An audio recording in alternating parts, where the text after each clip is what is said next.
Imagine bombing your job interview so spectacularly that you end up getting skewered through the chest, only to wake up as the government's top-secret killing machine. Hanmaru dedicated half a decade to preparing for a perfectly tedious government position, simply yearning for a quiet, reliable existence, rather than filing reports. However, he got mauled by some eldritch horror and conscripted into an unseen supernatural conflict against demonic entities. Although everyone believes he is the most useless trainee, he actually hides a truly terrifying power within himself. He doesn't just pursue these beasts, he literally consumes them whole, absorbing all their abilities in the process, transforming him into the apex hunter of all creation. Before we delve further into his horrific appetite, let's rewind to the exact moment this whole catastrophe kicked off. The scene opens with a restricted entry sign almost entirely obscured by an unnervingly thick, tickly yellow mist, definitely not where you want to go birdwatching. Deeper inside, an empty campsite is suffocating under the same geyser's haze, indicating that the campers must have evacuated in a serious panic. A man in a crimson jacket lies slumped on the earth, shaking violently and coated in gore, while his companions rest silently behind him, clearly indicating things escalated rapidly. The individual completely loses all composure, screaming hysterically about an entity within the hazy yellow air, paralyzed entirely by pure dread. An enormous, dark shape materializes from the swirling mist, like a figure of pure dread, and he stares directly at his unavoidable fate. Next, the colossal, gore-covered blade with chiming bells on its handle drifts into view, and those bells are definitely not for festive reasons. The bells create a sinister jingling noise as the weapon lifts, which is absolutely the last sound you'd ever wish to hear while isolated in the wilderness. The victim extends a trembling hand, desperately crying out for assistance, but the tragic reality is that he's completely alone and beyond rescue. A high-angle perspective shows him attempting to scramble through the dense mist, yet a colossal shadow looms over him, making escape utterly impossible. The blood-soaked hand reaches upward and then drags across the frame, leaving behind a lunt, graphic spear, suggesting his situation probably didn't improve. His lifeless form is violently yanked into the heavy undergrowth by an invisible entity, implying whatever lurks nearby possesses a serious appetite, and this is merely the start. The individual lies motionless, his face a gruesome spectacle, while a thought bubble above him simply reads, "What a pity," highlighting the killer's utter lack of remorse. Abruptly, several figures in yellow gear arrive, staring at the corpse, as the woman with long black hair questions why anyone would wander into this clearly prohibited zone. The squad gathers over the remains, lamenting the necessary paperwork, while inspecting the huge footprints, confirming they face a massive creature. The dark-haired woman appears visibly irritated by the predicament, grumbling that dealing with a large monster means they're certainly going to work extra hours. The entire team peers deep into the woods as the yellow mist swirls relentlessly, sensing a presence intently observing them from the darkness. The dark-haired woman immediately adopts a fighting position, demonstrating her readiness for conflict, as her relaxed demeanor vanishes entirely. She retrieves a customized knife with a taped handle, clutching it with a seasoned, professional grip, proving this isn't her initial foray into hunting beasts. She swiftly cuts her own palm with the knife, showing no hesitation whatsoever, a rather unpleasant sight that hopefully has a clear purpose. She continues dragging the blade across her flesh, allowing her blood to stream out unhindered, indicating that her preparation demands a grave personal cost. As the blood flows out, her hand darkens and the veins swell to an unnatural size, clearly signifying some kind of supernatural power deployment. Her eyes ignite with a malevolent crimson light as she struggles through the agony of the change, accessing a truly hazardous force. Her comrade points into the mist, shouting to Officer Kang that the creature has arrived, as an enormous shadow hurtles directly toward them. The gigantic, shadowy monster rockets through the haze with alarming swiftness, seriously outweighing any expectation I had for its sheer size. Officer Kang faces it down, eyes blazing like neon signs, coolly announcing she will manage the situation, which screams of major protagonist vibes, no doubt. Standing firm against the colossal brute, she brandishes a sword so enormous it nearly dwarfs her entire frame, signaling an epic clash is imminent. We catch a glimpse of the lettering on her jacket, something about the Environmental Ministry's elite Yellow Haze Squad, who knew the cleanup crew had such cool operatives. The setting abruptly switches to a gleaming, ultramodern tower smack in the middle of the urban sprawl, suggesting we've jumped from monster wrangling to office politics rather rapidly. A nearby placard directs folks toward the interview chamber for Seoul City's grade 9 public servant prospects, meaning someone is about to face bureaucratic terror. The corridors jammed wall to wall with anxious folks in business attire, all fidgeting until a disembodied voice bellows, "Contender number 12 is next up." Inside a lavatory stall, the voice moans they genuinely feel like their lifespan is about to conclude. Clearly the anxiety has taken its toll on someone's psyche. We spot a young gentleman named Hanmaru, utterly collapsed over a commode, clearly battling a full-blown episode of sheer internal chaos. All he truly desires is a quick exit to his own sofa to completely sidestep this dreaded professional interrogation. He stands before the mirror, clutching his sternum as his ticker attempts a dramatic escape, truly believing his own heart is plotting a sudden departure, a feeling we all know intimately. He aggressively splashes frigid tap water onto his features, frantically attempting a shock therapy to regain composure, yet holding it together is proving to be a monumental effort. His gaze meets his reflection, revealing an individual utterly spent and miserable, looking positively as though sleep is a distant, happy rumor from another lifetime. He stares into the running grain, recognizing with chilling clarity that he is absolutely unfit for professional assessment, concluding internally that this entire charade is doomed. He retrieves a pill bottle, contemplating doubling the dosage to chemically subdue his roaring inner turmoil, a moment where things take a decidedly glum turn. He hesitates, looking at the pharmaceutical container with deep uncertainty, understanding that relying on chemistry to conquer every obstacle is a short road to disaster. Abruptly, the tiny winged creature settles on a nearby twig, presenting a facade of tranquility, although an undeniable sense of rawness permeates the air. This little bird fixes him with an unsettlingly focused gaze that seems far too intelligent for avian biology, leaving Maru completely bewildered as to why a sparrow is giving him the evil eye.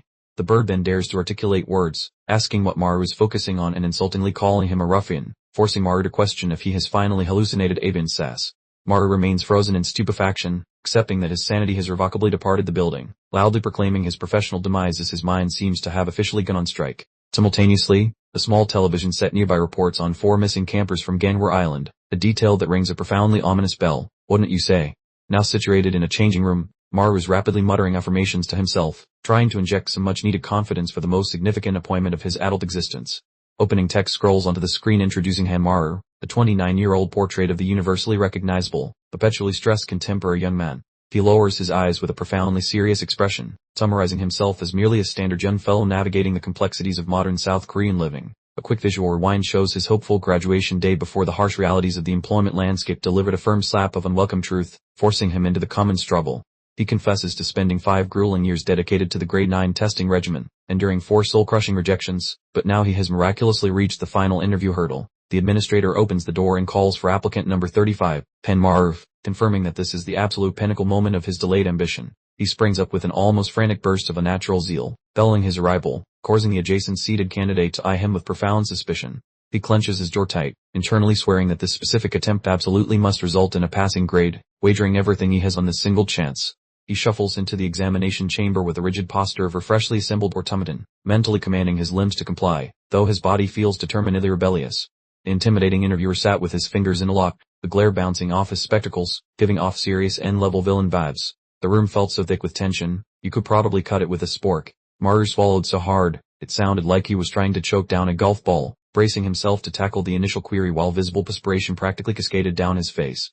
The interviewer then launched into the classic inquiry about his motivation for pursuing a public service career, a question universally recognized as a cunning snare designed to trip up unsuspecting applicants. Maru, ever the cautious tactician, deployed the boilerplate response, declaring his earnest desire to selflessly contribute to the local populace, definitely sticking to the script for the moment. Of course, his brain was secretly screaming that the true motive was merely a consistent existence and a reliable paycheck, because honestly, who does not crave that sweet stability?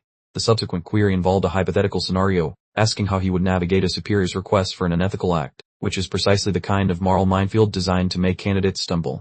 He smoothly responded with a promise to seek an adaptable solution, that deep down, his conscience was planning to simply pretend he never heard anything. Quite the paragon of candor. The stern interviewer jotted down a few cryptic observations, then pivoted to inquire about Maru's social interactions, forcing a noticeable, involuntary spasm to ripple across Maru's face. A vivid recollection surfaced of former classmates slyly gossiping about his potential adult ADHD, demanding the fact that navigating human connections had perpetually felt like trying to herd cats in a hurricane. With a forced chuckle, he brazenly fibbed, proclaiming his superb rapport with every single soul he encountered, a truly comical chasm opening between his internal monologue and his spoken declaration. The interviewer slowly lifted his gaze, uttering a bewildered pardon that hung in the air, prompting Maru to instantly grasp that he had probably just performed a magnificent self-sabotage. He then blurted out a frantic yell, insisting he had merely articulated incorrectly, demonstrating peak composure under duress. You absolute champion of calm. Treading off the outburst, the interviewer pivoted to the concluding query, demanding to know the single most arduous trial Maru had faced in his existence and the ingenious method he used to conquer it. Maru's mind went completely blank, and he stammered out that honestly, no truly difficult personal experience sprang to his memory, which, for the record, constitutes arguably the absolute least helpful reply. His inner monologue, however, was roaring that his current predicament was precisely the zenith of all challenging moments, feeling his sanity slowly dribbling away before this scrutinizing panel. The interviewer, perhaps sensing an impending meltdown, gently advised him to simply take a breath and demonstrate his aptitude for conflict resolution, astonishingly extending a compassionate do-over. Maru sheepishly scratched his scalp and began recounting a vague childhood anecdote involving a trip to the mountains, desperately rummaging through his mental archives for anything remotely suitable. As he vaguely recalled the mountain excursion, his facial features abruptly contorted. The grim recollection began bubbling to the surface, yet serendipity, or perhaps something more sinister, intervened. A fleeting vision appeared, showing a youthful Maru engulfed in an eerie yellow haze, gazing intently at her indistinct, ominous shape, truly setting a disturbing precedent for whatever was unfolding. The recollection intensified dramatically, revealing a colossal, multi-orbine monstrosity silhouetted against a crimson firmament, causing Maru's complexion to drain of color as the past trauma overwhelmed him instantly. Horrifying images of unsettling, unblinking eyes affixed to shadowy, writhing appendages flooded his consciousness, signifying he was experiencing a complete and timely mental rewind right then and there during his job interview. That enormous, many-orbed monstrosity's shadowy outline dominated every single detail within his fractured recollection. Plurally, this experience transcended the typical tough situation category by a significant margin. The grim image of a youthful Maru, thoroughly drenched in crimson, flashed before us. He stood there, utterly disoriented, a truly unfortunate child who had unquestionably endured something utterly ghastly. Returning to the present, Maru's eyes were dilated and spiraled with raw terror, his ragged breaths indicating hyperventilation, utterly estranged from the physical surroundings. He toppled over abruptly, sending his seating arrangement crashing loudly to the ground, leaving the perplexed interview panel likely questioning the precise definition of professional conduct. Maru's perception began to waver and dim as he rapidly lost all awareness, a truly spectacular catastrophe unfolding in what was meant to be a pivotal career moment. All visual input dissolved into an indistinct haze as he gazed fixedly at the overhead illumination, completely incapacitated, with the digital display subsequently fading to near total white, signifying Maru had mentally clocked out of the establishment. The interviewer hastily scrambled forward to intercept his collapsing form, politely inquiring if Mr. Maru was feeling alright, though it was abundantly evident that his prospects for securing the position were now less than stellar. Maru contorted his face into a spectacular grimace, looking quite ill indeed. Seriously, the poor chap actually tossed his cookies right during the biggest career chance of his entire existence. The visual display transitions outside to a rather fallen-looking structure, while Maru's narration merely states that they did the thing. He sprawled out, face-planted on his mattress, seriously pondering if adulting is just a myth he'll never grasp. Into the cushion he sobs, bemoaning his utter lack of gainful employment, companionship, or even casual acquaintances, truly hitting rock bottom with flair. A sudden, startling series of heavy thumps against the door interrupts everything, leaving him to wonder which unexpected visitor dared to arrive. He cautiously peeks through the barrier with a loaf that screams, "I'd rather be anywhere else," noting the sheer tenacity of the person outside. His mother stands there, resembling a pale specter, clearly cross about his ignored phone calls, possessing a surprisingly frightening demeanor when displeased. She hovers over him with an intensity that makes him wish he were back facing that multi-eyed beast. Truth be told, Mom marches inside, unveiling a generous supply of delicious leftovers, announcing a speedy departure, which brings Maru immense, poic relief. He thrusts a bag brimming with little food containers toward him, and Maru has to admit that sustenance was desperately needed, making this a definite victory. He becomes instantly animated, panting like an overly enthusiastic hound dog, utterly convinced there must be some prime cuts of meat lurking within that bag. The hungry fellow.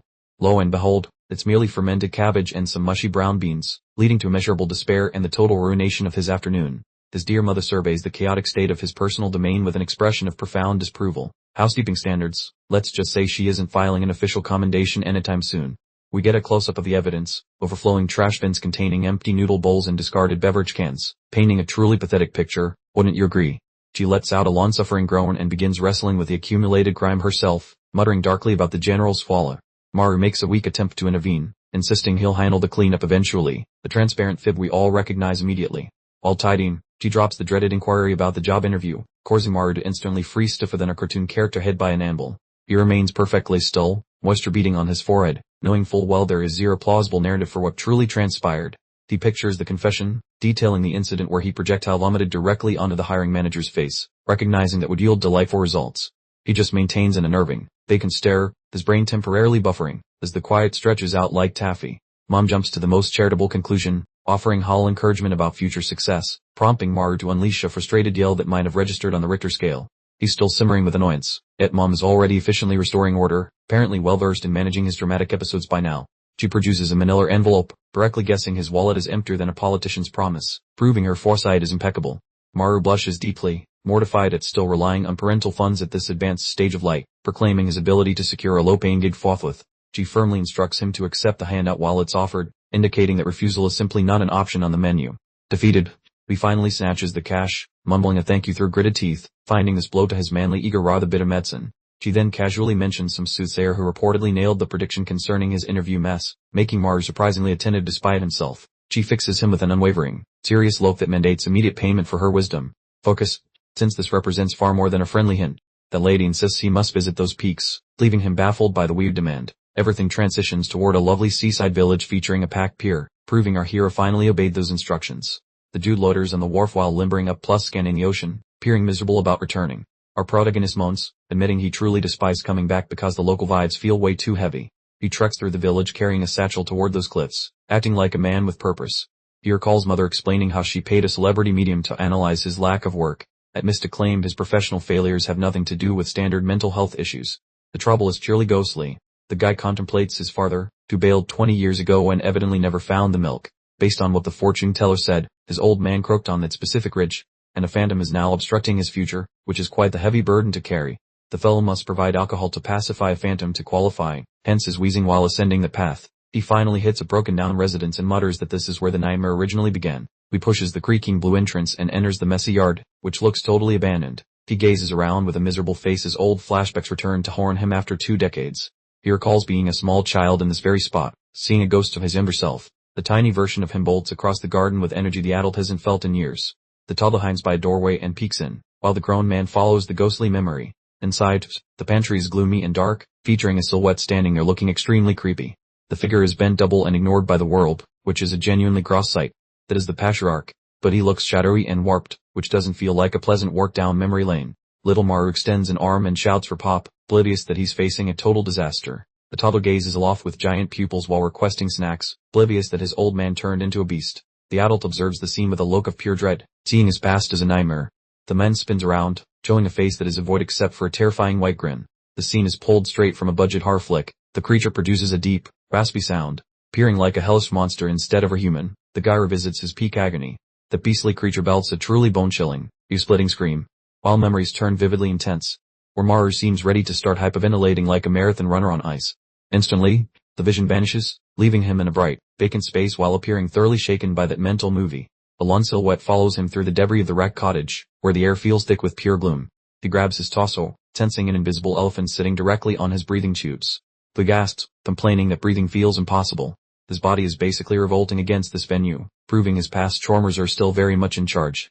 Inhaling deeply to stop his nerves from jittering, he vows to wrap this up and retreat immediately.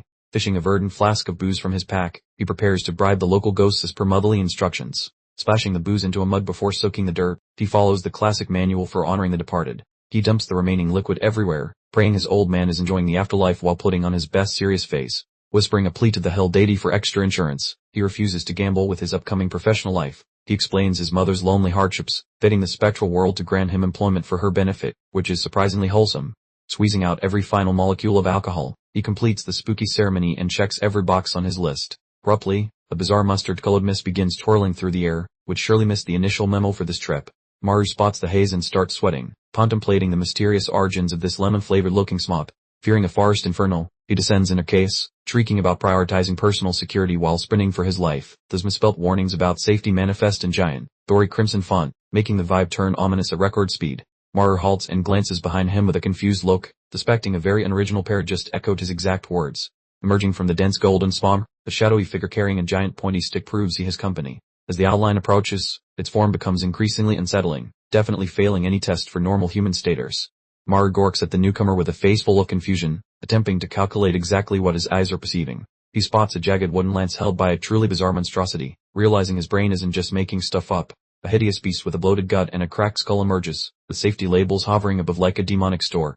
Maru scrubs his eyelids, certain his imagination is glitching, desperately wishing his mind was just playing a cruel joke. Looking utterly petrified as the creature lumbers closer, he yells out, wondering if his brain is officially resigned from reality. The thing is currently loitering in the garden, standing mere inches away, which is far too authentic for his liking.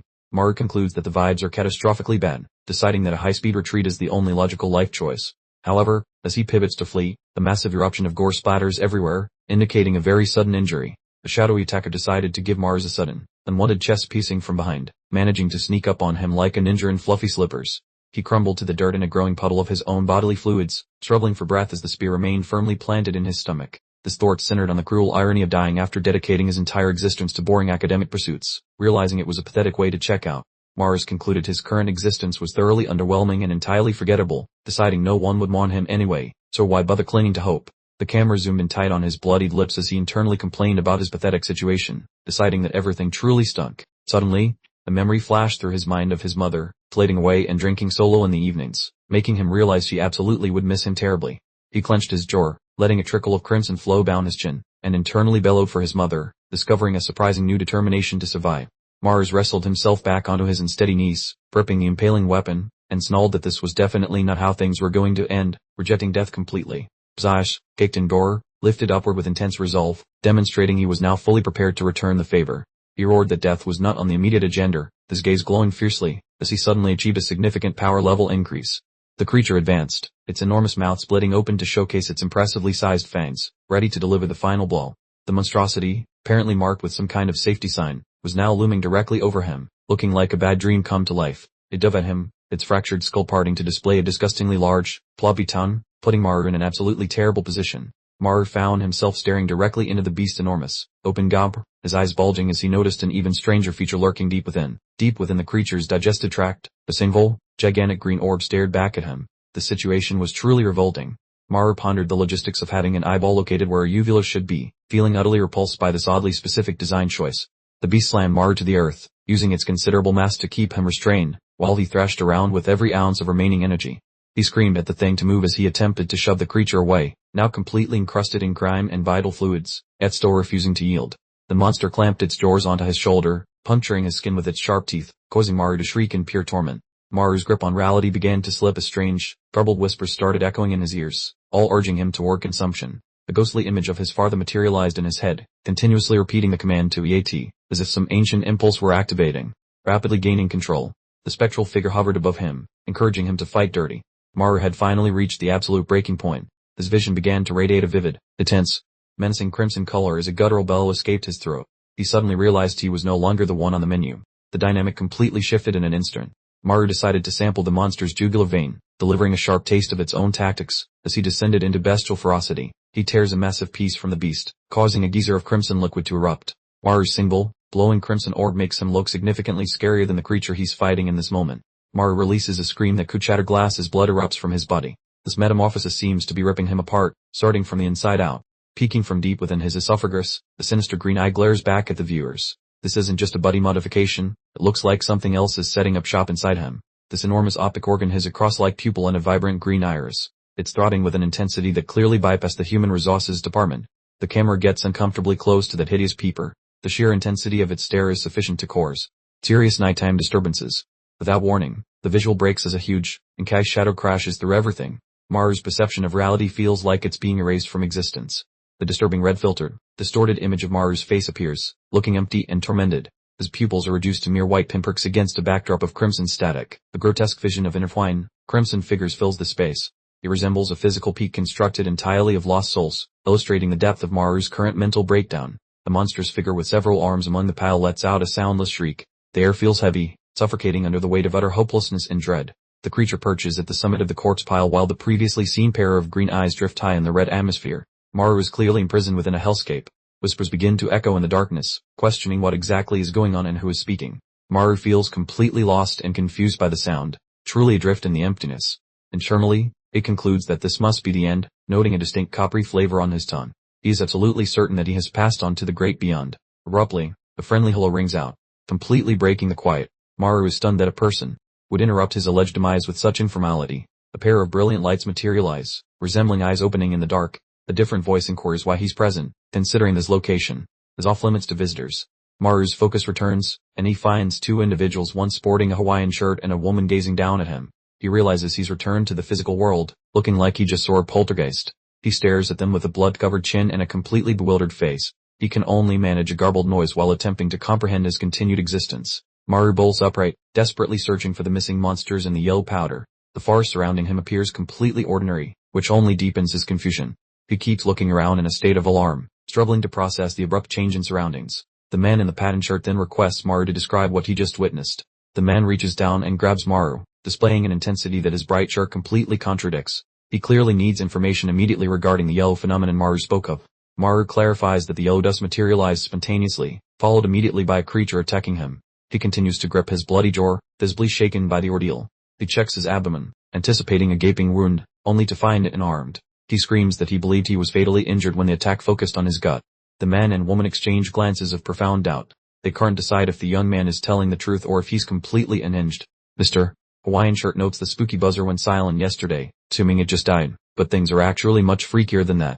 The dude stares at Maru lounging in the muck and refuses to believe his eyes, suspecting the kid actually pancaked the monster alone. Fixing her spectacles, the lady explains that sipping monster juice doesn't grant instant superpowers, dumping a bucket of plot secrets onto his head. The fellow lingers quietly while processing the news, peering to recalculate whether this scrawny boy is actually a secret weapon or just lucky. Since Maru looks like a confused potato, the man asks about yesterday's events, leaving the boy completely bamboozled by the calendar shift. Maru wonders what yesterday even means, wearing a face of pure bewilderment because he assumed he was only napping for 5 minutes. He frantically rumbles through his pants for his device to verify the day, sweating like a sinner in church as the truth hits. He yanks out the mobile and spots the digits reading 10:30, letting out a high-pitched shriek at the terrifying screen display.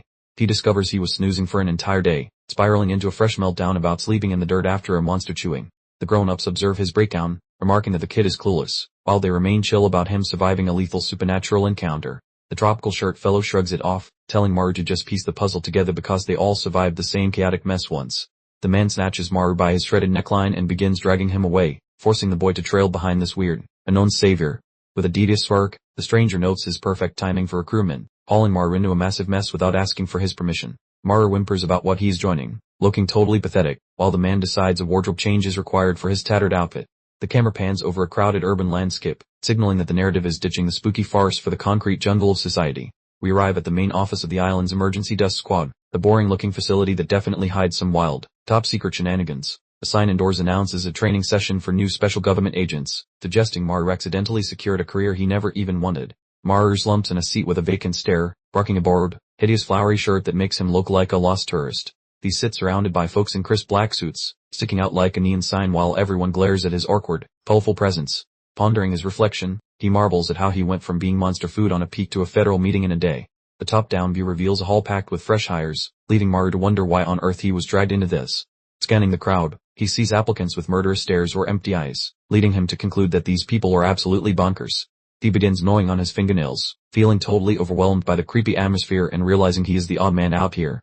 The rhythmic tapping of expensive heels echoes through the space as the boss approaches, signaling that the actual boss has finally arrived. A lady sporting sharp crimson nails grips the wooden stand, radiating an aura of someone who absolutely does not tolerate any silly business. Identifying herself as Chief Yu Young from the capital, Chief Florence vibrant violet hair and a gaze that promises monster hunting expertise. Maru lifts a trembling hand and mumbles that he probably shouldn't be here, attempting to escape the room before the strangeness escalates further. The nearby crowd swivels to glare at him with irritation for the disruption, making Maru sweat as he regrets opening his mouth. The chief drops a truth bomb that he is already on the payroll as a special agent, leaving Maru stunned since he never applied. She carries on, clarifying that every person in the room developed monster powers recently, which effectively sends Maru's jaw straight to the carpet. She gave them a strict mission to save human lives and immediately warned them against telling anyone in their personal lives, essentially turning them into high-stakes secret agents. The chief emphasized that leaking information would result in severe punishment under national security laws, which caused Maru to immediately second-guess his career choices. Maru stammered, concerned about the national security violation, as he had only wanted a simple government job, not a lifetime commitment to hunting monsters and keeping secrets. The chief explained that a low chance existed of gaining supernatural abilities if exposed to demon blood, which made Maru immediately connect the dots regarding his recent experience. Maru recalled the exact moment the monster bit him, remembering the blood spraying everywhere, and glanced down at his body with a look of pale horror. He questioned whether the monster's bite was the source of his new state, realizing that the chaotic nightmare he had survived was far more significant than he previously thought. Chief Yu continued, stating that demons fortunately only appeared in remote mountain regions, delivering the information as if reading from a terribly dry government manual. The massive silhouette of a terrifying demon flashed on screen, surrounded by yellow dust, serving as a stark reminder of the extreme danger they were dealing with. She clarified that the level of dust indicated the monster's strength, before turning her attention to a particularly impressive individual named Sanwoo. Chanwoo, the man in the floral shirt from the woods, raised his hand and confirmed, looking surprisingly composed in this high-pressure situation. The chief announced Chanwoo had received his abilities from a powerful level 7 demon, clearly indicating he was a star player on the team. Chanwoo bowed respectfully and promised to perform his best, fully embracing his role as the teacher's pet in this demon hunting class. Then she turned to Maru, inquiring about his ability from the level 1 demon, which felt like a very significant and embarrassing demotion in status. Maru managed an awkward laugh and admitted he had no idea what his power was, feeling completely amber next to the high-level veteran. Chanwoo let out a loud scoff, clearly amused by Maru's ignorance, causing Maru to boil with rage over the superior attitude he was receiving. Maru internally fumed that the arrogant brat had laughed at him, his face twitching with immediate anger as he developed a strong dislike for the floral-shirted guy. He tried to compose himself and prioritize his escape from this bizarre situation over his wounded pride, though it was getting hard to ignore the urge for revenge. Suddenly, a strange, guttural grunt filled the room, making everyone jump in surprise and wonder where the sound originated from. The chief checked her tablet and announced that a demon had just appeared, wearing a chillingly excited expression on her face. The scene shifted to a lush green mountain trail, which appeared beautiful and serene, but we knew it was about to get extremely dangerous. She shouted that practical training was starting, instructing them to hurry up the mountain. While Maru wondered if quitting immediately was still an option. Maru ran up the pass, internally complaining about how absolutely insane everything had gotten since the previous day, feeling his lungs begin to seize up. He struggled for breath, looking absolutely exhausted, proving he had skipped leg day for his entire life and was clearly not in peak condition. He gasped out the word safety to himself, clinging to his personal mantra while fighting to stay on his feet and avoid collapsing from exhaustion. He added the word first to his mantra, before stopping instantly as familiar yellow smoke began to swirl up around his shoes. They screamed in terror, as Ward, recognizing the dust, realizing this was exactly what happened before he died last time. The thick yellow fog poured down the mountain, resembling a menacing tidal wave, appearing significantly worse than during his first encounter. Through the swirling dust, a tall, dark silhouette became visible, indicating someone was already confronting the danger directly. It was a woman with a disturbing, shriveled black arm, making Maru stare in horrified confusion and wonder if she was okay. The woman spun around, revealing a blood-soaked face with a single, glowing red eye, confirming it was Captain Kang, who now looked truly monstrous. Maru just stood there wide-eyed, honestly slack-jawed, witnessing what a truly formidable official actually pulled off in real time. Behind the formidable figure, a colossal fiend was hilariously skewered straight through the cranium, its sickle weeping down the blade, confirming its permanent vacation. Captain Kang stood there like a victorious statue before the flattened brute, a miniature dynamo radiating more danger than the whole mountain put together. Maru promptly face-planted onto the turf, his brain utterly scrambled, muttering something incoherent about reality taking an extended holiday. The remaining trainees gaped at Captain Kang, a cocktail of sheer terror and profound admiration bubbling up, realizing this gig was far more intense than the brochure suggested. Chief Yu cheerfully inquired why everyone looked so petrified, flashing a smile that promised delightful torment as she announced the practical assessment commencing immediately. She cheerfully explained this was merely a yellow dust level 1 monster, the lowliest of the low despite its absurd girth, making Maru's future look suspiciously bleak. The fiend's split scalp offered an unwelcome peek at its gray matter and an alarming collection of pointy dentistry, a truly revolting anatomical display. The chief casually mentioned Captain Kang had already skillfully jammed a spike into the beast's brain case, effectively turning the terror into a very large, extremely durable sparring dummy. Captain Kang looked utterly unbothered, casually leaning on a nearby trunk, clearly having outsourced all the actual strenuous activity to the lucky recruits. She directed a quizzical little sound toward Maru, seeming to recall his presence from some vaguely noteworthy prior event. She pondered aloud if this was the chap who single-handedly vanquished some other demon just yesterday, clearly holding his supposed achievements in high esteem. She fixed him with an intense stare, attempting to divine his secret powers, which only caused poor Maru's palms to sweat profusely under the scrutiny. The chief bellowed for the trainees to unleash their unique gifts against the immobilized ogre, looking suspiciously eager to jump into the fray herself. Maru sputtered, teetering on the edge of her full meltdown, convinced the chief had officially checked out mentally and gone rogue. He craned his neck up at the gargantuan demon, looming over him like a poorly constructed skyscraper, privately wondering if his life insurance covered accidental squashing. Suddenly, his vision sputtered with blue static as his anxiety disorder decided it was high time for a dramatic performance, making him feel like he was drowning in air. He wheezed out a declaration that his panic attack was staging a coup, his chest constricting painfully, his own biology betraying him under the extreme pressure. We were treated to a close-up of her frantic heart, hammering away violently amidst a swirling crimson tide, confirming Maru's internal metronome was totally broken. The stressed-out ticker was coated in a thick, murky residue, its vessels engorged like overloaded garden hoses, suggesting his inner demon ability was violently trying to escape containment.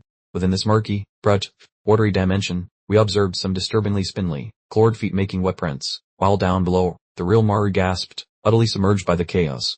He was panting desperately, looking utterly drained, yet the reflection staring back from the water was definitely not him, but a shadowy, oak monstrosity awaiting its cue. The camera ascended for an aerial shot of the beast, which scuttled across the scarlet floor with an unsettling, predatory fluidity, hunting the real Maru inside his own headspace. Maru remained doubled over, desperately clutching his ribs, completely oblivious to the immense, obsidian claw extending stealthily from the surrounding gloom. A classic case of oops, didn't see you there. The grotesque entity now completely eclipsed the poor, struggling Maru, its shaggy black hair and monstrous bulk casting him into total shadow. He looked exquisitely helpless, with his dream-level horror show practically perched upon his shoulders. And then, the nightmares materialized. We were granted a dramatic close-up of the creature's hideous mug, featuring rows of perfectly sharpened, pointy bits in a single, intensely luminous, jaundiced orb for an eye. There, at this juncture, it seems abundantly clear that the situation is rapidly escalating toward extreme unpleasantness. The monster flung its jaws open dramatically, unveiling a terrifying array of fine, dagger-like dental implements. A sneaky voice in Maru's head nags the kid to grab a meal. Returning to the present, various trainees stare with bewilderment at the rookie's antics, since Maru whispers to nothingness while comrades prepare for war. The dude begins leaking spit like a broken faucet, staring at nothing, and groaning about food like a budget zombie movie extra. Instantly, those sockets flash a spooky lemon shade, and he bellows like a beast with a painful stub toe. The kid yowls about his hunger, making it quite clear that the tiny level 1 monster is destined for a truly miserable afternoon. The lights are on but nobody is home in the guy's fuzzy vision, suggesting his sanity has gone on a temporary vacation. The boy slumps while leaking spit and emitting shadowy energy, suggesting that a secret monster wants to drive his body. A nasty zoom reveals some scary extra chompers sprout inside his maw, which feels like way too much drama for a simple school drill.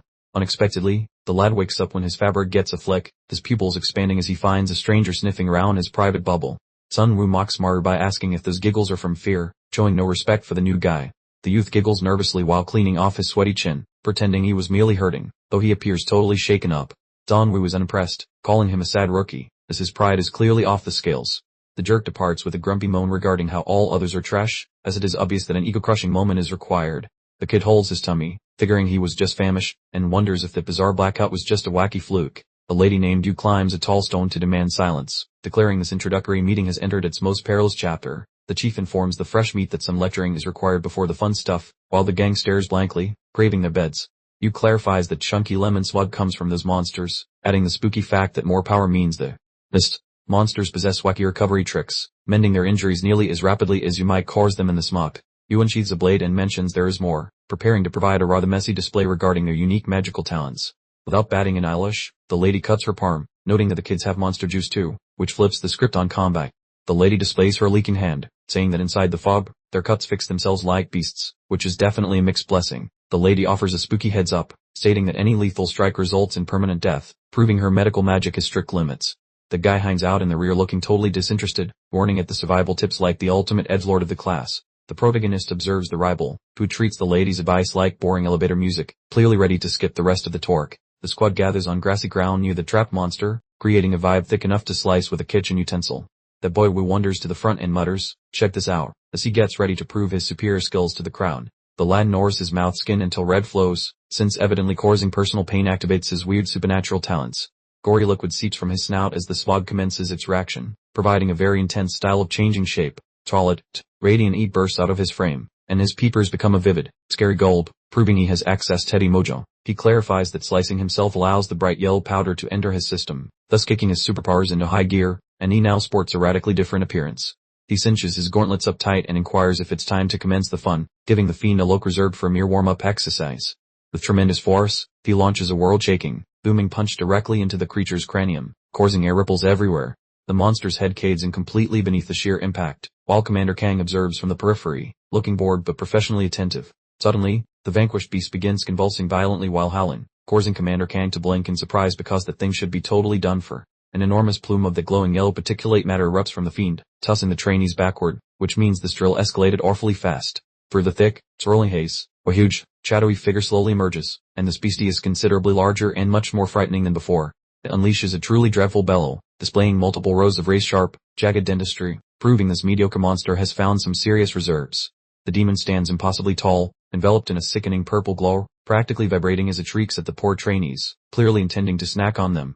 It brings both mighty fists down hard onto the terrain, generating a ground-shaking pulse, and the sheer energy radiating from it is frankly unbelievable. The hapless trainees are completely losing their minds, yelping hysterically while scrambling for safety, realizing this introductory course is an utter catastrophe. Commander Kang intervenes immediately, instructing Chief Yu to stay out of it, as she intends to manage this terrifying situation herself before anyone graduates to corpse status. Chief Yu firmly restrains her companion, advising against stepping in, exhibiting remarkable serenity considering her students are moments away from becoming supper for a fiend. Commander Kang protests heatedly that this challenge is vastly beyond the novice's capabilities, fearing they will all meet an untimely end before their careers even start. Chief Yu states with chilling indifference that there is absolutely no margin for error during training, asserting that if they can't handle a monster of this caliber, the actual world will eat them anyway, which is undeniably harsh but perhaps accurate. The horrifying creature is methodically sniffing the vicinity, tracking down its intended victims, behaving with pure, untamed savagery. It rotates its head in a disturbing, unnatural jerking motion, confirming that those teeth are certainly not just for decorative purposes. It hurtles forward with a deafening bellow, and poor Maru finds himself squarely in its destructive path, looking utterly paralyzed with fear. Maru trembles uncontrollably, questioning precisely why this colossal evil is focusing its entire attention on him, admitting he is wholly unprepared for another bout. The demon launches its attack, raking its enormous, poke talons across the open space with terrifying velocity. One of the young trainees goes carpooling through the air, prompting Commander Kang to observe with a hardened gaze, as someone just took a major hit. Maru is sprawled on the dirt, tightly gripping his wounded shoulder, moaning in agony from what is clearly a brutally deep laceration. We get a close-up view of Maru's hand pressing against his shoulder, with crimson fluid rapidly saturating his uniform fabric, indicating real, searing pain. He glances upward just in time to see another trainee sail over his head, leaving him utterly bewildered about the sudden shift in airborne activity. The monstrous thing lands directly before him, its massive feet embedding themselves into the turf, positioning itself mere inches from his face. Maru feels utterly crushed beneath the demon's looming shadow, resembling a minuscule field rodent staring up at a highly motivated predator. The fiend looms menacingly above him, its form partially obscured by the wafting yellow vapor, creating a truly overwhelming and dreadful spectacle. The camera focuses tightly on the monster's visage juxtaposed with Maru's expression of pure terror, suggesting the beast is thoroughly enjoying this terrifying performance. The creature raises its wickedly sharp, poke-fallen height overhead, implying Maru's imminent and abrupt expiration. It brings its massive fist down in a devastating smash, obliterating the ground where Maru was just moments before, as he luckily managed to narrowly evade the impact. Yahello's brute snatches another victim, treating them like some dusty rug being beaten, plus those thuds are nasty. This beast is snacking on a newbie's throat, making this orientation session feel too authentic for my dental plan. Unexpectedly, our eyes find a crimson, insectoid beast having shining peepers, while a different soldier begins mutating. Labels appear identifying him as many-legged hellish power specialist, who seems ready to flip tables and wreck the place. The fellow sprints toward that monster at lightning velocity, scurrying on his limbs just like a giant radioactive cockroach. He unleashes a whirlwind of punches against the big guy, creating a visual mess moving faster than my credit score. The different trainee leaps into the fray, giving the ogre a massive aerial boot to the noggin with style. Words on screen describe a long-haired lady having pointy fingers as a binder demon pro while she dives into combat. The creature bellows while taking hits from every direction, making it seem like these kids might survive until lunch. The rope specialist towers over the crashed ogre, cheering about their success while screaming they finally beat the stinky thing. However, the fiend's skull begins bubbling and reforming itself, proving its healing factor is seriously unfair and quite annoying. A huge glob of meat starts boiling and reshaping on its dome, which is honestly grosser than cafeteria mystery meat. That hellish entity rumbles while hoisting its frame from the dirt, appearing totally mended, while those students look like they just lost their favorite snacks. Maru and the rope girl are shocked, weeping and wondering why that nasty gash is already fully patched. That ugly beast extends its limb to nab a nearby trainee, patching Maru by his ankle with a giant ashen mitt. That monster begins spinning the kid around like some biological club, wrecking every object nearby while he serves as weaponry. The creature tosses the trainee straight toward the protagonist with great speed. The boy's pupils dilate when he figures out he will become a live sports ball. That student wallops the lead hero with a booming thud, causing the pair to go rolling across the floor. They slide over the soil inside a brown haze, while Maru hacks up a lung and tries standing. The titan bellows in triumph, basically owning the entire arena like it has a golden ticket to kick butts. It snatches Maru's buddy by his windpipe, lifting him skyward until he starts making fish faces while gasping. The unlucky fellow wheezes about the pain while the grip firms up, and Maru stares, feeling useless as diet water. We get a tight shot of the monster's mug as it gapes wide, prepared to end the guy's whole career. Maru is wailing for someone to assist him, begging for rescue because he has officially retired from this scrap. Unexpectedly, Parm seizes the monster's forearm, indicating that her savior has finally decided to actually do their job. It is Onwar, who provides a savage boot to the beast's throat, forcing its noggin to snap backward quite painfully. He wallops the fiend aside to release the student, grinning and asking if the monster real authority would allow that. Our boy Sanwoo chills with palms tucked away, acting like he is waiting for a bus while his pupils emit a bright golden radiance. The screen reveals he wields unholy temple magic, proving this dude operates on a legendary tier far above these clumsy rookies. That ugly beast snarls and leaps forward with major anger issues, signaling that the actual beatdown is finally commencing. Sumi refuses to flinch while the monster sprints at him, radiating that big protagonist aura that makes everyone else look like background extras. With extreme chill, he lifts his hand toward his lips, appearing ready to whistle a deadly tune or chant some mystical nonsense.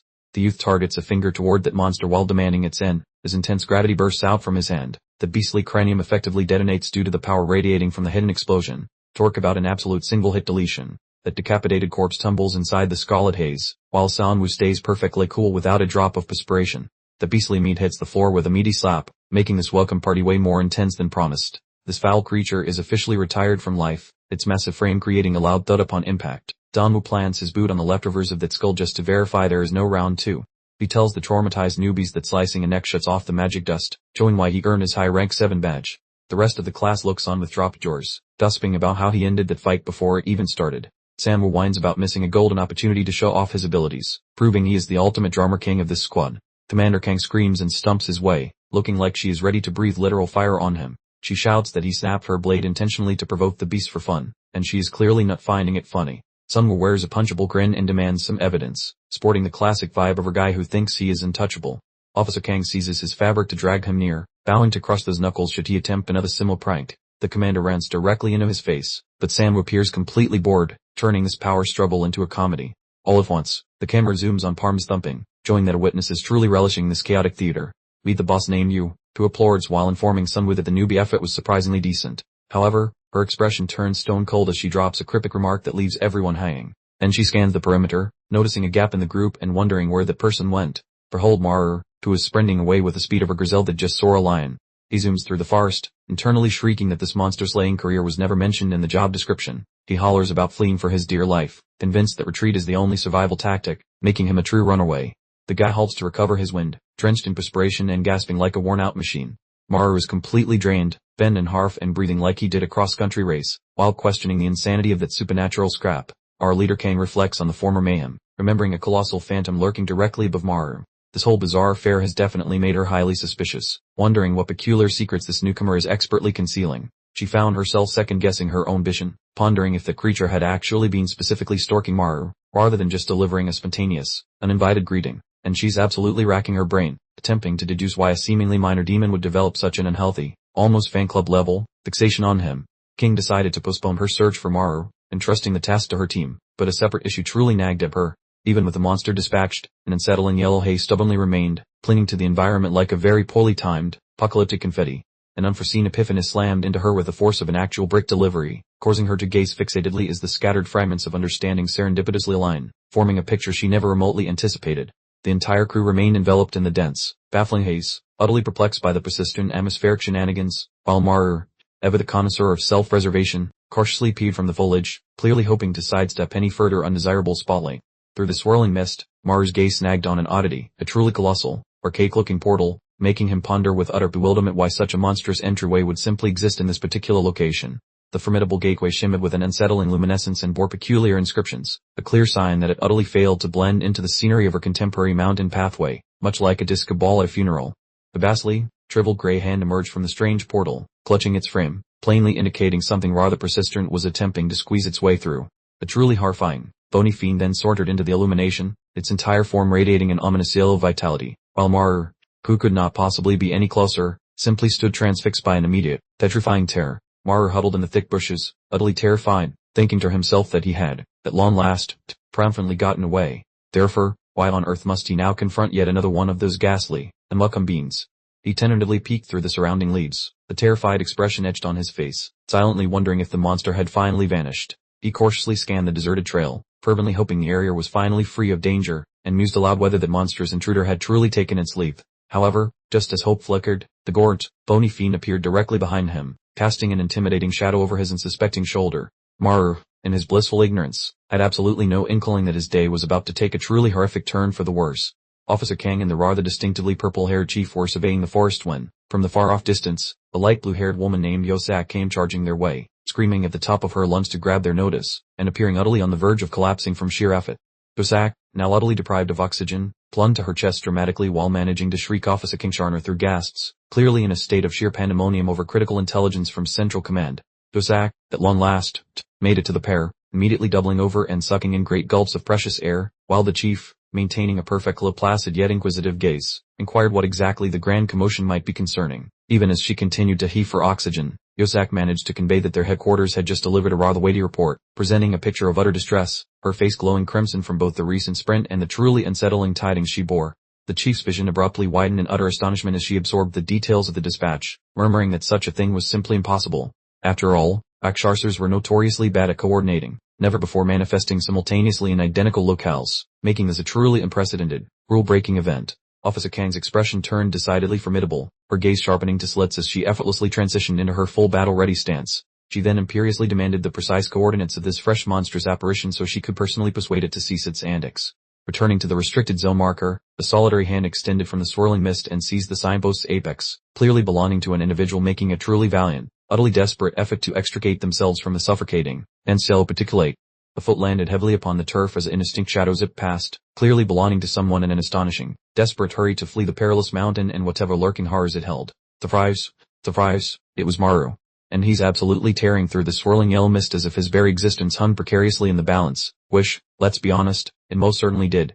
At this precise moment, he was little more than a shadowy form against the obscured forest.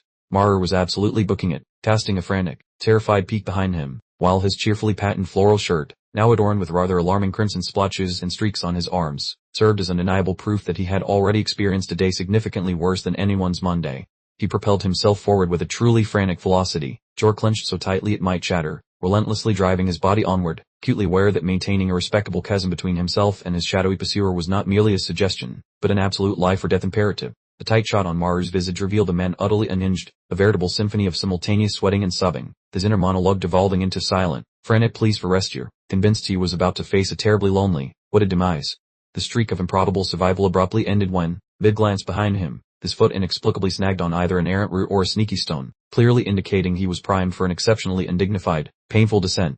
He crashed to the ground with a resounding thud, embedding his face directly into the grassy terrain with an audible crunch. One could only imagine the exquisite agony, particularly considering the impressive collection of wounds he was already sporting. Maru crawls along the dirt, massaging his dome while whimpering from the agony. The dude seems totally spent and wrecked, as if his clock just ran out.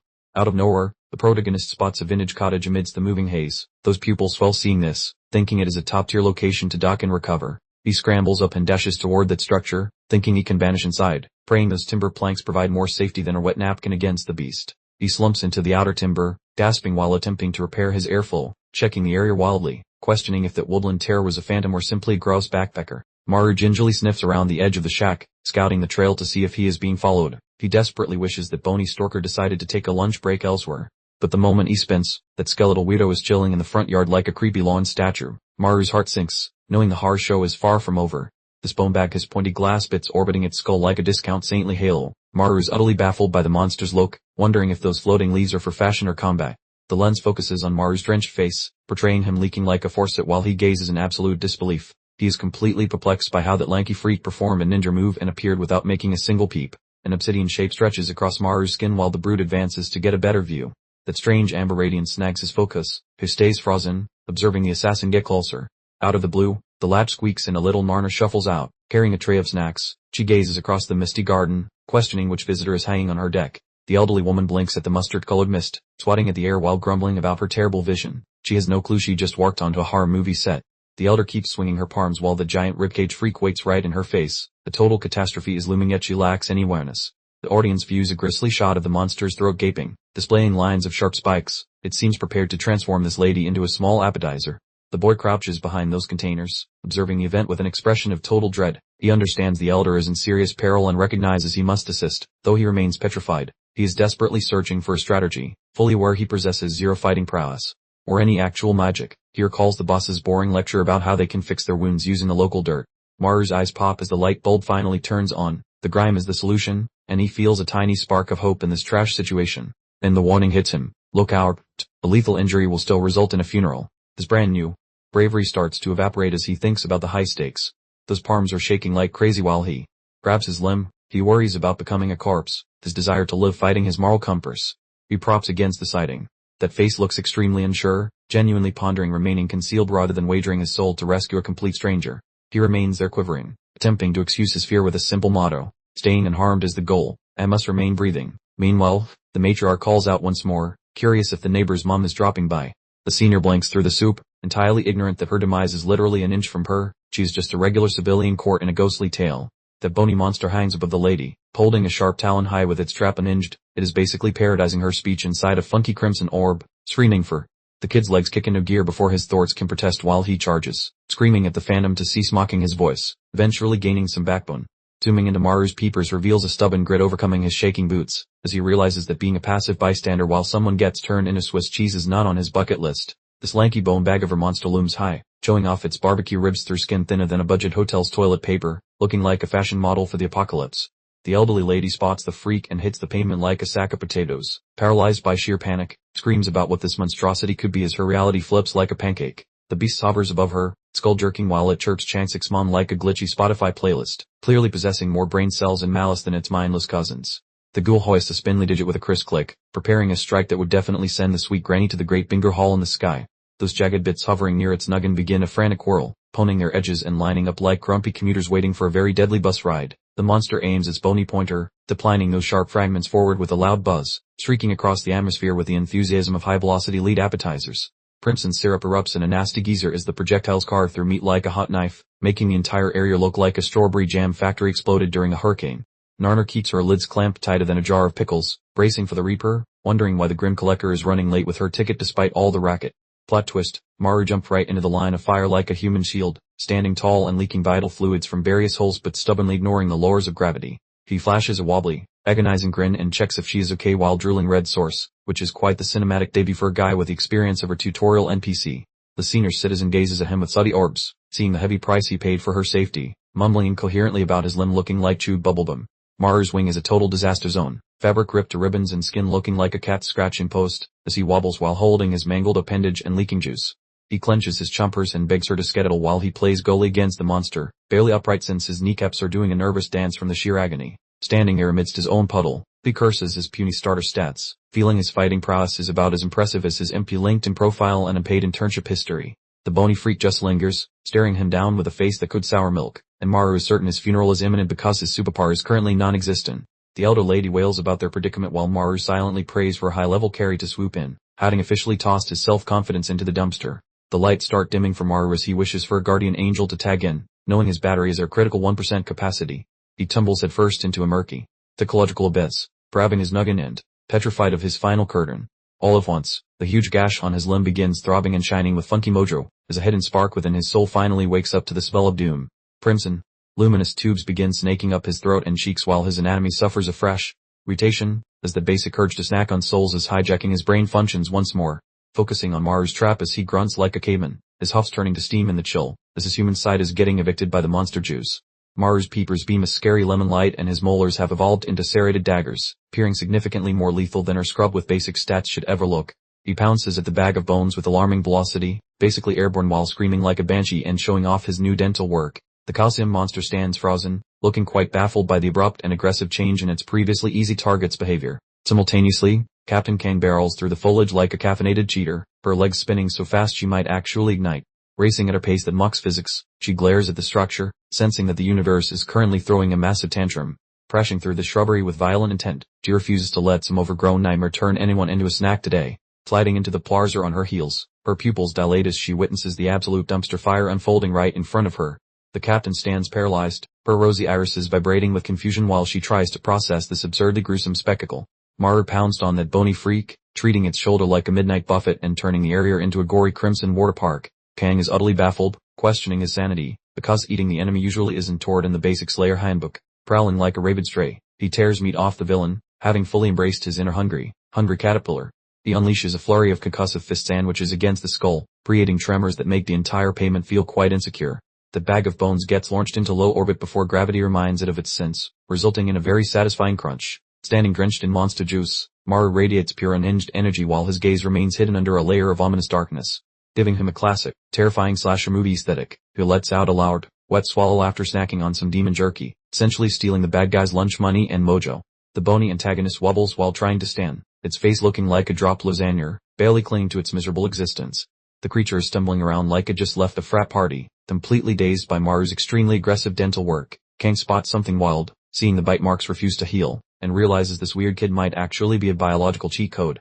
Zooming in on her focused stare, she decides to skip the therapy session for now and finish this mess once and for all. She catapults herself toward the enemy, moving so rapidly that she basically turns into a streak of pure, unadulterated violence. Launching a roundhouse that would make action stars jealous, she rattles the demon's brain pan without an ounce of mercy. Reaching into the ether, she snatches a sparkling fragment of raw power like she's catching a very angry, glowing moth. Squeezing the shimmering crystal, it begins to hum and pulse with enough electricity to jumpstart a dead planet. Prepping her custom sword, which is now vibrating with mystical juice, she dances around like a professional, highly lethal ballerina. The calcium-based villain screams one last time, finally realizing its subscription to life is about to be cancelled indefinitely. Kang performs a brutal sideswipe through the monster's midsection, hitting it with the momentum of a runaway freight train, following up with a rapid-fire series of cuts. She carves the air so quickly it looks like a blender on overdrive. A tight shot reveals her amber eyes glowing, channeling every bit of her remaining spite into one final, spicy maneuver. She slams her steel downward, triggering a localized supernova of sparkly yellow justice that blinds everyone nearby. The beast gets shredded by a dozen simultaneous energy blades, getting its physical form deleted in a very sparkly fashion. Lifting her steel toward the heavens, she stands as the victor, the edge coated in remnants of her successful choreography. Swinging the blade for the definitive coup de grace, she puts this entire ordeal out of its misery forever. The calcium-covered monster has its noggin cracked straight through the center, displaying those sharp chompers during its final moment on Earth. Both skull segments drift away while the rest of that beast evaporates into a dark smog and golden powder. Officer Kang looms triumphantly above the pile of demon scraps, appearing like she just worked out of a blockbuster film. The warrior scrubs red liquid off her cheeks and exhales deeply, feeling completely drained now that her gruesome task is finished. The bony phantom entirely melts into thin air, departing with nothing remaining except a lingering vibe of a terrifying dream. Observing from above, the courtyard is a complete disaster zone, yet the threat has vanished, leaving only the hero and the elder. Bending down to assist the old woman, she wears a gentle expression while asking if the lady has regained her composure. That elderly female appears totally out of it, gradually fixing her blurry vision on her mysterious rescuer. She mumbles a question regarding the recent chaos, since the memory of that spooky entity is already being deleted from her brain. Tang flashes a sweet smirk and spins a white lie about a stray hog showing up before it quickly bolted away. Regular folks tend to forget about ghouls once the glitter settles, so the grandmother simply complains about pigs eating her crops. Kang offers a comforting nub, promising that the local government bureaucrats will manage the remaining cleanup from this point forward. The grandmother offers a polite bow of thanks and tells the girl to stay safe before hobbling back toward her home. Kang rotates toward the residence, her face instantly transforming back into a cold and incredibly focused mask of pure intensity. The captain begins stumping toward the boar, her thick soles creating a steady beat against the soil. She towers above the rookie who is crouching on the dirt in a trance, wondering what is up with this new recruit while her gaze searches for any logical explanation. Seeing his mangled limb has already finished growing back, she asks with total shock if he is truly just a rookie. The boy is having a massive meltdown and yelling at the ceiling, peering like a nightmare survivor even though his waking reality is becoming much more frightening. That smartphone screen reveals a complete catastrophe, displaying an alert that commands him to begin his duties by dawn while his fingers tremble with anxiety. Trauma from the orientation hits him hard, with flashes of a red monster with sharp teeth that looks like it belongs in a cheap horror flick. His horrific mental visions grow much nastier. The scale of the beast is revealed as it floats in a sea of red energy, explaining why he is terrified of meeting it again. He sits on the edge of the mattress looking quite ancient, groaning that he hates this job and the spooky mountains. The kid collapses onto his pillows and glares at the roof, attempting to persuade himself to resign even though he is completely broke. He rests in the azure glow of the apartment, looking conflicted because monster slaying was not exactly listed on his professional resume. Zooming in on his face, those pupils are completely empty, signifying his realization that his path has morphed into a bizarre and deadly journey. He mutters about returning to his dreams and yanks the quilt over his face, utilizing the classic ostrich technique to ignore his scary new life. Looking down at the messy room, the wispy black shadow is beginning to crawl up from the floorboards near his bed. That spooky silhouette becomes significantly denser. It swirls over his head like a dark cloud, looking extremely dangerous while the poor guy is busy catching some sleep. Oblivious, he missed the watchful gaze. The subconscious, currently a fiery abyss, was utterly bursting with tangled bodies and screaming faces. A ghastly tapestry. He was utterly ensnared in a nightmare dimension, everything fabricated from sheer blood and pure terror, not exactly an inviting place. The beast haunting his dreams was utterly grotesque, an absurd display of multiple limbs and a mouth that had simply ripped open. It was a vision of pure, undiluted horror, clearly a direct consequence of his blossoming new powers.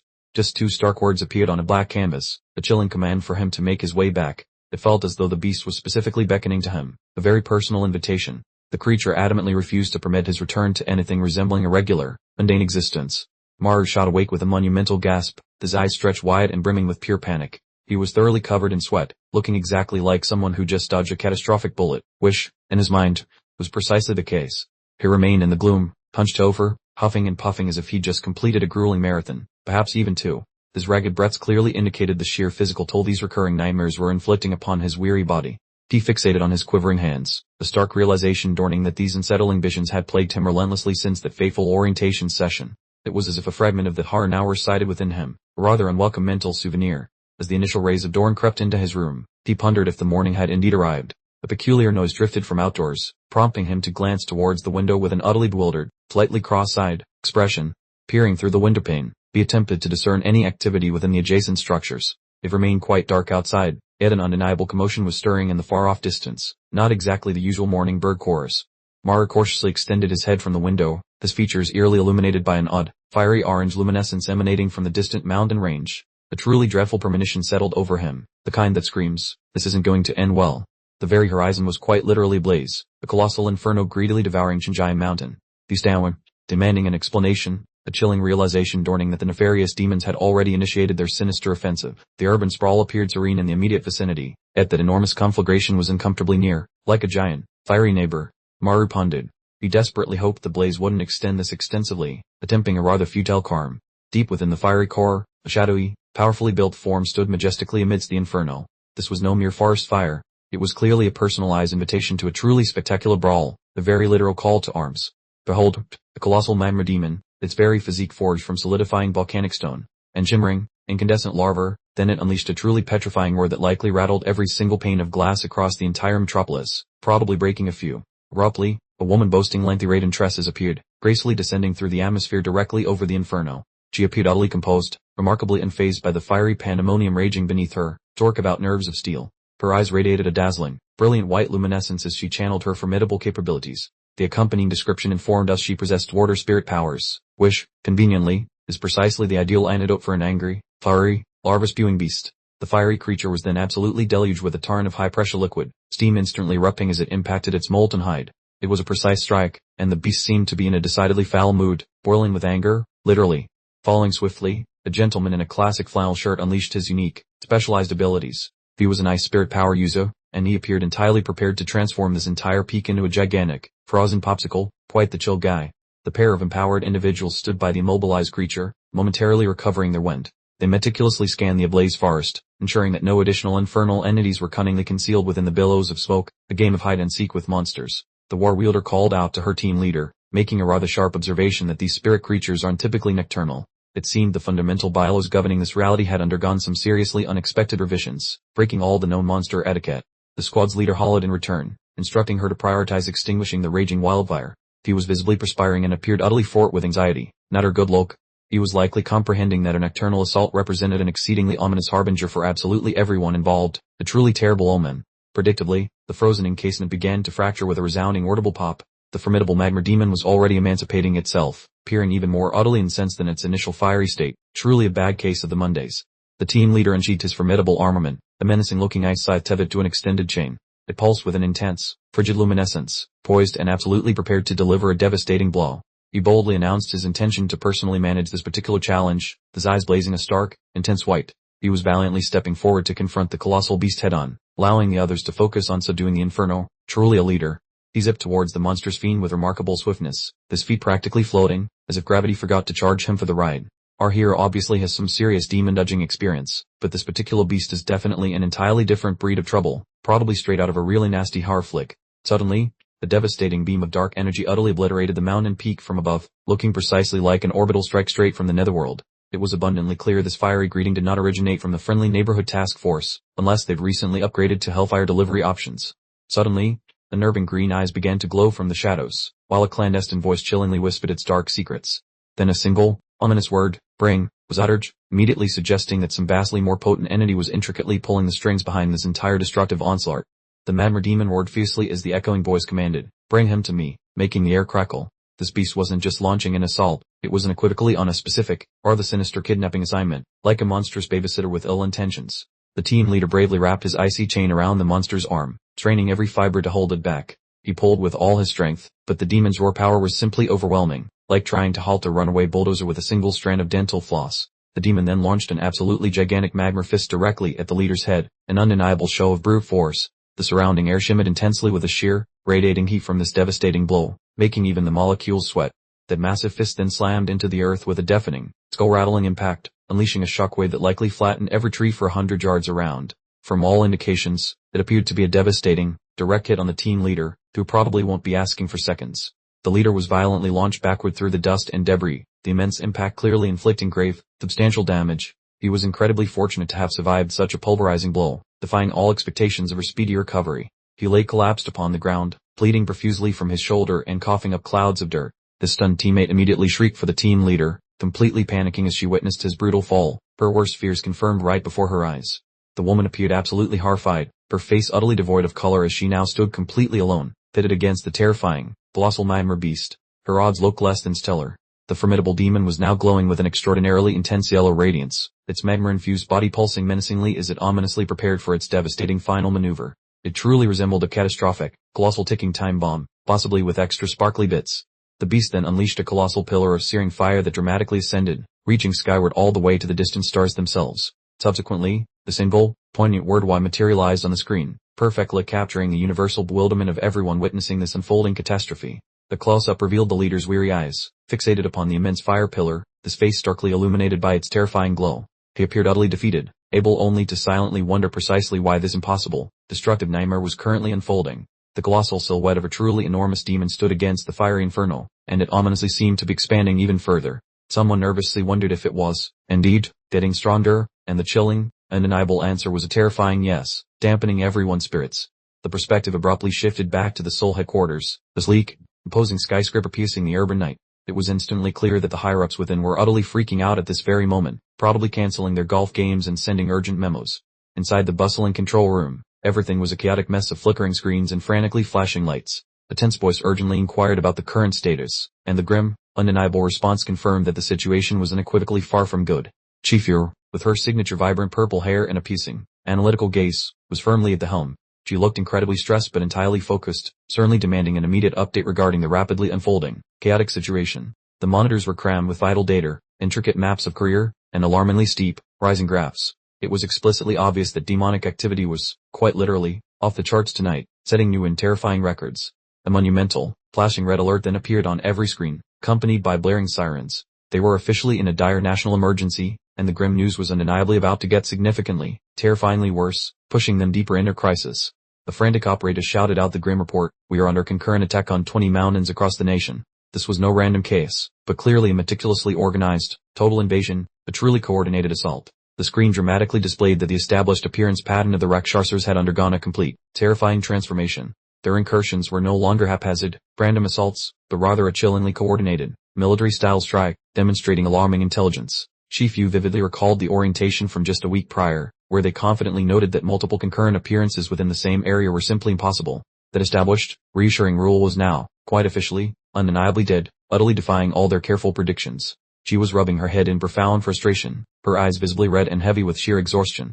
She muttered quietly to herself that this entire chaotic mess had started exactly a week ago during the orientation, yet the crucial question of why relentlessly persisted. Suddenly, a subordinate urgently yelled that an important call was incoming from the Busan branch. It appeared the widespread chaos had now indeed spread its destructive influence all the way to the southern coast, creating an even larger crisis. Chief Yu's hand instinctively reached for the intercom, her fingers subtly trembling. She was expecting the first devastating report from outside the capital, and Busan was now poised to deliver the critical, potentially catastrophic news. She inquired calmly about the urgent matter, her voice remaining astonishingly steady amidst the growing madness. She proved herself a consummate professional to the very end, keeping her composure perfectly. Meanwhile, in Busan, the man in a strikingly sharp suit stood casually behind yellow caution tape. He sounded far too nonchalant, addressing her as big sister as if they were just a pleasant family reunion, completely ignoring the national crisis at hand.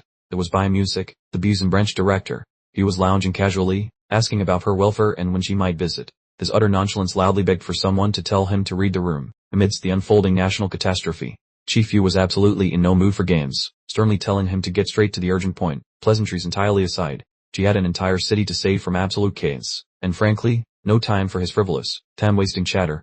That fellow Music wears a bizarrely satisfied smirk while announcing some chaotic drama at Busan's Jumjing Mountain, appearing far too delighted by the misery. This giant, shiny lemon-colored portal emerged from a thick mustard mist, looking super old and clearly causing all the neighborhood property value drops. Bystanders gawk at the gateway spewing radioactive glitter, while Music notes the exit has been stuck open for 3 days, breaking all logical records. Chief Yu is losing her marbles, yelling that the hole won't shut, since these magical doors usually expire once the intruder gets its refund.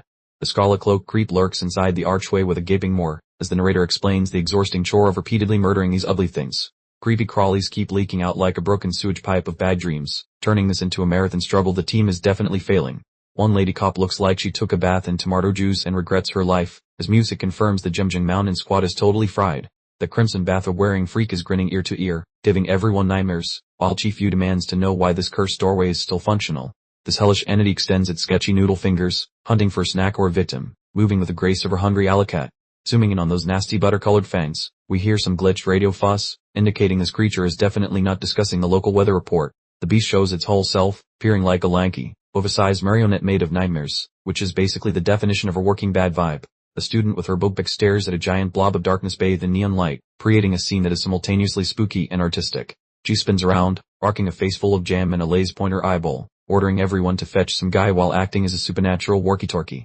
Chief Yu is totally lost, screaming about which specific dude they want, realizing this monster attack is actually a very personal and aggressive delivery request. That lanky spook poses against the moon like he is auditioning for a Reaper role, making for a very theatrical and incredibly sweaty palm-inducing visual. The creature drifts down from the clouds, its hobo chic rags waving around, giving off massive energy like the final hurdle in a difficult video game. A pointy toe clicks against the dirt, as Music confesses they have absolutely no clue which person this uninvited guest is actually asking for. Dropping the jokes, he insists that this mystery man better teleport to Busan immediately, because this puzzle is becoming a lethal headache for everyone. The monster's huge shadow eclipses Music and his team, who stare upward with a mix of respect and the sudden urge to change their pants.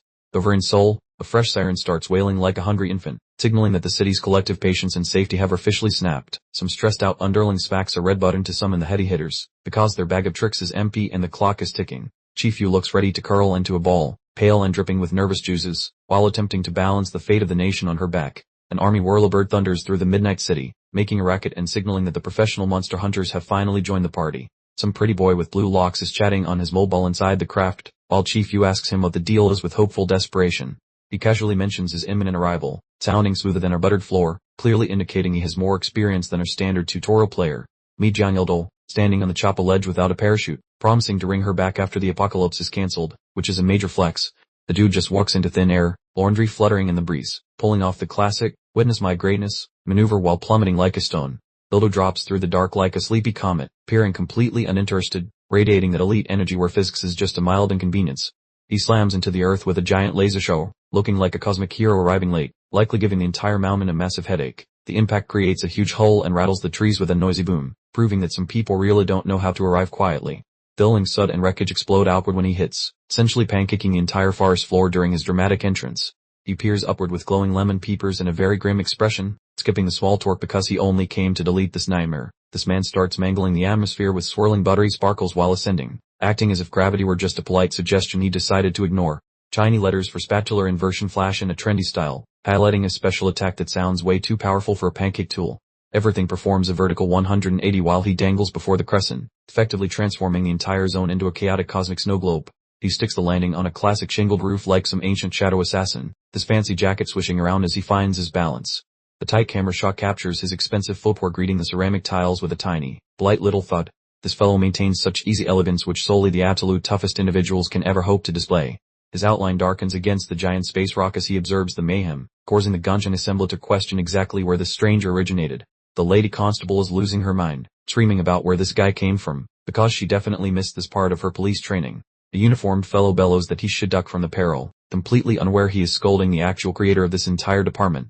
That Scala-cloaked freak cricks its neck like a rusted hinge while staring at Ildo, sensing that a legitimate problem has finally arrived to ruin its day.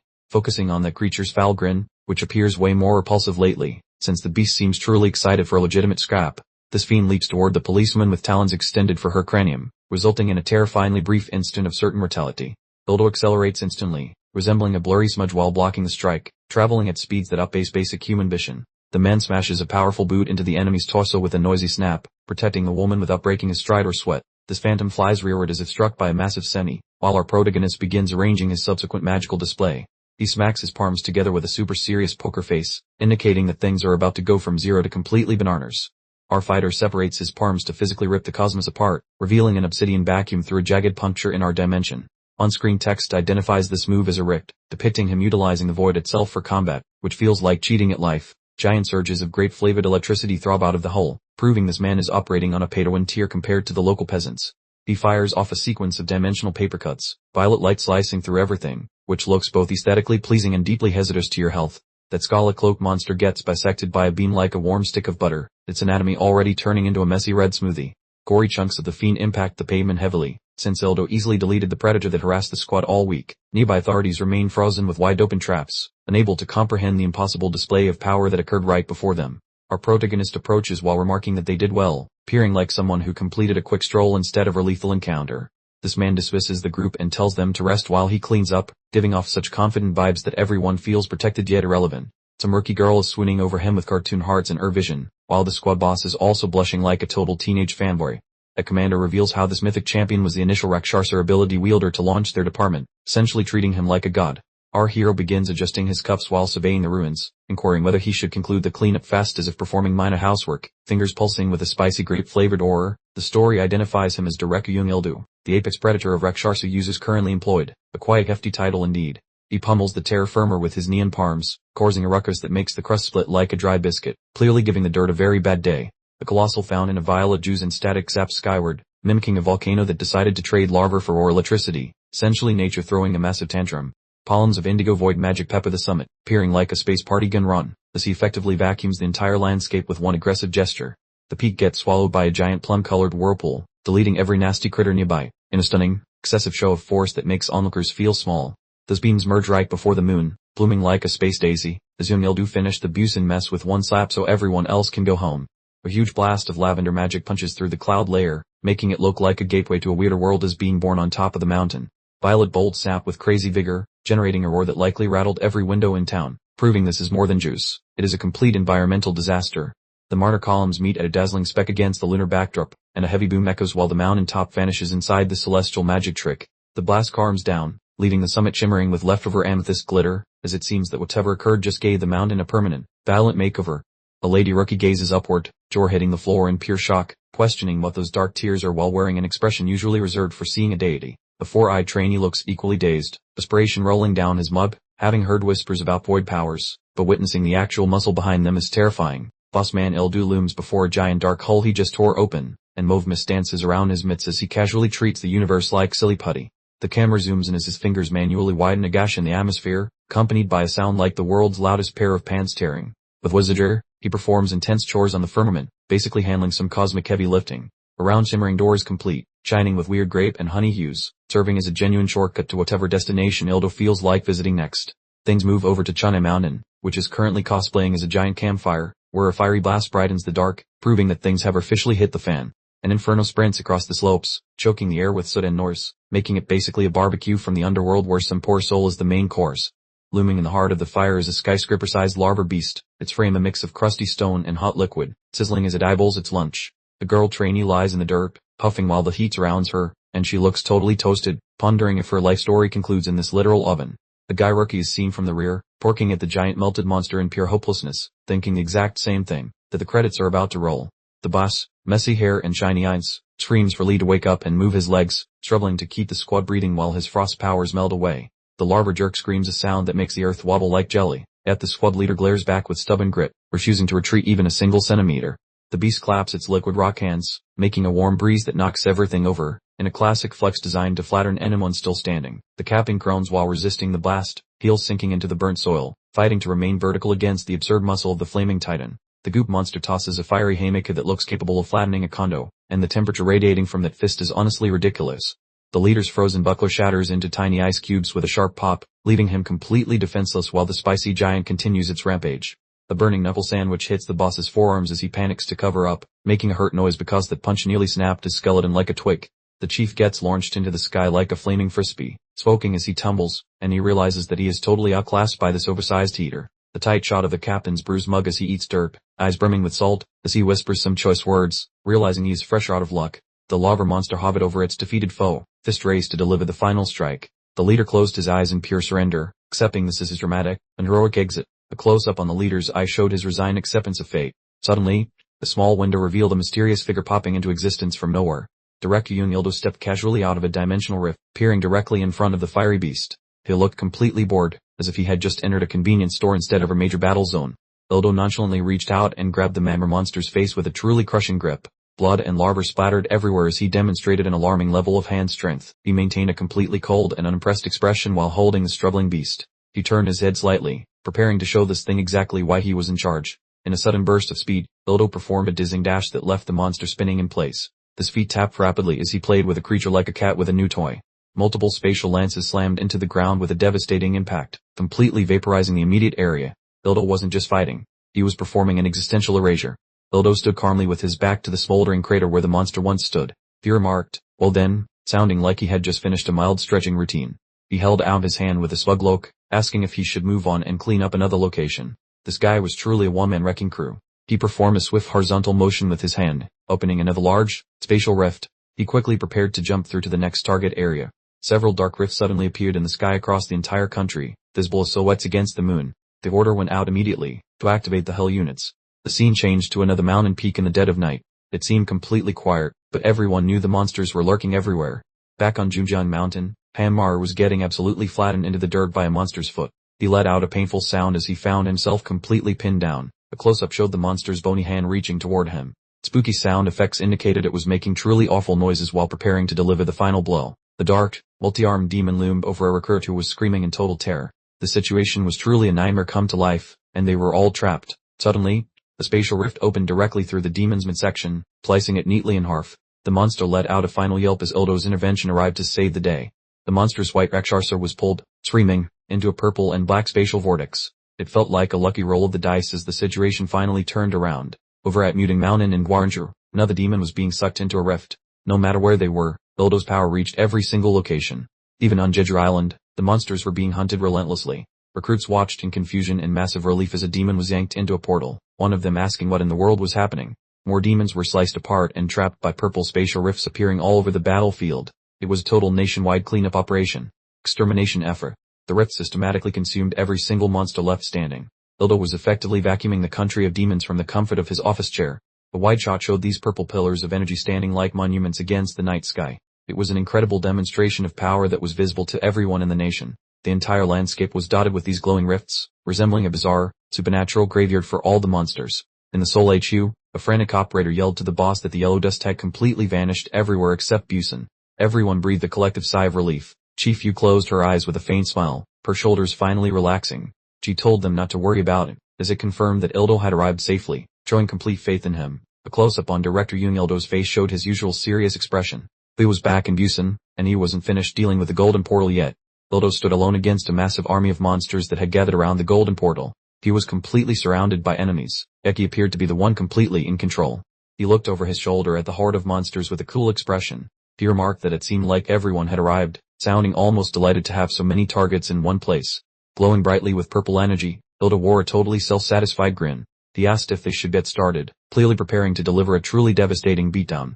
The sapphire-hued brute screamed straight toward the viewer while flaunting some nasty molars, completely oblivious that a permanent removal process is commencing immediately. A frantic mob of those horned goons rushes ahead like a rowdy mosh pit, mistakenly believing that bringing extra bodies will somehow stop their inevitable retirement. Those ugly critters are practically hugging the guy now, trapping him within a swirling ocean of multicolored skin and terrible breath. Situations appear incredibly sketchy right now. Yet he remains as stationary as a marble statue at a silent funeral.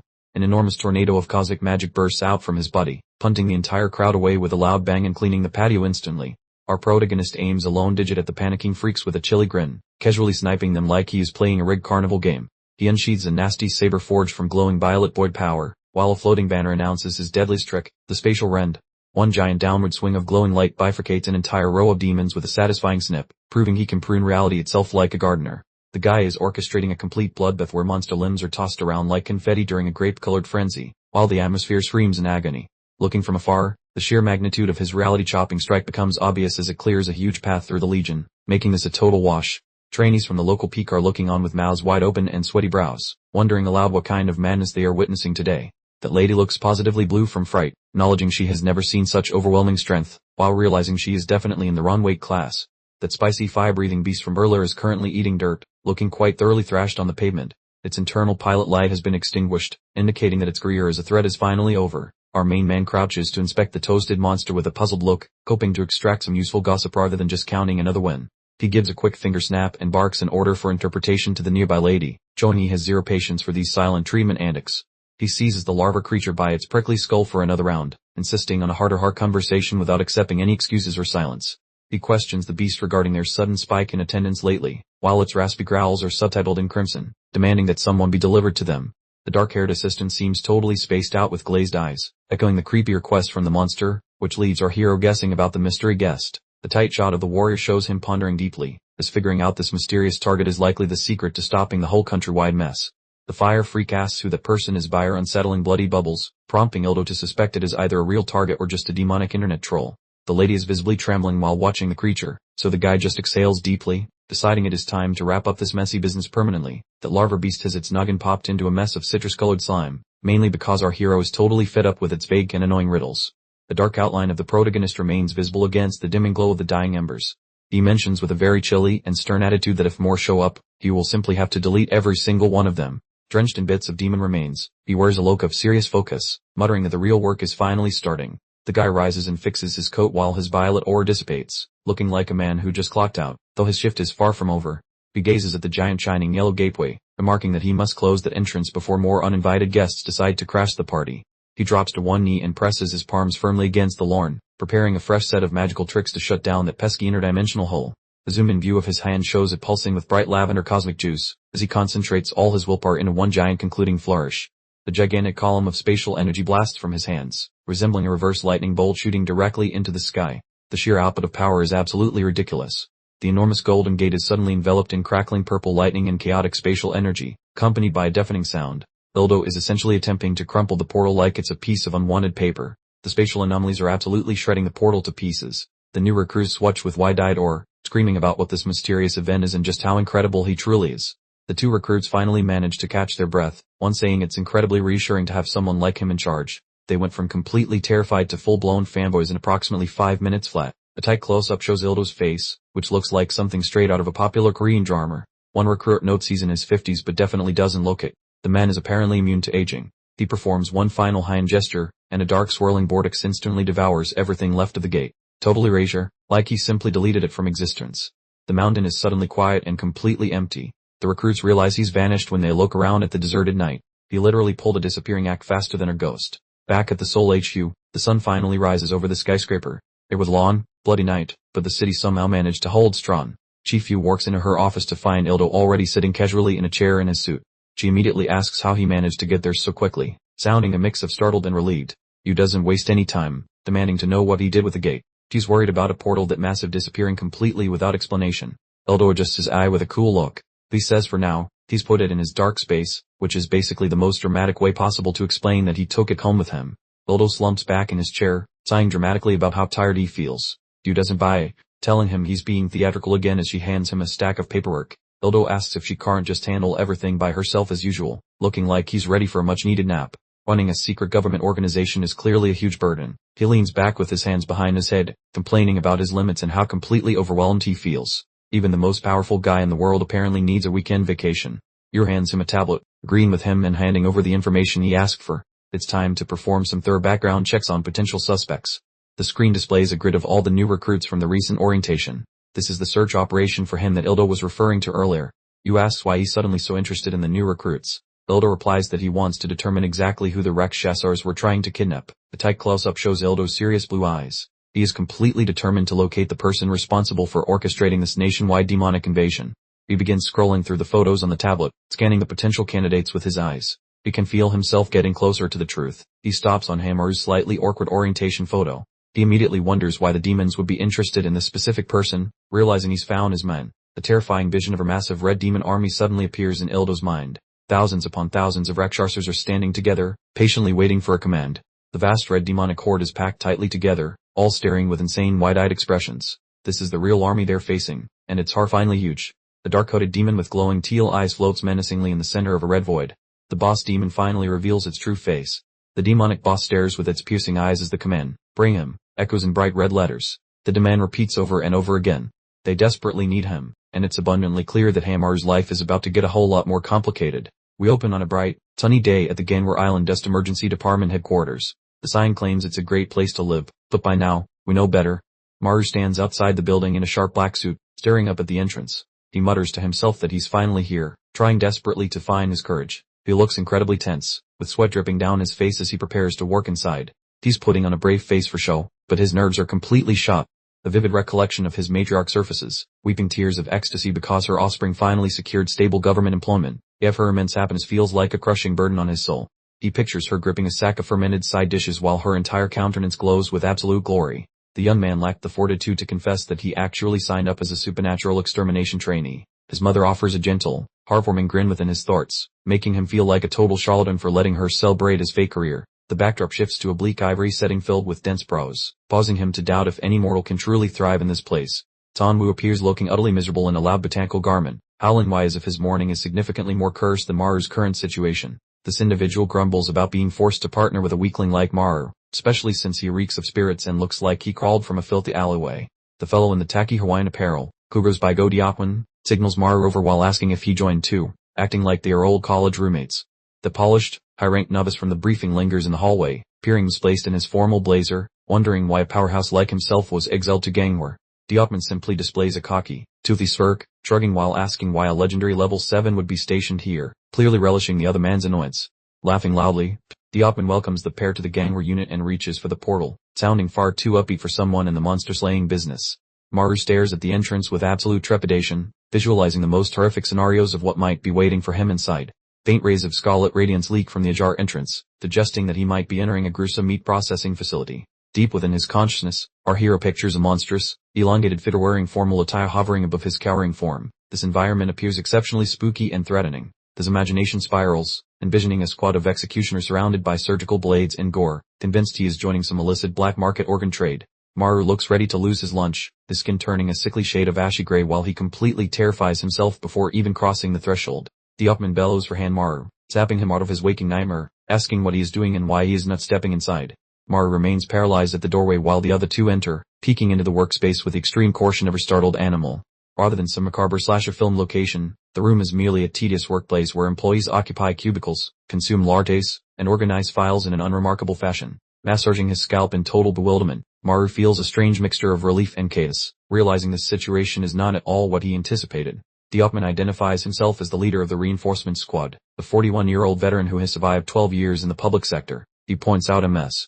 Yoon-won, the 36-year-old employee with 7 years of tenure, who is currently focused on her warranty.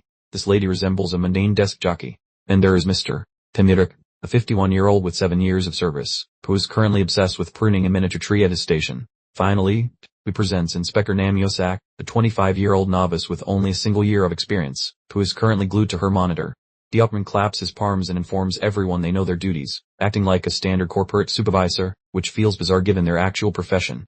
We see a close-up of fingers dancing on a keyboard, and the elite newcomer asks if there is anything else to discuss, clearly unpressed by the lackluster introduction. Maru collapses into his swivel chair feeling completely drained, having prepared for a fight for his life only to be greeted by tedious data entry. He scrutinizes his fresh colleagues, noting how every single person seems entirely absorbed in their trivial duties. He lectures himself to keep his mouth shut and act like a piece of invisible furniture to survive. Attempting a charm offensive, he flashes a toothy grin and greets the top-tier newbie, praying for a fresh start. Mr. Fancy Pants responds with a death glare that could melt steel, clearly showing zero interest in being buddies. Leaning forward like a horror movie villain, he growls a query about Maru's staring habits, leaving the poor kid shaking. Maru turns whiter than a sheet, as popping, as he accepts that his coworkers are certified lunatics and he's doomed. Looking down, we spot Maru wilting at his cubicle among the oddballs, pondering why the support squad is so broken. Maru nudges Yosak for some intel, stuttering a Yahello, though she just sparks a distracted what without looking up from her task. Peeking at her monitor, he finds her browsing high heels, making him question if this department fights monsters or fashion trends. Yosak yanked her ears free and exhaled a soul-crushing sigh. Looking utterly drained by the prospect of tutoring the rookie, she begins detailing the blueprint of the dusty task force, noting that 13 separate bases are currently scattered across the entire nation. A digital map appears riddled with colorful dots, revealing a massive secret organization that the public knows absolutely nothing about. She notes that the big shot level 7s reside at Central Command for high-stakes glory. All boss images flicker behind her. Pointing to a remote island, she calls it a low-sunlight zone, essentially a career dumping ground for the most incapable or floored workers. Deshok swivels her chair with a devious grin, causing Maru to yell as the grim reality finally clicks into place. Thrusting a finger upward, he bellows that he finally gets it, acknowledging he is officially part of the island of floored misfits and rejects. Scanning the room once more, he views his colleagues differently, seeing them as the bargain bin leftovers of the Slayer community. Deshok remarks that some geniuses actually choose this dump, leaving Maru wondering what kind of masochist would ever do that. The entrance groans open with a dramatic screech, forcing every head in the room to turn toward the new arrival. A lanky, trendy lady with dark locks and a hoodie strolls inside, sporting Crocs like she just crawled out of pajamas. Maru gorks at her in total disbelief, letting out a sharp gasp as he recognizes a face from his recent past. It is that lady from the mountain, Captain Kang. She appears completely spent, dragging her feet with eyelids drooping halfway as she trudges toward her workstation. A coworker suggests she head home post-shift, while Maru realizes with dread that his mountain rescuer is his actual manager. Kang collapses into her seat like a sack of potatoes, clearly sleep-deprived and totally oblivious to Maru standing right there. Deshok nudges Maru impatiently, while Kang asks if the prize-winning rookie showed up yet, sounding like she could not care less. The camera zooms in on Maru as his brain short-circuits, realizing he is indeed the legendary award winner she mentioned. And naturally, the heavy pressure is back. He recalls the orientation where he wore that hideous flower shirt, looking like a lost tourist who had clearly taken a very wrong turn. His brain shrieks in pure terror as his face contorts, finally grasping that this dull desk job might actually kill him. Yoshok adds that he gets an extra housing stipend, which makes Maru's ears twitch with a sweet scent of cold, hard cash. He clenches his jaw, sensing that massive bonuses usually involve life-threatening combat, as the terrifying job description finally clicks. Shrugging casually, Yoshoka mentions that his hazard pay actually dwarfs his base income by fivefold, which is totally normal. Maru remains motionless with a vacant expression, while his internal calculator crashes trying to compute that absurd mountain of gold. His pupils morph into shiny dollar symbols while visualizing heaps of dough, screaming that quintuple pay makes any mortal danger acceptable. Taking his seat with renewed vigor, he looks ready to conquer the world, prompting Yoshoka to tell him to stop being annoying. Yoshoka ignores the apocalypse, yelling into her handset for someone to hold their horses until the buzzer sounds, looking entirely bored. Maru glances sideways at her, wondering if his existence is an inconvenience, as his social panic starts to bubble over again. Eyes glued to the wall alarm, that counts the seconds, whispering that he will survive until the bell like a terrified kindergartner. The camera pans across the deserted break room while the afternoon light dies, showing a clock that moves slower than her snail. Maru sips cheap brew from a leaking cup, convincing himself this gig is easy money while finally exhaling a breath of relief. He drifts through a mental paradise of caffeine and riches, touting internally about winning the employment sweepstakes with this massive paycheck. Dutchman abruptly rises, emitting a bone-cracking stretch, bellowing for the crew to pack it up, which earns him everyone's eternal love. He signals toward the fresh meat, barking for the rookie to join him, looking like a man with a severe thirst for beer. Strolling over to Maru, he leans against the workspace with a giant grin, clearly deciding that the new kid is his favorite toy. Getting right into the poor guy's personal space, Dutchman asks for first-day feedback, acting like the most chilled-out manager on the planet. Maru offers a trembling, pathetic grin, stuttering that he has zero inquiries while his brain remains a scrambled egg of pure confusion. Sunlight fades as the squad marches through the cubicles, led by a boss who looks like he just won a hot dog contest. Gathering his courage, Maru finally asks the million-dollar question about what exactly a Rakshasur is and where they actually spawn from. Looking grim, the supervisor pauses to aggressively scratch his head, looking completely lost, before shrugging and admitting he hasn't got the foggiest clue. Gesturing vaguely toward the rafters, he explains that a Rakshasur is just something that drops from the sky, providing the most useless explanation in history. Maru gazes at him with soul-crushing disappointment, concluding that civilization is doomed because his coworkers are essentially just very confident, clueless toddlers. Letting out a dry, defeated shuffle, Maru wonders why life is so annoying while his eyes take on the luster of dead fish. The entire squad stands together looking like a collection of discount action figures, making Maru wonder if he joined a circus by mistake. Night falls on the shiny Seoul Tower, presenting a sharp, expensive contrast to their dingy little office in the middle of nowhere. Chief Yu rides the lift alone, her stony reflection staring back as she descends into the bowels of the building for shady business. With a sharp ding, the doors open at level B7, the designated floor for top-secret conspiracies and dramatic reveals. We focus on her scarlet stilettos making a rhythmic tapping sound against the cold, industrial plating of the car door. She marches forward with intense determination. Entering a giant sci-fi laboratory, she finds Ildo near a glowing bat, asking for his opinion while her voice bounces off the walls. Ildo glances back. This feature is obscured by dramatic lighting, looking like a man who definitely has a very complicated secret plan. Examining her chart of nerdy statistics, Yu sighs happily because those ugly monsters are finally sticking to their usual schedule. Ildo rests his palm against the containment vessel, staring at the mystery within while the room reeks of sketchy vibes and impending doom. Whispering about that funky mustard gas leaking from the portal, he admits they are messing with stuff far above their puny mortal pay grades. Within the glass tank, a spooky creature with a bunch of pale noodles for arms drifts around in the glowing Gatorade. The creature looks seriously creepy and incredibly alien. Yu glares at him with suspicious intensity, demanding to know if he pinpointed why those beasts suddenly went on a crazy shopping maltantrum. A shadowy figure sits locked in a glowing disco jail, and Ildo groans that he is currently clueless about the whole situation. Strolling past speakers with their long shadows trailing, Ildo tells her to keep the bosses on high alert before the proverbial fan meets the feces. The bright display flashes a dark warning that should the other corporate suits catch wind of this spicy little secret, total madness will erupt, because this hidden truth is enough to blow their entire world to smithereens. Maru reappears drenched in nervous perspiration and looking completely baffled, screeching internally about what on earth is actually happening right now. The grill pops with juicy pork fat while a coworker bellows that they should celebrate like there is no tomorrow if doom is approaching. The entire squad is huddling over booze and BBQ, throwing a rowdy shindig to indoctrinate the fresh meat they just hired. Digman is aggressively inhaling bacon as if calories do not count, neglecting the minor detail that civilization is basically circling the cosmic drain. Leaning forward with a smirk, he spills the tea that a bunch of monsters will literally fall like hail next year, per the local fortune teller.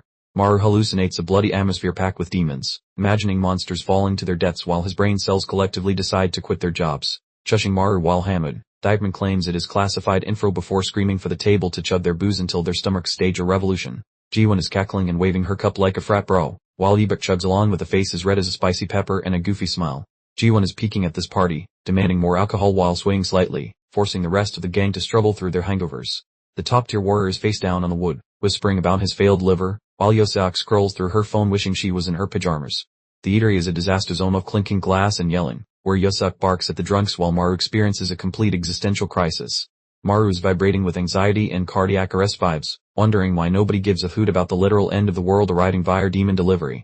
The camera moves to a silent peak under the stars, where a shiny celestial light suddenly pops up like a giant cosmic flashlight in the sky. An old-school golden doorway manifests on the slope, radiating bad vibes and confirming that Ildo was right to be paranoid about this supernatural portal opening. Giant ashy claws begin poking out of the shiny entrance with a noisy thud, signaling that the monster party is back and there are no bouncers.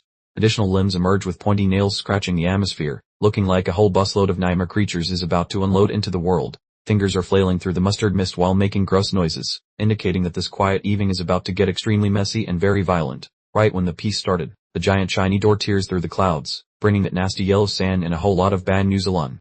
Every phone in the room starts wailing like a banshee, because nothing says national crisis like the president texting you to go to work during appetizers. The squad stops chewing and gapes at their devices, with Yosak nearly gagging on pork while the old-timers comprehend that their vacation just went up in smoke. Observe this massive collection of grilled steaks and booze. Abandoning such protein seems criminal just because some ghoul crashed their late-night relaxation session. The commander discards her cooking smock instantly, vowing a prompt return while the top trainee begs for permission to assist in the upcoming skirmish. This fellow radiates extreme combative energy. Etcharner delivers a blunt refusal before he finishes speaking, which represents an absolute soul-crushing shutdown. This talented trainee desires to participate, however the commander provides a frigid rejection. She obviously possesses alternative goals excluding his presence. The commander selects Hanmaru for the mission, gesturing toward our hero who performs a messy liquid spraying reaction because such choices were never anticipated. The perspective transitions to a vehicle racing over a moonlit overpass, its engine roaring while they fly toward a high-stakes and mysterious destination. Our hero occupies the front seat looking utterly exhausted, mentally reviewing warnings about demonic entities appearing in swarms and feeling deeply troubled. He releases a summer breath while perspiration coats his skin, doubting his personal value once this actual end-of-the-world scenario begins unfolding around his seat. Our commander identifies an internal crisis and yells such a moniker. Once that boy stutters a timid response, she demands the light disregard dark predictions. Concentration remains fixed on the asphalt ahead, stating how leadership is currently arranging defenses. Captain Kang sounds significantly bolder than the shivering youth. Because our hero stays doubtful, the captain notes how Central Command contains numerous powerhouses, aiming to offer solace while the lad keeps quivering like foliage. While cruising along the shoreline, the captain details their professional obligations. Seemingly their primary chore involves pinpointing every phantom within the digital display. Plus total erasure, the climate grows grim while her oculars begin sparking, looking keen to manually execute every villain across her route. That line drips fear, privately admitting he feels petrified. However, our protagonist pauses, observing she uttered a particular detail which grabbed such focus. Captain Kang mentions his possession of an unusual talent, also expressing interest in observing such skills. Our hero turns red since no person previously labeled the lad unique. The bit of praise impacts our hero significantly, producing a clumsy and shy smirk while questioning if pride represents a normal feeling. An old image surfaces regarding teeth sinking into the beast near the cabin. Captain Kang remarks on never witnessing such affected gluttony, representing a weird description. Our hero feels baffled by language. During gritty visuals focused on clenching fingers, our protagonist asks for the meaning of gluttony, oblivious regarding his receipt of an extremely distinct monster categorization. Our protagonist requests a precise definition concerning those words, potentially praying the answer avoids anything concerning an unusual appetite for phantoms. Captain Kang contemplates that beast our protagonist encountered, pondering if such ravenous demons exist, since lore within this reality grows stranger every second. Her description covers his power for actually devouring those phantoms. Our hero looks entirely dazed while the truth regarding his supernatural eating habit finally registers. Our commander glares toward his seat using those glowing magenta pupils, awaiting a reply, while our protagonist seems nearing a massive psychological meltdown just contemplating the menu. The mutters, appearing ready to vomit his entire meal. The concept regarding transforming into a supernatural vacuum for hellish entities certainly represents an undesirable professional trajectory. The vehicle rolls onward beneath a lunar glow. The interior mood feels incredibly heavy following a terrifying revelation concerning his digestive system. Instantly, we were granted a truly grotesque close-up of a Rakshasa, its absurdly long, repulsive tongue dangling like a discarded party streamer, certainly a rejected prototype from a nightmare factory. Abruptly, a sturdy spear or staff was thrust with brutal force directly into the creature's gaping maw, producing a truly hard swelsh, a clear indication that someone was definitely not playing nicely anymore. It was Officer Kang, cool as a cucumber, casually gripping the small, hideous beast by its impaling stick and briskly telling it to hush, utterly unperturbed by its monstrous repugnance. Maru shrieked, already on the verge of losing his lunch, pleading to know if she actually intended for him to consume this, the perfectly natural, universally understood human reaction. With a blindingly cheerful affirmative, she then delved into the gory specifics, explaining that devouring Rakshasa flesh incapacitated their regeneration for a full week, an absolutely genius tactical advantage for the less squeamish. She then casually shoved the diminutive, wriggling heart closer to him, suggesting this one was also on the menu, while Maru, a symphony of distressed whimpers, looked about 2 seconds from total blackout. He stared intently at the chunk of monster held in his hands, desperately trying to conjure some semblance of courage, muttering affirmations about his powers and the urgent need to utilize them, remembering her lukewarm compliment about his supposed specialness. In a desperate attempt at self-hypnosis, he tried to convince his brain it was just an octopus, a cooked tentacle even appearing on screen for visual aid, the truly admirable, if wildly inaccurate, mental pivot. It was, beyond all doubt, emphatically not seafood. With a guttural roar, he announced his gruesome commitment, opening his mouth wide and finally deciding to take the unsavory plunge, marking the rather unfortunate birth of the team's ravenous, albeit reluctant, Brucey. The scene then shifted to a rather unenthusiastic Maru gingerly nibbling on the creature's limb, while Officer Kang, relegated to the corner, bellowed for him to bite it with actual conviction instead of merely daintily toying with it. Maru was openly weeping, whining about the sheer abominable grossness of it all, as she simply kept screaming for him to get a move on, creating the most profoundly messed up dinner scene imaginable. Her patience, finally depleted, and she resorted to forcibly ramming the thing into his protesting mouth, roaring commands for him to eat it as he wrestled for his very sanity. The camera mercifully cut back to the sunny exterior of headquarters, implying the training session had at long last concluded, or, more accurately, that Maru had somehow managed to survive it. Maru was back at his desk, appearing as if he'd just spent a week wrestling a particularly aggressive garbage disposal, clutching his skull and groaning about being in utterly excruciating pain. Tianwu, the effortlessly cool, blue-haired elite, leaned over with a smug grin, immediately launching into a torrent, labeling Maru an absolute dunce for supposedly losing his breakfast the very moment he set foot on the field. Maru's fuse finally blew, and he snapped back, demanding to know precisely what kind of performance Tianwu expected from him, utterly fed up with the guy's unending, superior attitude. Tianwu, now absolutely fuming, shrieked about how *key hadn't even glimpsed the field yet because of an incompetent fool like Maru, a stellar demonstration of his truly galactic ego. He then leaned right into Maru's face, jabbing a finger for extra emphasis, twisted the knife by reminding him that Commander Kang was only bothering with his training because, well, he was literally the last one left, a truly savage low ball. Tianwu stormed off in a theatrical huff, tossing a final, barbed insult over his shoulder, leading Maru to simply watch him go, looking utterly deflated and profoundly defeated. He cast his gaze downward, the summer realization dawning that, even if the guy was a monumental jerk, he was actually correct, prompting Maru to decide it was high time he got his act together, the tiny spark of genuine motivation finally igniting within him. Abruptly, the alarm mounted on the wall began to shriek, startling everyone, as Officer Kang's commanding voice thundered through the speaker system, specifically summoning Han Maru. She stood poised squarely in the very center of the office, every inch of her radiating an aura of unwavering readiness for immediate deployment. She bellowed Han Maru's name with urgent authority, but a profound, almost mocking, silence emanated from his workstation. Her gaze remained fixed on his now empty chair, her expression utterly unreadable, confirming that our supposed hero had, quite spectacularly, been missing during a critical emergency. The camera then mercifully glided towards the restroom entrance. From behind a closed stall, a profoundly pained groan echoed, an undeniably dire omen for his very first mission.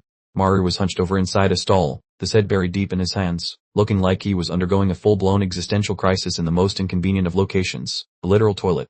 He was gripping his hair in frustrated agony, truly pondering if devouring a Rakshasa while fully awake was even remotely possible. The sheer psychic scarring of the previous, unspeakable, this flavor trial definitely persists. Letting out a massive groan, he complains his magic is basically a party trick, deciding to bail today and try tomorrow, because monster slayers are the kings of laziness. He starts hobbling down the hall, clutching his gut and making noises that sound more like a dying car than a government employee. Out of nowhere, Officer Kang teleports directly before the boy. Maru shrieks in absolute terror and nearly leaps from his hiding spot. Looking him over with lace-like pink pupils, she inquires about his time spent within the toilet, having clearly decoded his entire strategy. Maru begins dripping sweat and invents a pathetic lie about bad takeout, stuttering like a broken robot while looking literally anywhere else. He whines about his health, trying to look like a Victorian child with a plague. She remains motionless with limbs folded, looking like she is waiting for a bus that is 4 hours late. The pair merely gawk at one another, enveloped by physical symbols of confusion, as the social tension hits an unprecedented peak. According to her, having magic doesn't mean he must join the feds, since he could simply endorse a secrecy pact then disappear forever. However, one problem remains. Federal goons would be observing his every move until he eventually kicks the bucket.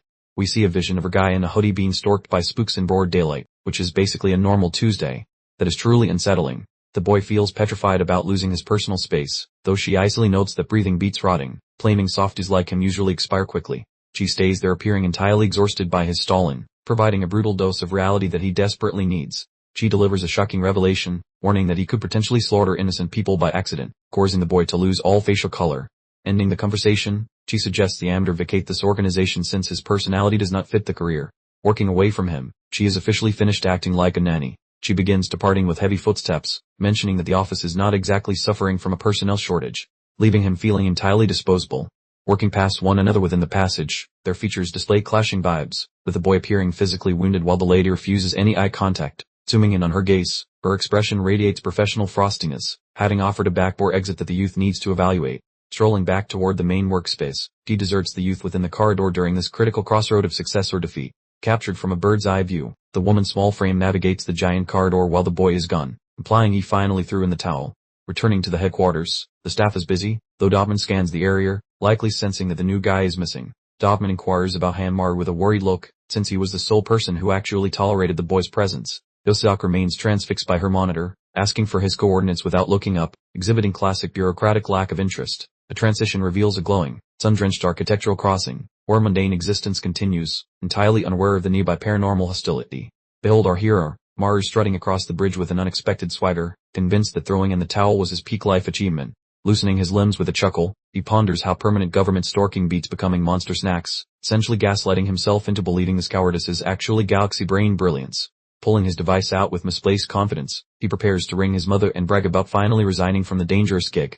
He questions the utility of professional ladder climbing when the planet expires next year, fully embracing his new identity as a grumpy nihilist. He initiates the dial but freezes mid-stride, sensing a distinct lack of maternal warmth and some weird vibes from her speaker. Quivering like a vibrating phone, he demands her location while some truly bizarre acoustic chaos erupts in the background of her call. She chirps about being atop Inwang Mountain with her pals, blissfully engaging in the exact hiking activity he begged her to avoid, proving parents never listen.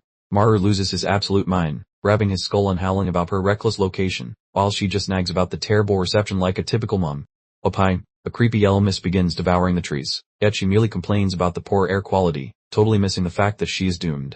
Maru hollers into his speaker until his lungs burn, but the signal disintegrates into static, leaving him shouting at a dead, silent piece of plastic. After a final string of mucking beeps, the connection severs, leaving Maru gawking at his screen as his deepest anxieties manifest in real time. Recalling the dire alerts regarding high-altitude yell haze, this expression twists into a terrifying realization that his mother is currently wandering inside a disaster zone. At the summit, the squad captain warns of a major supernatural breach, especially since the soup-like fog has reduced their visibility to practically 0 inches. Abruptly, a confused guard grunts and points toward a shadowy figure, shouting at the new guy to find out why he is just standing there. The camera zooms in on the baffled guard, who is peering at an illegal tree inhabitant that is certainly not a squirrel or bird. The team petrifies with fear upon spotting a gargantuan dark shape roosting among the leaves, looking like a bird of prey from a nightmare. An ugly Rakshasa is currently enjoying a light snack consisting of a detached human limb, eating with a casualness that is frankly very disturbing. We focus on its maw as nasty yellow fangs rip through muscle, causing a fountain of crimson juice to decorate the local scenery quite messily. The creature pivots its skull, displaying a luminous white eyeball centered on its brow, signaling that it has officially selected its next course of appetizers. Back at the river, Maru sprints like he's chasing a runaway lottery ticket, face contorted in a panic, charging toward the peak, retirement cancelled. Our unlucky friend is vibrating with terror, leaking tears and sweat as the situation implodes, his teeth clacking together while his squad gets absolutely wrecked nearby. The meadow has become a cemetery for the defeated, dominated by a giant beast, while a survivor wheezes about it being a low-ranked threat, which is clearly a massive lie. The captain finally arrives, panting like a dove that chased a car for 10 miles, fully aware he missed the intro and that the climax is going to be bloody. Instantly popping his clone powers, he creates a personal army to fight, yelling for the trainee to contact headquarters for backup because they are currently getting bullied by a monster. The trainee sprints away without hesitation, shouting his compliance to the boss while the expendable clones provide a distraction against the hungry, looming beast in the FOB. The scene shifts to a restricted area where a panicked individual shakes a locked metal locker, desperate to grab the radio gear before the magical interference kills the signal. Modern iPhones are worthless trash in this demonic smog, so it is time to use a prehistoric rotary phone that has been gathering dust since the disco era. The frantic officer sweats profusely while dialing, screaming into the antique handset that only this ancient museum piece can bypass the monster mist to successfully reach the civilization outside. Downtown, the distress signal hits a sleek tower on the skyline, delivering the mountain disaster news to the powerful bosses who run this entire corporate circus. Chief Yu stands at the lectern, radiating massive final boss energy with a fierce glare, informing the council with grim gravity about the total catastrophe currently unfolding uphill for the mountain squad. Her finger traces a chart where the beastie plans to crash a nature ward past the safe area, because if it hits the caution sector, we are looking at a messy buffet, leaving only our squad to play goalie. The camera scans a boring avenue where folks wander around like happy extras, totally oblivious to the fact that a hellish sleep paralysis monster is currently mapping out a route to their front doors. Seriously creepy vibes here, as we zoom right in. That phantom with gore dribbling out of his snout plus an eerie shimmer inside his socket, since this creature is not really muscular. He behaves like a wild carnivore that obviously located his following meal. The peaceful sidework morphed into a budget horror movie set, overflowing with corpses and a nasty scarlet filter, showing that those death predictions were actually quite modest, considering the lightning-fast carnage. This image wins the award for total sadness, featuring a child's rosy rucksack soaking in a scarlet puddle while a thud echoes, shifting the mood from a professional gig to a personal vendetta instantly. Boss Yu is losing her marbles, battering her furniture and screaming that the clock just hit 0, so she commands a full rollout to delete this freak before the town becomes a ghost map. The newbies line up together, peering like a spooky silhouette parade against the bloody horizon, while the vibe gets heavy as they gear up to work into the grinder to do their chores. The Skycam catches a pale ride zooming across the pavement while the lad hops out with a polite chow-tow, finally showing up to the party right when the main event is about to kick off. Our hero is sweating buckets, dodging a vehicle while tossing out a gratitude bomb during his wild retreat, since he needs to reach his mother and refuses to let traffic ruin his schedule. He sprints past a metal barrier sporting a no-entry notice for the working path. App regulations are just suggestions to him now, ignoring the red flags because family beats bureaucracy every time. Racing past the gates, the youth checks the group of backpackers with huge eyeballs, noticing his mother is missing in action, so he whips his head around while his ticker thumps like a drum.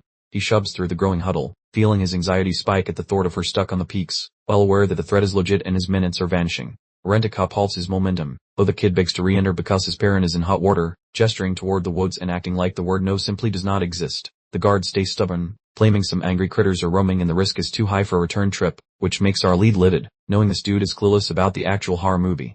The sprinter ignores the torque, hollering that they aren't dealing with a stray cat but a hellish beast before ghosting the staff with Olympic sprinting skills, becoming a total protagonist with a goal. We get a distant view of him climbing a giant, pointy stone face, proving he is willing to do some free soloing to reach her, skipping the easy paths for a hazardous mountain hack. He clings to a precipice with a focused face, silently begging the universe to keep his mom okay, while every fiber of his being feels the stretch, and he refuses to drop. That fellow at last heaves his frame across the brink, peering totally cook while scanning the timber for his parent, sucking in oxygen like a vacuum, but his gaze remains glued to the upcoming track. The thicket downstairs is hidden by heavy swamp, making it a nightmare to spot a single person, and things look bleak as that weird golden powder begins to choke the atmosphere. Our lead spies a stranger resting atop a stone, cradling a dark and bloated limb while inquiring regarding the madness, stumbling upon a living human, though that is hardly his parent currently. Some guy in a crimson coat fixes the lady's limb, while she mumbles about the heavy haze causing her to stumble and get lost, peering confused and hurting while the fellow assists. The lens focuses hard on the guy's sharp peepers as he surveys the area, feeling that some uninvited guests are nearby, keeping him on maximum vigilance for movement within the mist. The son at last glimpses the pair and bellows for his mother, trembling with joy that he made the deadline, looking like an emotional wreck as leaky eyes start when he sees her breathing. The mother glances up from the dirt, completely stunned to witness her kid materializing on the forest path, staring at him while she continues to support her wounded buddy. She wibbles her mobile with a smirk, displaying a digital update and mentioning she used his profile to hunt him down, which is a very modern method for avoiding a monster buffet. Once the surprise fades, she reverts to full parent mode, shouting to inquire about his employment status, apparently fearing unemployment more than the supernatural entities prowling the trees. Maru, decidedly not open to receiving any unsolicited life coaching, roared back that his current employment status wasn't exactly top of mind. His main objective was undoubtedly ensuring their swift exit before everything took an even nastier turn. The mom's acquaintance, meanwhile, was busy delivering an Oscar-worthy performance about her civil servant son, while the mom lamented Maru's utterly dismal track record with the ladies. Apparently, even impending doom couldn't halt the flow of mundane neighborly chatter. Maru unleashed a guttural yell of pure exasperation, absolutely done with the casual chat session smack dab in the middle of an actual monster hangout. He was practically playing superhero, yet they were discussing his non-existent dating portfolio. Suddenly, a suspicious shower of leaves drifted past his nose, causing him to freeze solid as a colossal presence loomed directly above. He began to perspire profusely, feeling a dark, ominous shadow envelop him completely. He painstakingly tilted his head skyward, discovering a truly terrifying outline perched precariously on a branch just above his cranium. Well, folks, the main event was finally here. The creature he'd been dreading had clearly found its audience. The truly enormous ape-like car glared down at him, sporting a truly malevolent smirk and announcing its arrival with a flourish fit for a dramatic villain reveal. This colossal brute was undeniably massive and looked absolutely lethal. Maru's pupils dilated to dinner plate size as his ticker began performing an impressive drum solo against his ribs. Piwas, bit again, experiencing a full-blown meltdown, completely immobilized by terror, just like every single time before. He was now sweating profusely and practically choking for air, his internal monologue a symphony of panic shrieks as the overwhelming dread firmly took control. His visual perception was beginning to blur significantly, and his legs felt like overcooked spaghetti. The monster observed him from its perch with the focused gaze of a seasoned predator. Almar recalled his unfortunate habit of blacking out the instant a demon graced him with its presence. He was clearly ensnared in a rather unpleasant, recurrent pattern of fear, a fact he knew all too well. He clutched his chest, a wave of profound self-pity washing over him as he wondered how a complete wimp like himself could possibly rescue his mother. The guilt was hitting him with the same gut-wrenching force as the sheer panic. Far below, his mother and her friend watched him teetering on the brink, thoroughly perplexed by his peculiar behavior. They then realized he was in genuine peril and might actually be about to take an unplanned dive. His precarious footing finally gave way, sending him tumbling backward off the precipice with a desperate, sharp intake of breath. This was shaping up to be an unmitigated catastrophe for our supposedly intrepid protagonist. His mother let out an ear-splitting shriek as she witnessed her son's descent, her face a living tableau of pure, unadulterated horror. She could only watch helplessly as he plummeted toward the unforgiving, jagged terrain below. Sensing its opportune moment, the colossal demon sprang from the branches with a savage, earth-shaking roar. Its unsuspecting quarry firmly in sight, it moved like a highly motivated projectile, hurtling directly towards the terrified survivors. The monstrous beast landed directly in front of the two women, absolutely dwarfing them as they recoiled in sheer, unadulterated terror. This thing was even more spine-chilling up close, and it looked very ready for its next meal. Still plummeting through the air, Maru screamed as he watched the creature prepare to pulverize the people he held most dear. He stretched out a hand, but he was utterly powerless and completely at the mercy of gravity. He desperately extended his hand, yet he was simply too far away, convinced it was already too late to avert the impending carnage. He squeezed his eyes shut, bracing himself for the absolute worst-case scenario. We are treated to a triptych, the monster's cavernous roar, the mother's utterly terrified expression, and Maru's desperately tear-filled gaze as he shouts, "Well, this is past the point of no return." Then, from absolutely nowhere, a sudden hail of stone daggers sliced through the air, embedding themselves firmly into the monster's back and bringing its rampage to an immediate, screeching halt. Talk about a timely intervention. The impact slammed the gigantic beast into the unforgiving earth with a thunderous crash, while Maru himself landed nearby, looking utterly dumbfounded by the inexplicable turn of events. He simply couldn't fathom how he was still among the living. He pushed himself up from the dirt, gasping as he observed the demon securely pinned to the ground by several surprisingly sharp, oddly leathery stone blades. The creature thrashed wildly, but it was held firmly in place. He fixated on the monster's back, his mind a whirlwind of confusion as he tried to deduce the mysterious origin of those knives. He then glanced down at his own hands, a strange thought bubbling up. Did I actually do this?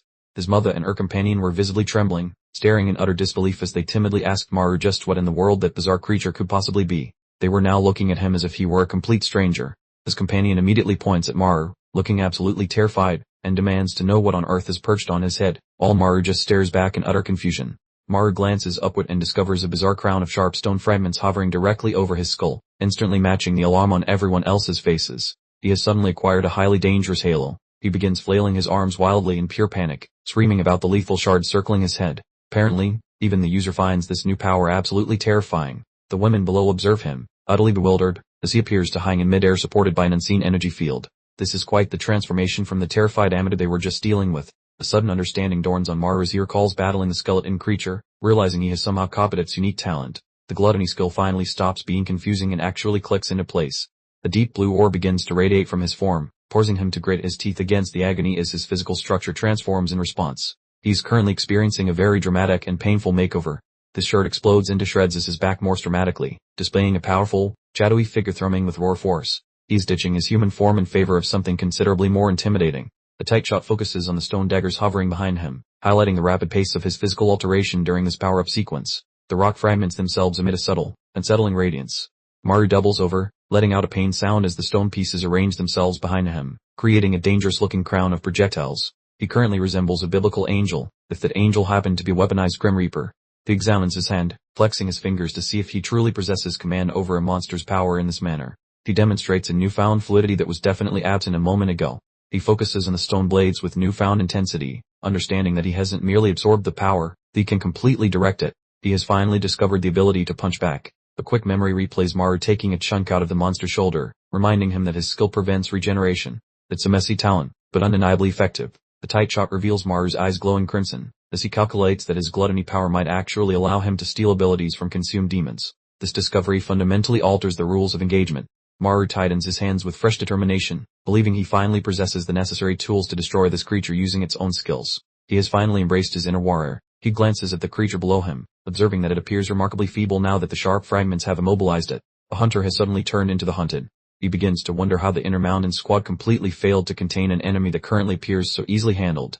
The logic of the power levels feels entirely inconsistent. Out of nowhere, highly polished dress shoes enter the shot as a figure approaches the kneeling Maru. The atmosphere in the woods instantly switches from chaotic to corporate. A well-dressed man inquires about Maru's condition, yet the surrounding energy immediately feels chilly and severe. This isn't your average emergency crew. These are clearly the heavy hitters. The duo from the central command center loom above him, completely underwhelmed, and sarcastically question why he permitted the monster to flee. This is pure bureaucratic arrogance in action. The command official sporting the peculiar hairstyle shoves his face close to Maru's, insisting on an explanation for their inability to contain the location. He is visibly determined to find a scapegoat for this entire mess. A regional officer is visibly shaking in terror, barely managing to explain that the monster was far too horrifying and annihilated their entire squad. He appears utterly traumatized. The official without hair rejects this explanation, noting that their leader was allegedly a level 7 heavy hitter.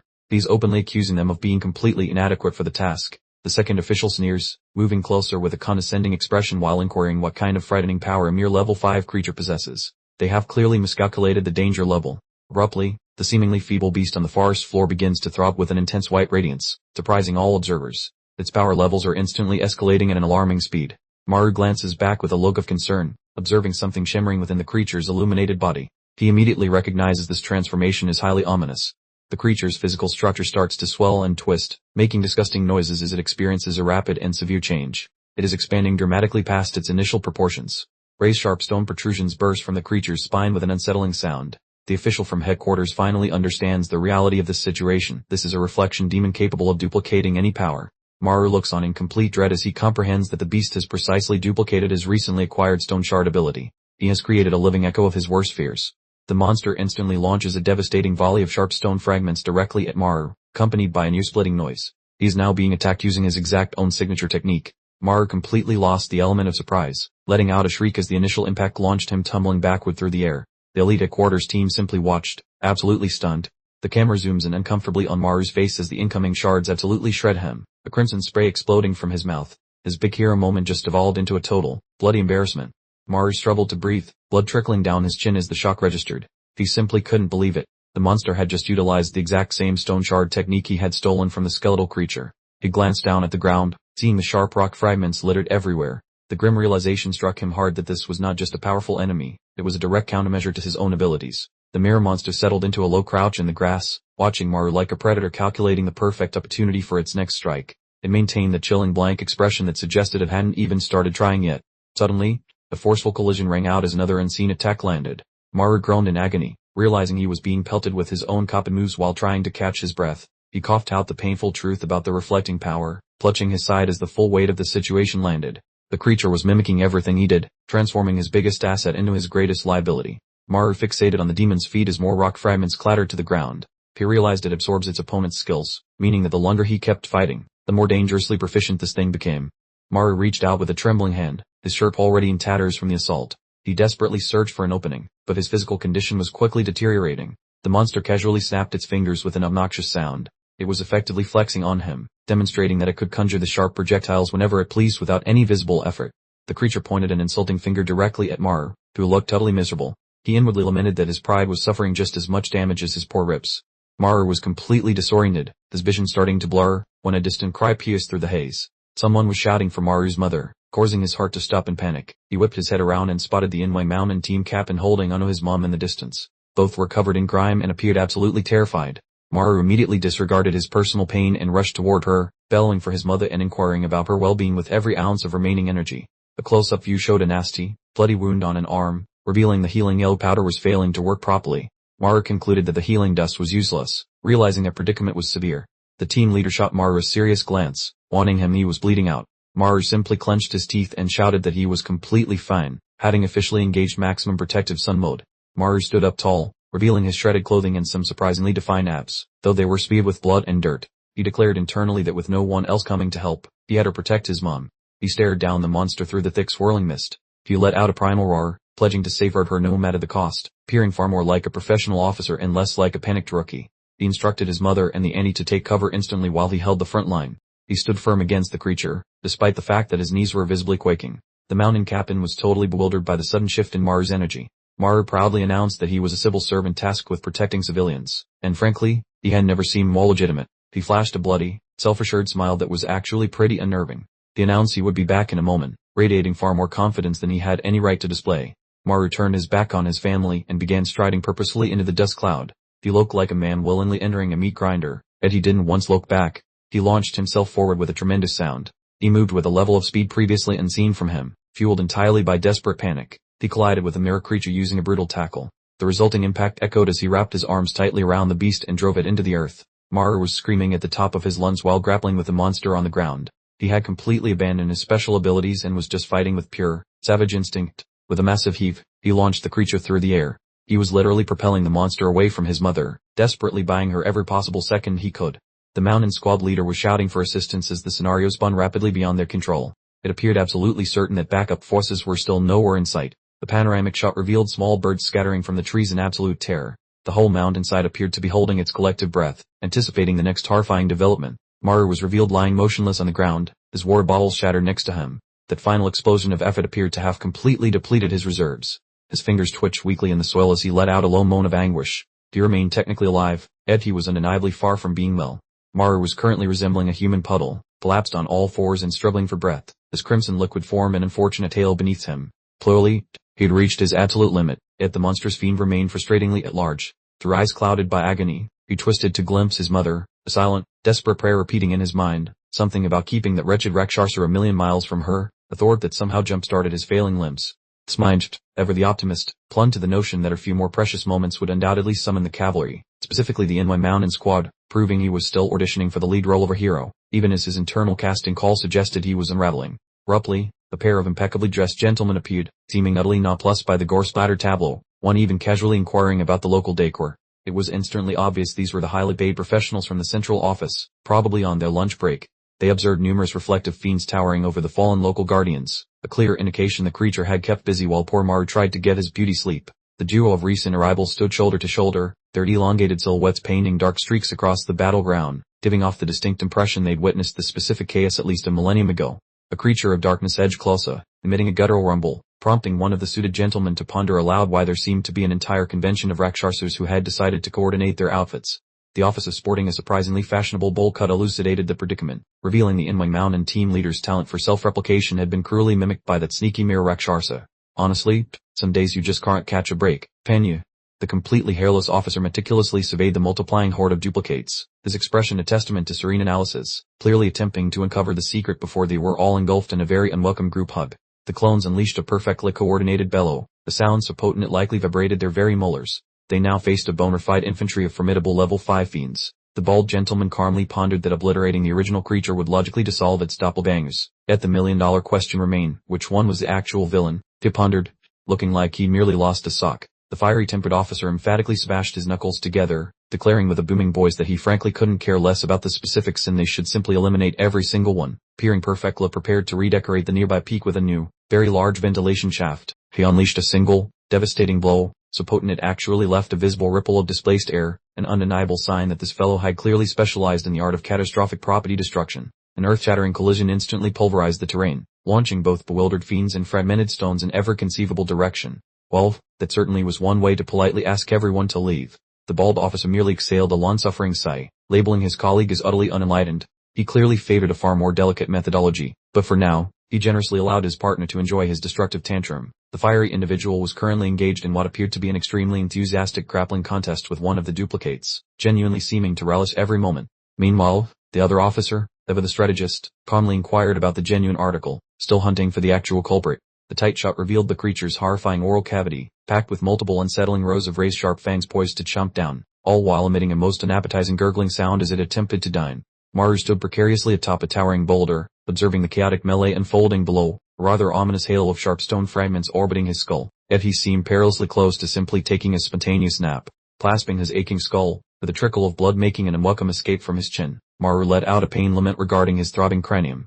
Obviously, wrestling with his supernatural abilities was doing no favors for his mental state. He began to hobble away from the precipice, his world slowly shifting into a crimson hue, only to once more perceive the familiar tones of his mother's voice, inquiring about his current state of disarray. He froze instantly, the blood draining from his face as he pinpointed the source of the sound originating from the swirling mist. He was utterly crushed, understanding the fiend was still orchestrating its twisted psychological warfare.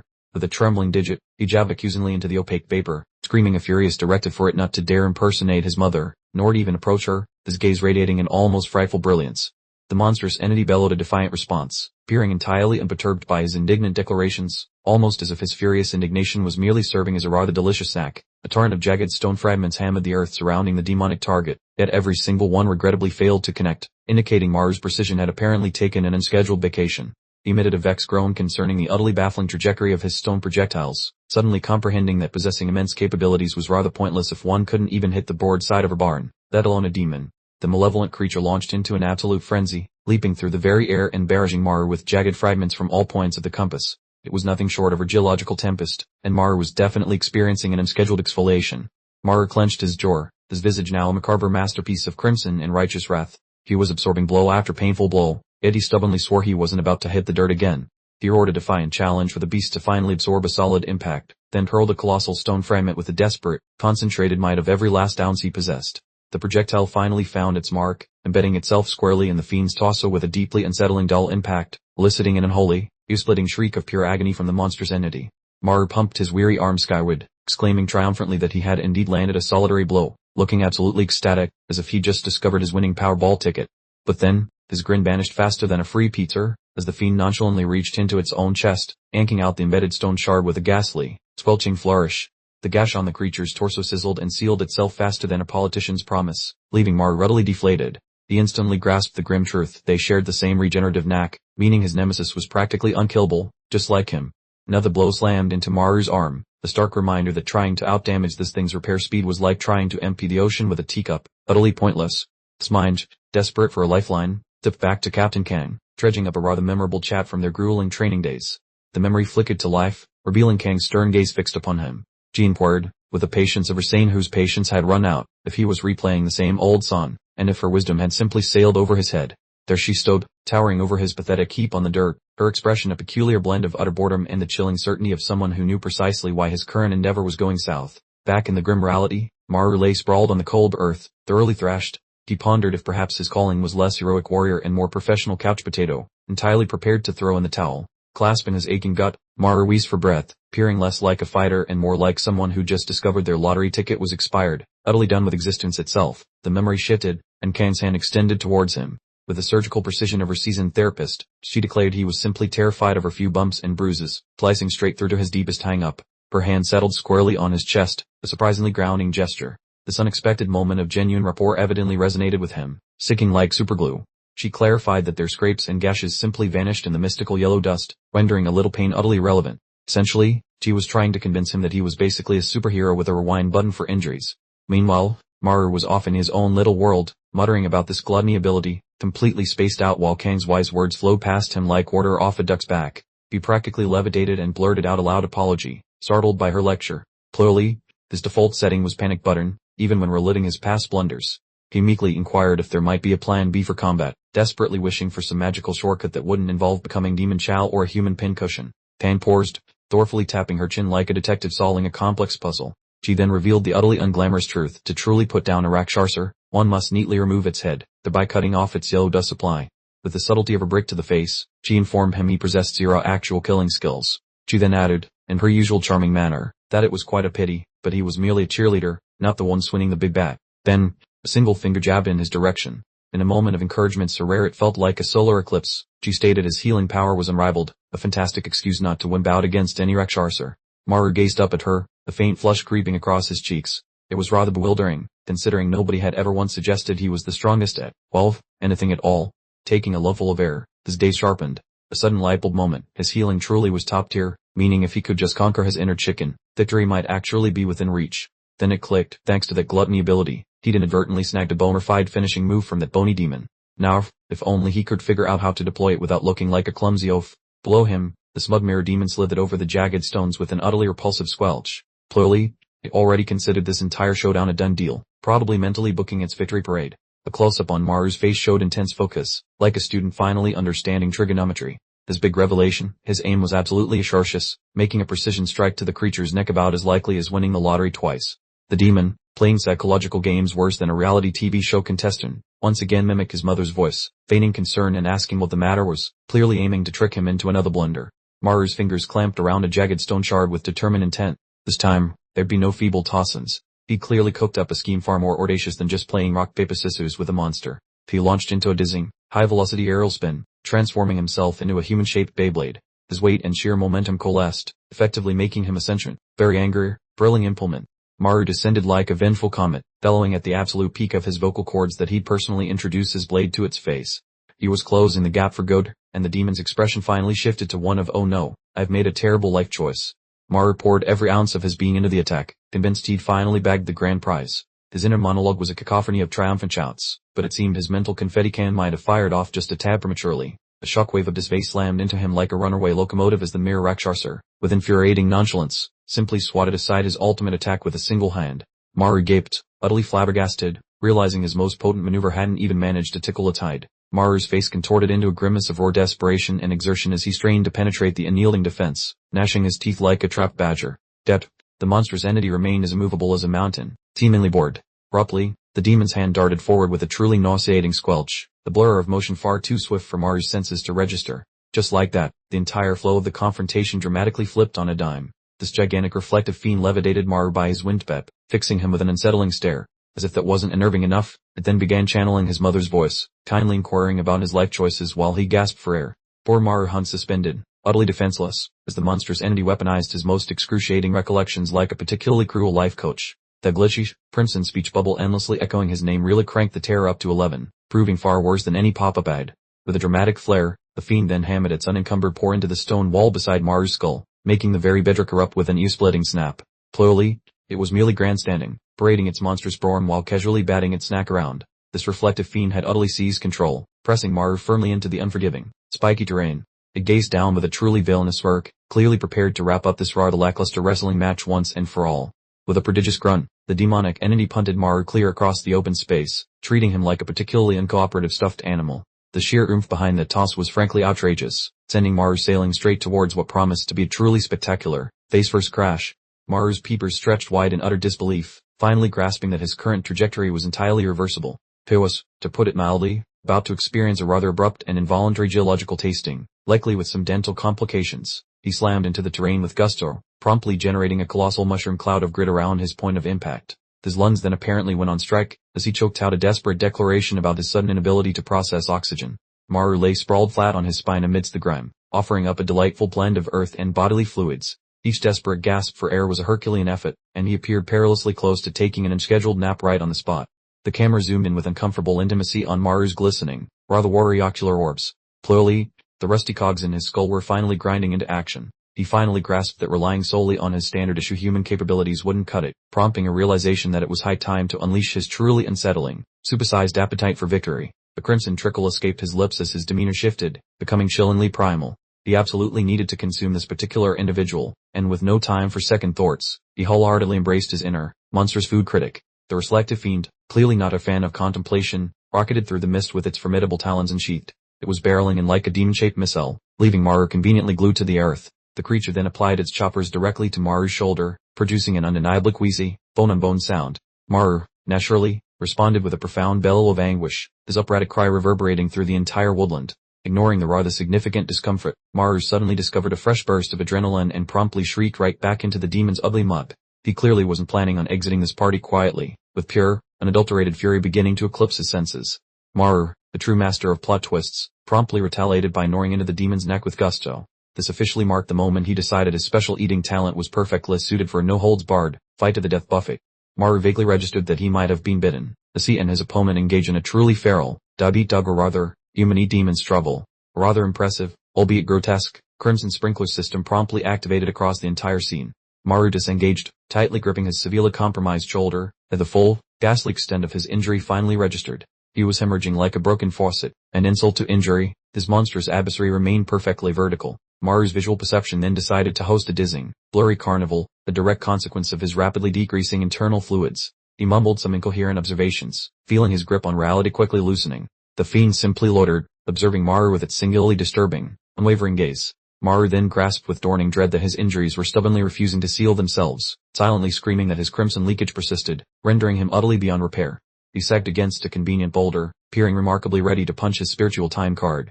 Then, a truly chilling notion slammed into him. Could this monster have actually mimicked his unique, insatiable consumption powers?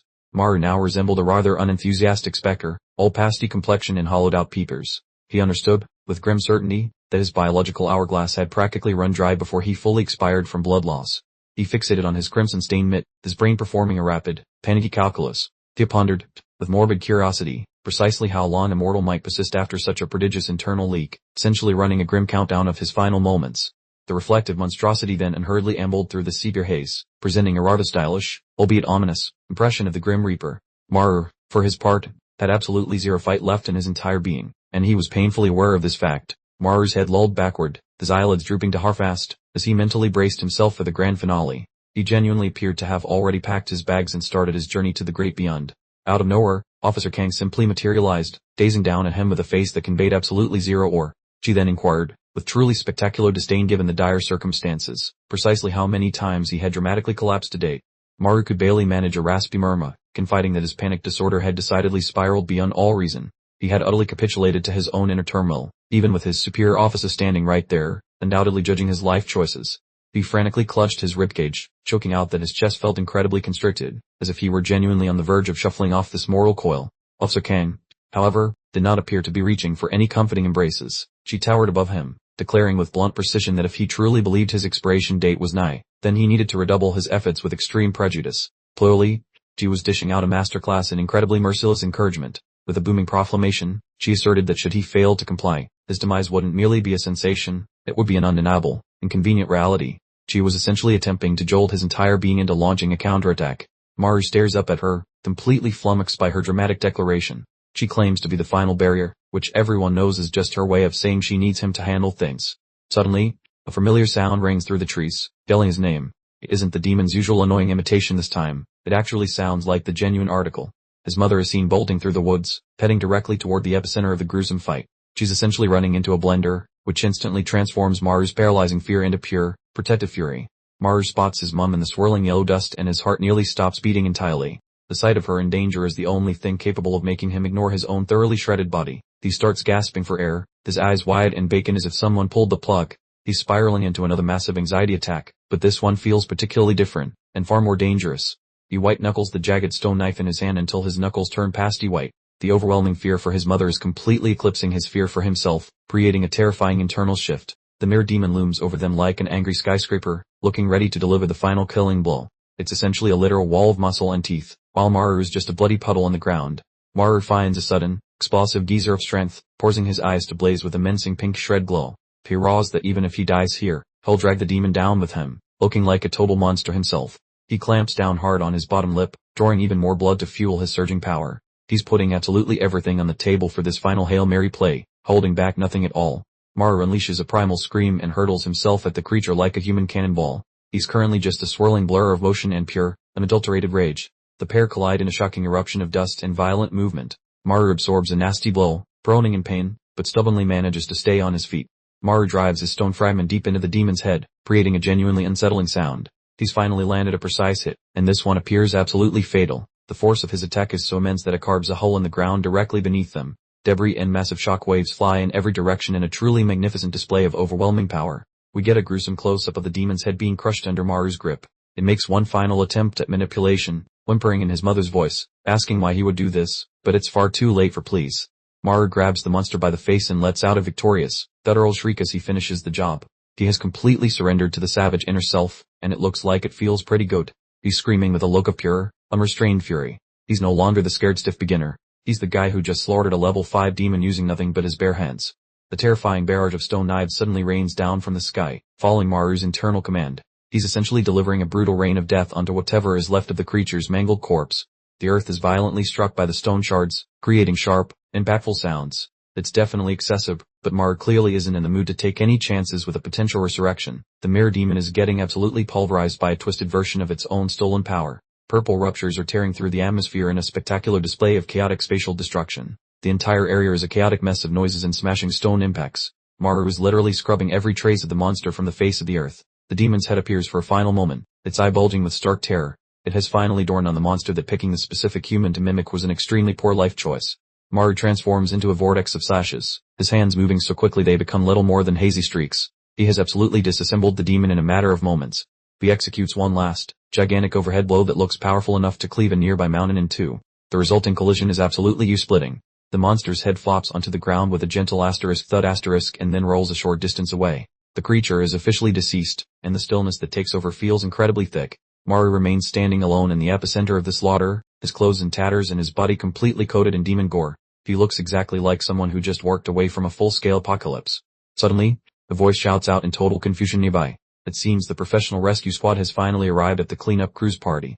The pair of corporate-looking guys from headquarters show up, noticing the demon duplicates literally evaporating into nothingness. One asks if the clones are vanishing because someone finally dispatched the main monster. The bald-headed officer surveys the scene, shaking his head slowly. He explains that no, the primary body actually perished in another location, realizing someone else had already completed their work. They locate the main creature's brutally mangled corpse and stare at it dumbfounded.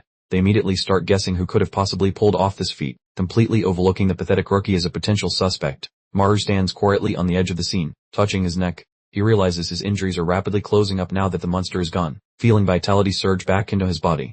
His gaze fell upon his hands, now remarkably steady, having apparently forgotten how to quake. Turns out, his built-in repair kit was truly revving its engines, now that the pesky mirror demon had finally packed its bags and left the building. Maru exhaled a protracted, quavering breath, as if his lungs were still recovering from a shock. He confessed that this particular encounter truly convinced him his life insurance policy was about to pay out. Realizing just how near he'd been to the final curtain call, he declared his immediate intention to seek out his mother, anticipating her concern, then began hobbling back in the direction he'd last seen his loved ones. Honestly, he was officially declaring a temporary ceasefire on demon eradication for the remainder of this glorious day. However, his world abruptly flared crimson. A sinister, warped voice slithered into his ear, commanding him to consume it.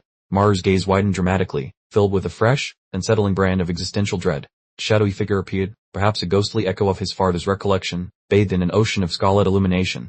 The guttural utterance roared at him to devour it, an imperative so potent it proved utterly impossible to disregard. He mumbled incredulously about his astonishing lapse in memory, as his consciousness was abruptly deluged with grim recollections from his formative years. Apparently, his ravenous appetite was intrinsically linked to something far more profound than mere supernatural abilities. Maru found himself trapped within a bleak internal landscape, scrutinizing every single assumption. He pondered the persistent paternal directive to eat, slowly understanding that the persistent voice inside his skull could very well be a great deal more substantial than a simple figment of his imagination. Maru remained poised above the fallen creature, gazing downward with a rather solemn countenance. He observed that the demon had actually possessed an astonishing strength and a completely unparalleled talent, almost as if he were appreciating some exotic collectible he'd just unearthed. The profound epiphany dawned upon him. If he were to consume this entity, he could absorb its might, thanks to his gluttony power. He was officially retiring from his role as the feeble backup guy, primed and prepared to commence his villainous trajectory, or at the very least, his apex predator phase. His mind drifted to Diopman's surprisingly relaxed prophecy of skyborn demons descending within a year's time.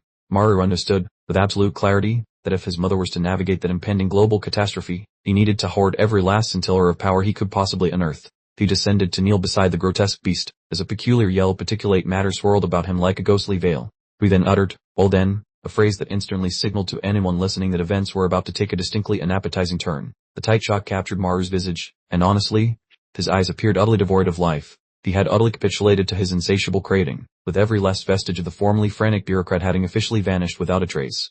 From an aerial perspective, we observed Maru bent grotesquely over the demon's cadaver, accompanied by sound effects that would curdle milk. There was, quite literally, bending the beast asunder, ingesting its very essence to appropriate it as his own. A truly repulsive close-up revealed Maru ingesting a segment of the demon, with a rather unappetizing mixture of gore and spittle sluicing from his chin. It was unequivocally disgusting, yet such was the unpleasant toll for acquiring formidable strength in this particular realm. He swiped his mouth with a casual hand, his pupils now blazed with a formidable, golden, predatory luminescence. He solemnly swore that he would absolutely consume any powerful Wacharsa that dared cross his path from this moment forward, meaning the monster hunters now had a terrifying new problem, and it happened to be someone from their own team. The chapter concluded with an absolutely epic, soul-chilling close-up of Maru's gleaming golden eyes piercing directly into your very essence. He now bore the unmistakable aura of a full-fledged S-rank menace, and frankly, the demons would be wise to begin their hasty retreat. Maru had officially entered his culinary phase. The setting transitioned to a community hospital, bathed in brilliant sunshine, a welcome respite after the recent mountainous mayhem. However, despite the cheerful exterior, the emotional atmosphere within remained rather weighty and somber. Maru's mother was now conscious, propped up in her hospital cot, peering utterly bewildered. She innocently inquired if her collapse on the mountain had truly been a simple fainting spell, unequivocally proving that the memory alteration procedure had been a resounding success on her. She confessed that she had absolutely no recollection of any events whatsoever. Maru simply observed her, striving desperately to maintain his composure as the sheer gravity of his clandestine existence began to profoundly settle upon him. Maru exhaled a trembling sigh, offering a silent prayer of gratitude to the heavens. He was profoundly relieved that she would not be burdened with the psychological scars of nearly becoming a demon's midday snack. The swift, jarring recollection depicted the savage culmination of events, emphasizing that Maru held the grim reality, and he was absolutely resolute in shielding his mother from it for every single moment he could manage. Yet another brutal, crimson-soaked battle scene flashed across Maru's inner vision. It became horrifyingly evident that even if his mother's memory had been successfully purged, the specific, harrowing instants were indelibly seared into his own mind forever. Maru presented his mother with a news update on his mobile device, detailing an alleged fire incident high on the mountain. He then issued a rather severe admonition, instructing her to entirely cease any future excursions into those treacherous peaks. He fabricated an elaborate narrative concerning a person resembling his father, reportedly sighted on the mountain, serving as his supposed justification for being there. It seemed he was developing an almost unsettling proficiency in concocting these convenient alibis. His mother listened with profound attention, her countenance etched with sorrow at the mere mention of her absent spouse. Maru, it seemed, was dicing with danger by exploiting his father's memory as a convenient pretext, all beneath an ominous, blood-red expanse of sky. Maru truly pondered a chilling thought. Could the terrifying Maxarcer have been his own father? Such a truly chilling hypothesis had the power to irrevocably redefine his entire life's mission. The narrative momentarily peeled back to reveal a segment of Maru's history, showcasing a diminutive, solitary child position within the heart of her shadowy, unsettling woodland. This, it appeared, was the genesis of all his nocturnal terrors. The youthful Maru appeared utterly immobilized by fright, his eyes stretched wide as he gazed fixedly into the encroaching gloom. He had unmistakably witnessed sights no innocent child should ever have to endure. Savage, disjointed recollections of crimson gore and horrifying, colossal fangs inundated Maru's consciousness. The profound psychological wounds from his early years were now returning to torment him with a vengeance, while simultaneously, in the current timeline, Maru stood silently in the hospital corridor, drenched in perspiration and shaking like a leaf. The lad stumbles while replaying that bizarre mental movie in his brain, grabbing his skull like it might explode. He looks miserable while noticing his brain has more holes than Swiss cheese, and the walls are crumbling. Out of nowhere, the voice of his mother rings out, causing him to spin around with a noise like a frightened squirrel. His nerves are fried after that weird hallucination. Someone stares with real worry and asks why he looks like a ghost. Sensing a major problem, clueless about his secret, she wonders if his boring desk job is too stressful, making poor Maru want to laugh at the ridiculousness of his situation. Plastering on a fake grin, the boy lies about settling into his career, though he is internally screeching while trying to keep her from panicking. Back at the base, Silence dies a violent death when a loudmouth bellows for Han Maru, signaling his afternoon will be anything but peaceful. Iwan is practically steaming at the door, her cheeks crimson as she shouts, leaving Maru wishing he could just vanish into the floorboards forever. The kid stutters a shaky greeting, but she immediately grills him about his unannounced disappearance, making this the most uncomfortable morning ever. Looming like a giant, Iwan casts a dark shadow over his station, delivering a verbal thrashing that leaves him looking like a kicked dog. Thon Wu jumps into the fray to tease him, suggesting the rookie simply wimped out and fled, proving he truly has a PhD in being annoying. The jerk is cackling while Maru absorbs the insults, which is honestly painful to see considering he saved everyone while nobody was looking. Just as he whispers a sorry, Officer Kang rescues him by claiming she simply failed to mention sending him home due to a supposed illness. Standing with total chill, hands in pockets, she protects him with a straight face, acting like the coolest manager despite her hidden motives. The boy is stunned, wearing a hilarious look of disbelief because his intimidating superior just lied, causing his brain to frantically process this miracle. Giving him a piercing stare, Kang makes it clear there is a secret pact between them, and he realizes he is now deeply in her debt. Shifting her rage, Iwan yells at Kang for neglecting such vital info, but the boss just breathes out, looking tired of the workplace nonsense. Iwan continues her lecture about responsibility and professional standards, but Kang tunes her out completely, proving she gives zero hoots about petty bickering. All at once, the loud emergency sirens shriek, ending the silly office fight and replacing it with a terrifying matter of survival. Springing into action, Kang tells the loudmouth she can complain later because a level 2 monster breach is far more important right now. Instinctively, Maru leaps up and yells that he is joining the fight, deciding he is finished hiding and is finally ready for some combat. A heavy silence falls over the room as everyone gapes at him, shocked that the supposed wimp would sign up for a suicide mission. The scene shifts to lush green peaks beneath the bright blue sky, appearing serene despite the hideous monstrosity lurking somewhere in the distance. The trio of Kang, Dosuk, and Maru climbs the rocky path, and while the rookie is wheezing, he manages to stay with the pros. Approaching his boss, he says he is sorry for making her cover for his disappearance, looking like a puppy that shredded the couch. Looking back, she questions why he returned after her mean treatment, putting his backbone to the test without sugarcoating a single thing. The sturdy boot slams into the soil as things get spicy, and the stress mounts as the group nears the center of the grit. With fire in his eyes, he explains that his family is the reason he returned, finally finding his purpose and transforming his entire personality. The boss stays quiet while venturing into the dense mist, being a lady of silence who obviously approves of his heartfelt response. The giant, shadowy figure begins to take shape amidst the blowing debris, signaling the arrival of a beast that is definitely oversized. The squad ground to a sudden halt, barking as the colossal creature fully materialized from the dense foliage. Honestly, for a mere level 2, this behemoth certainly knew how to make an unforgettable first impression. This demon was monstrous, swollen, prey abomination that appeared capable of squishing a minivan without even trying, with Maru and Yashak wisely keeping their distance to truly appreciate the scale of their gaseous adversary.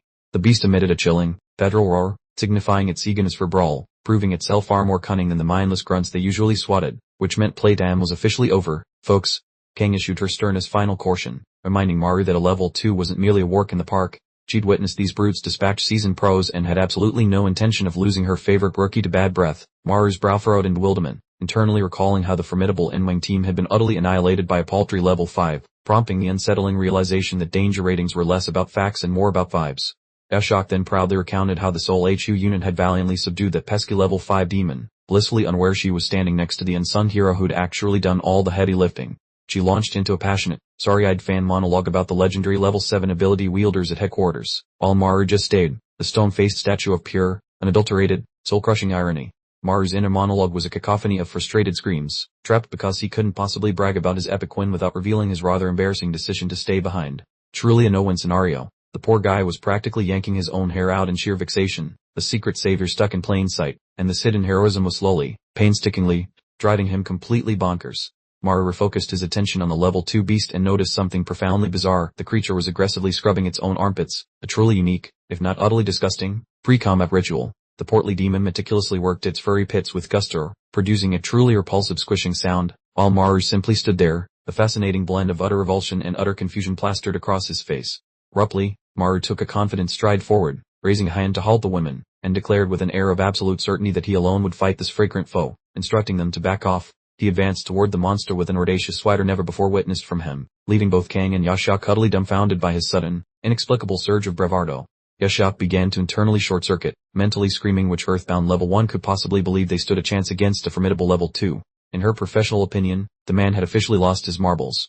Maru flashed a supremely arrogant smirk, hooking a thumb towards himself, utterly prepared to flaunt the unusual combat techniques he'd picked up from the mirror demon, regardless of how utterly gross they might be. The rotund demon struck a dramatic pose, resembling a demonic sumo wrestler poised to unleash its most potent, unholy attack, setting the stage for what promised to be a truly legendary and incredibly bizarre showdown. Maru clutched his head as a brilliant, diamond-shaped luminescence materialized on his forehead, deliberately accessing the pilfered Rakshasa power for the very first time. The screen boomed, activating the mirror, Rakshasa's ability, as Maru prepared to definitively prove to everyone that he was no longer the team's least useful, most accident-prone member. He brimmed with an unshakable resolve, reflecting on his incredible evolution since the chaotic Inwang Mountain skirmish, fully ready to finally clear his name and earn the recognition he so richly deserved. Without warning, the dense cloud of malevolent, sickly green gas began to violently erupt from the demon's armpits, marking the official commencement of literal, horrifyingly effective, biological warfare.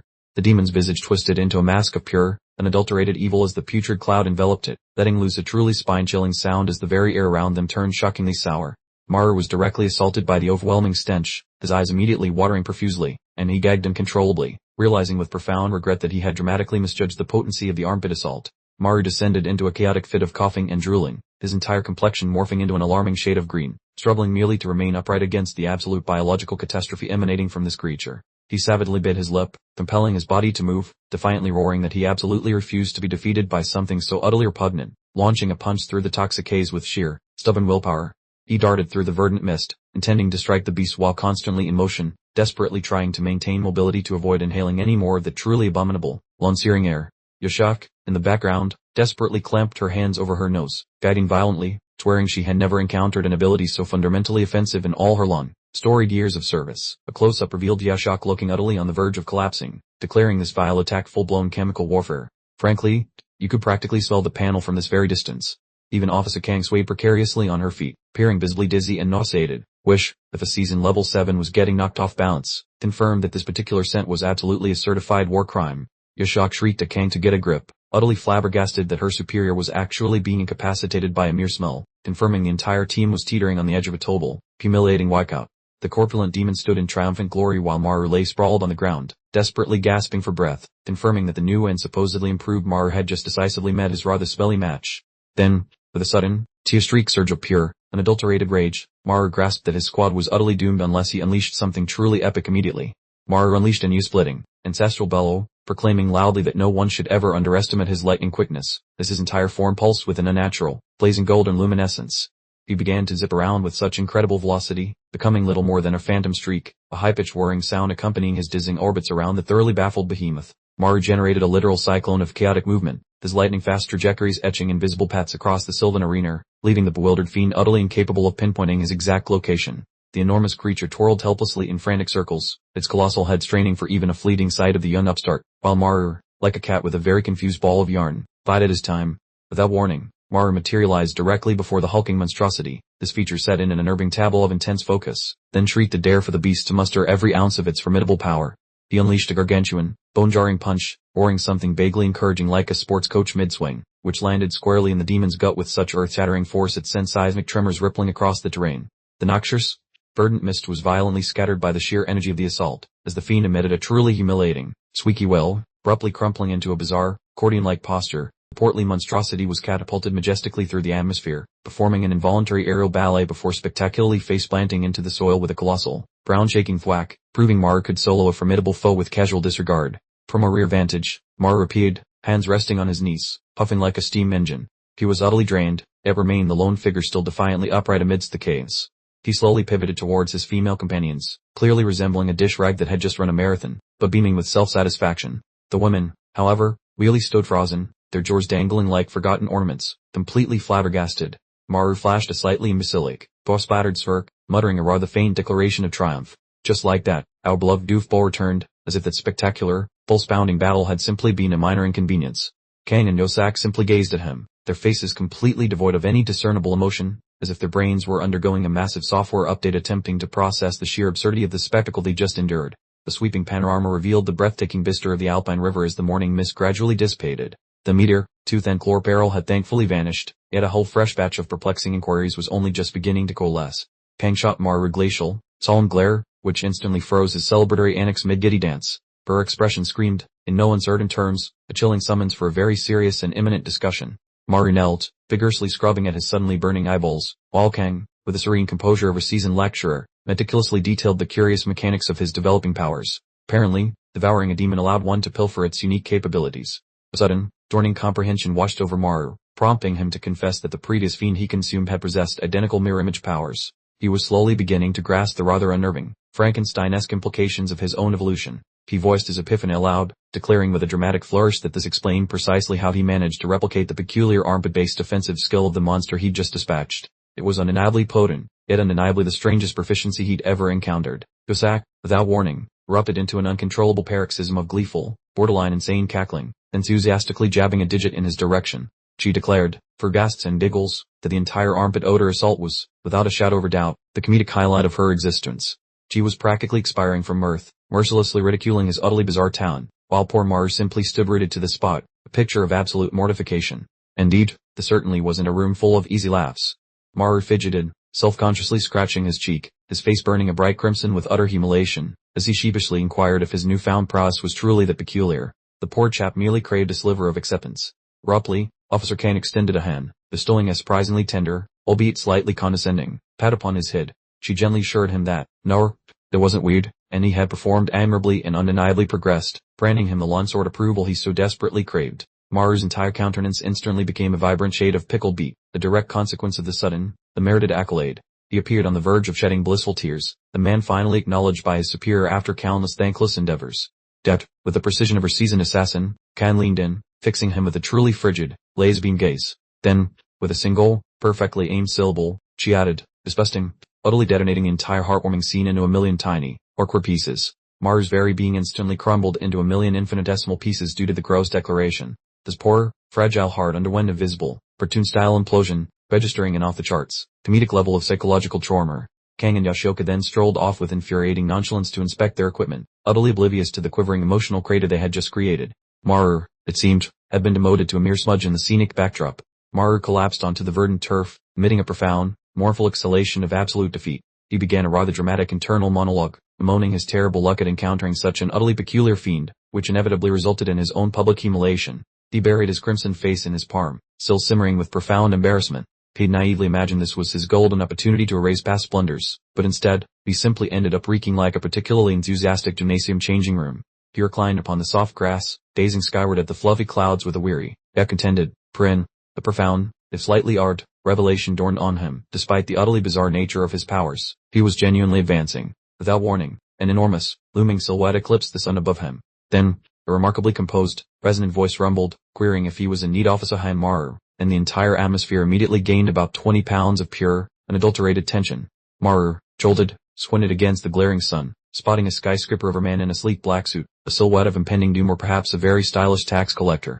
We squeaked out a question, wondering just who this mysterious figure might be. This enigmatic fellow casually brought up the level 5 rickshaw Samar had tangled with on Enwing Mountain, a statement that clearly broadcast his full awareness of Maru's recent extracurricular activities.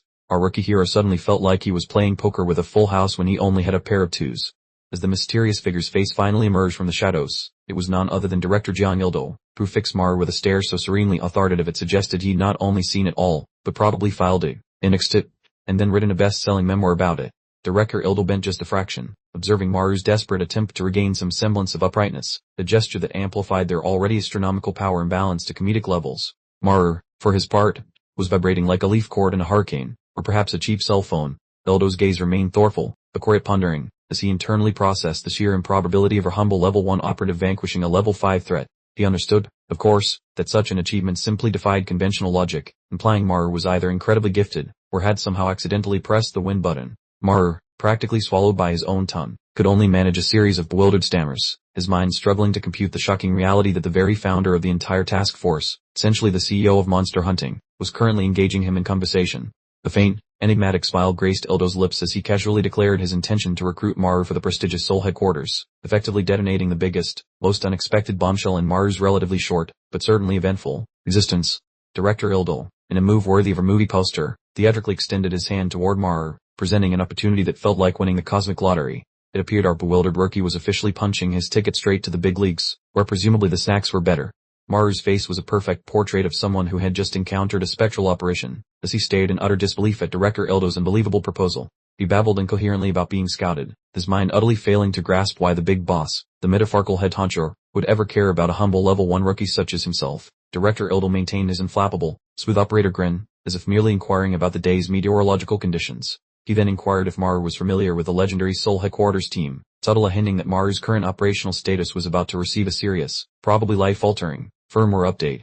Maru, quite literally perspiring enough to start a small pond, began frantically waving his hands as if trying to swat away the very idea. He confessed his awareness that the Seoul headquarters was home to the creme de la creme, the absolute elites, unequivocally stating that he felt as out of place as a rubber chicken in a black tie collar.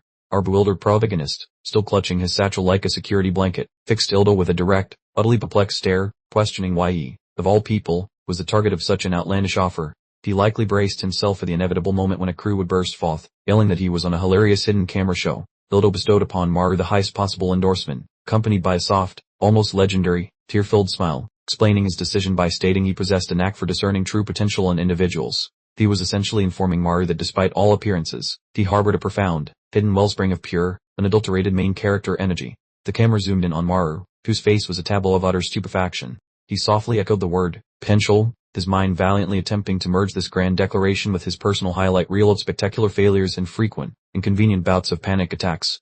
The action abruptly shifted to the Seoul HQ boardroom, where the atmosphere was thick enough to cut with a butter knife. Chief Yu, absolutely radiating indignant fury, demanded to know Ildo's whereabouts and precisely why he had unilaterally decided to reschedule their crucial assembly, probably costing her valuable coffee break time. Ildo, exuding an almost unbearable level of effortless cool, simply strode past Chief Yu, calmly adjusting his cuffs as if he hadn't just left the entire senior leadership waiting for hours like awkward teenagers at a school dance. He then casually dropped the bomb that a particular new recruit had piqued his interest, and everyone immediately knew he meant Maru.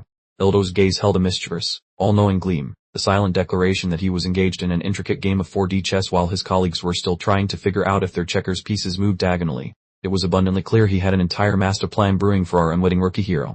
Chief Yu's expression shifted to one of profound skepticism, her eyes narrowing like a cat spotting a suspicious pigeon. She flat out questioned if the mystery recruit happened to be his son, clearly suspecting Ildo was merely using company resources to track down his errant, long-lost offspring. A quick cut revealed a stack of documents, topped with a photograph of a rather familiar blue-haired gentleman, none other than Sanwoo Eden. A conveniently placed sticky note, like a tiny gossip columnist, spilled some serious family tea, stating that Sanwoo harbored a profound dislike for his father post-divorce and steadfastly refused any paternal meetups. Ildo donned his jacket with a deliberate, business-ready flourish, then made it perfectly clear that the recruit who had truly captured his attention was indeed someone else entirely. The subtle yet firm declaration officially stamped Maru as the chosen one, the unexpected golden ticket in Ildo's strategic lottery. He casually leaned against a nearby chair. He then reaffirmed it was undeniably this *other* fresh face who had, in fact, truly piqued his interest. He saw a particular, elusive quality, and Maru, it seemed, possessed it. Chief Yu, pressing for answers, questioned if he believed the recent, unwelcome high-level Rexarsa manifestation had been directly sparked by their enigmatic new recruit. Plurally, the narrative thread was indeed beginning to thicken. Ildo offered only a cryptic, one-word affirmation, the simple indeed, coupled with a thorful hand-to-chin gesture, explaining he merely possessed a certain intuition. He then decisively instructed you to maintain a rigorously vigilant watch on Ganwar Island for any anomaly, signaling that events were poised to become undeniably piquant. Beyond the confines of the office, the golden portal persisted, so radiating its malevolent, foreboding energy. It hung there in the swirling mist, a blaring, unmistakable neon sign announcing trouble this way, folks.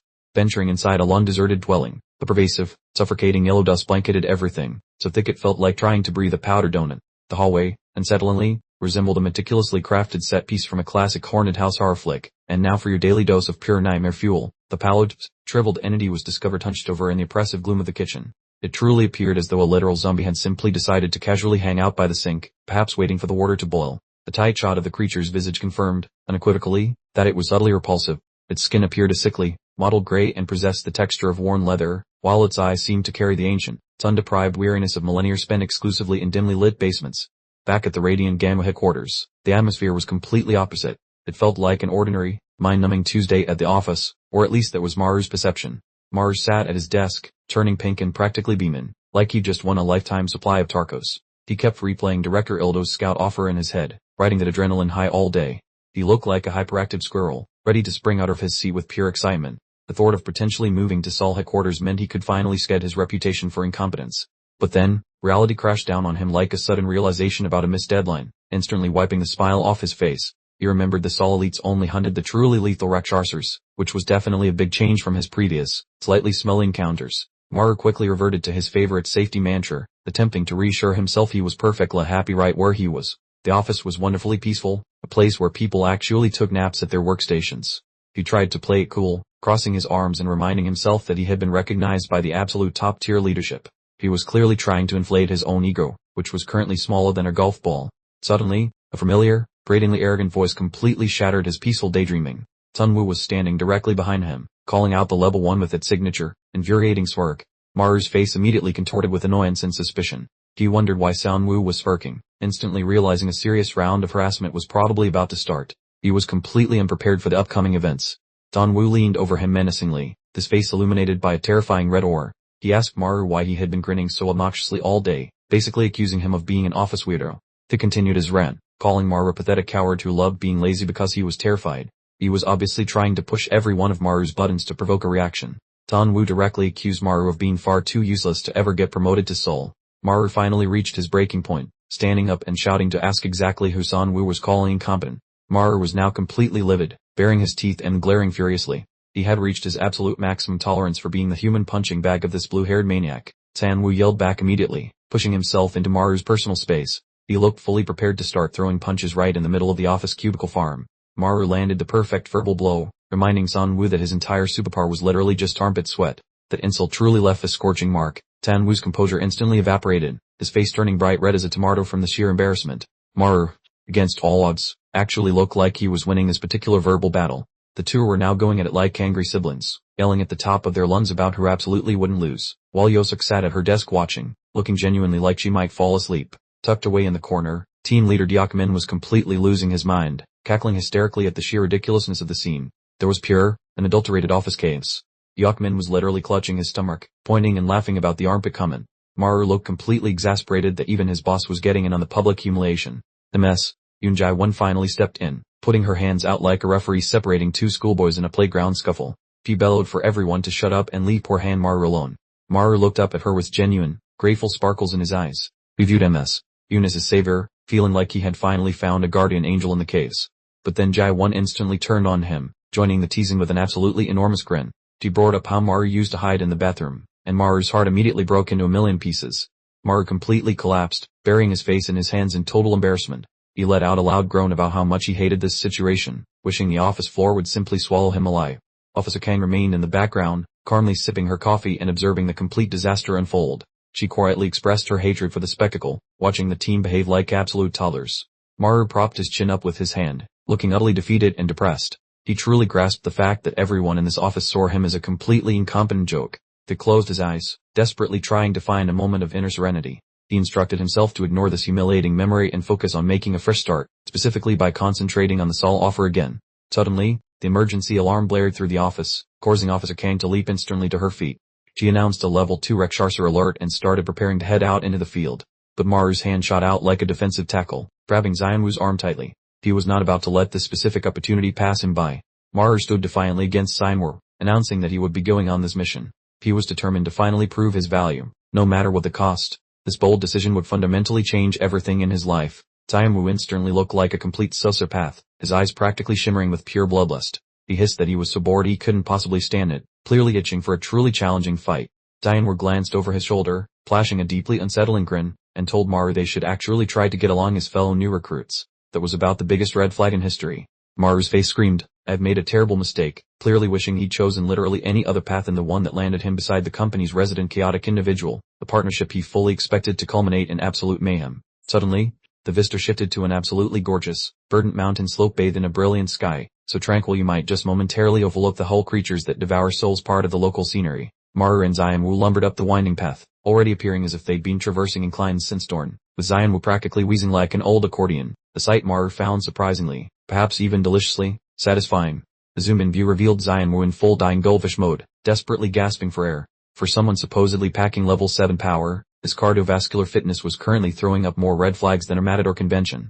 Maru trailed behind, mentally concluding that Xianwu had clearly mislaid his marbles somewhere back at base camp, now genuinely terrified at the prospect of being isolated on a remote peak with this particular human being. Xianwu dramatically halted on a precarious ridge, loudly declaring he'd wrap this whole ordeal up in a jiffy and then ring the director, apparently oblivious that his overinflated self-importance now dwarfed the entire mountain range they were currently traversing. Maru, meanwhile, was folded in half, wrestling with his lunts, while Xianwu condescendingly scowled down, grumbling about the utter inconvenience of it all, as if Maru's struggle wasn't directly caused by his own breakneck pace.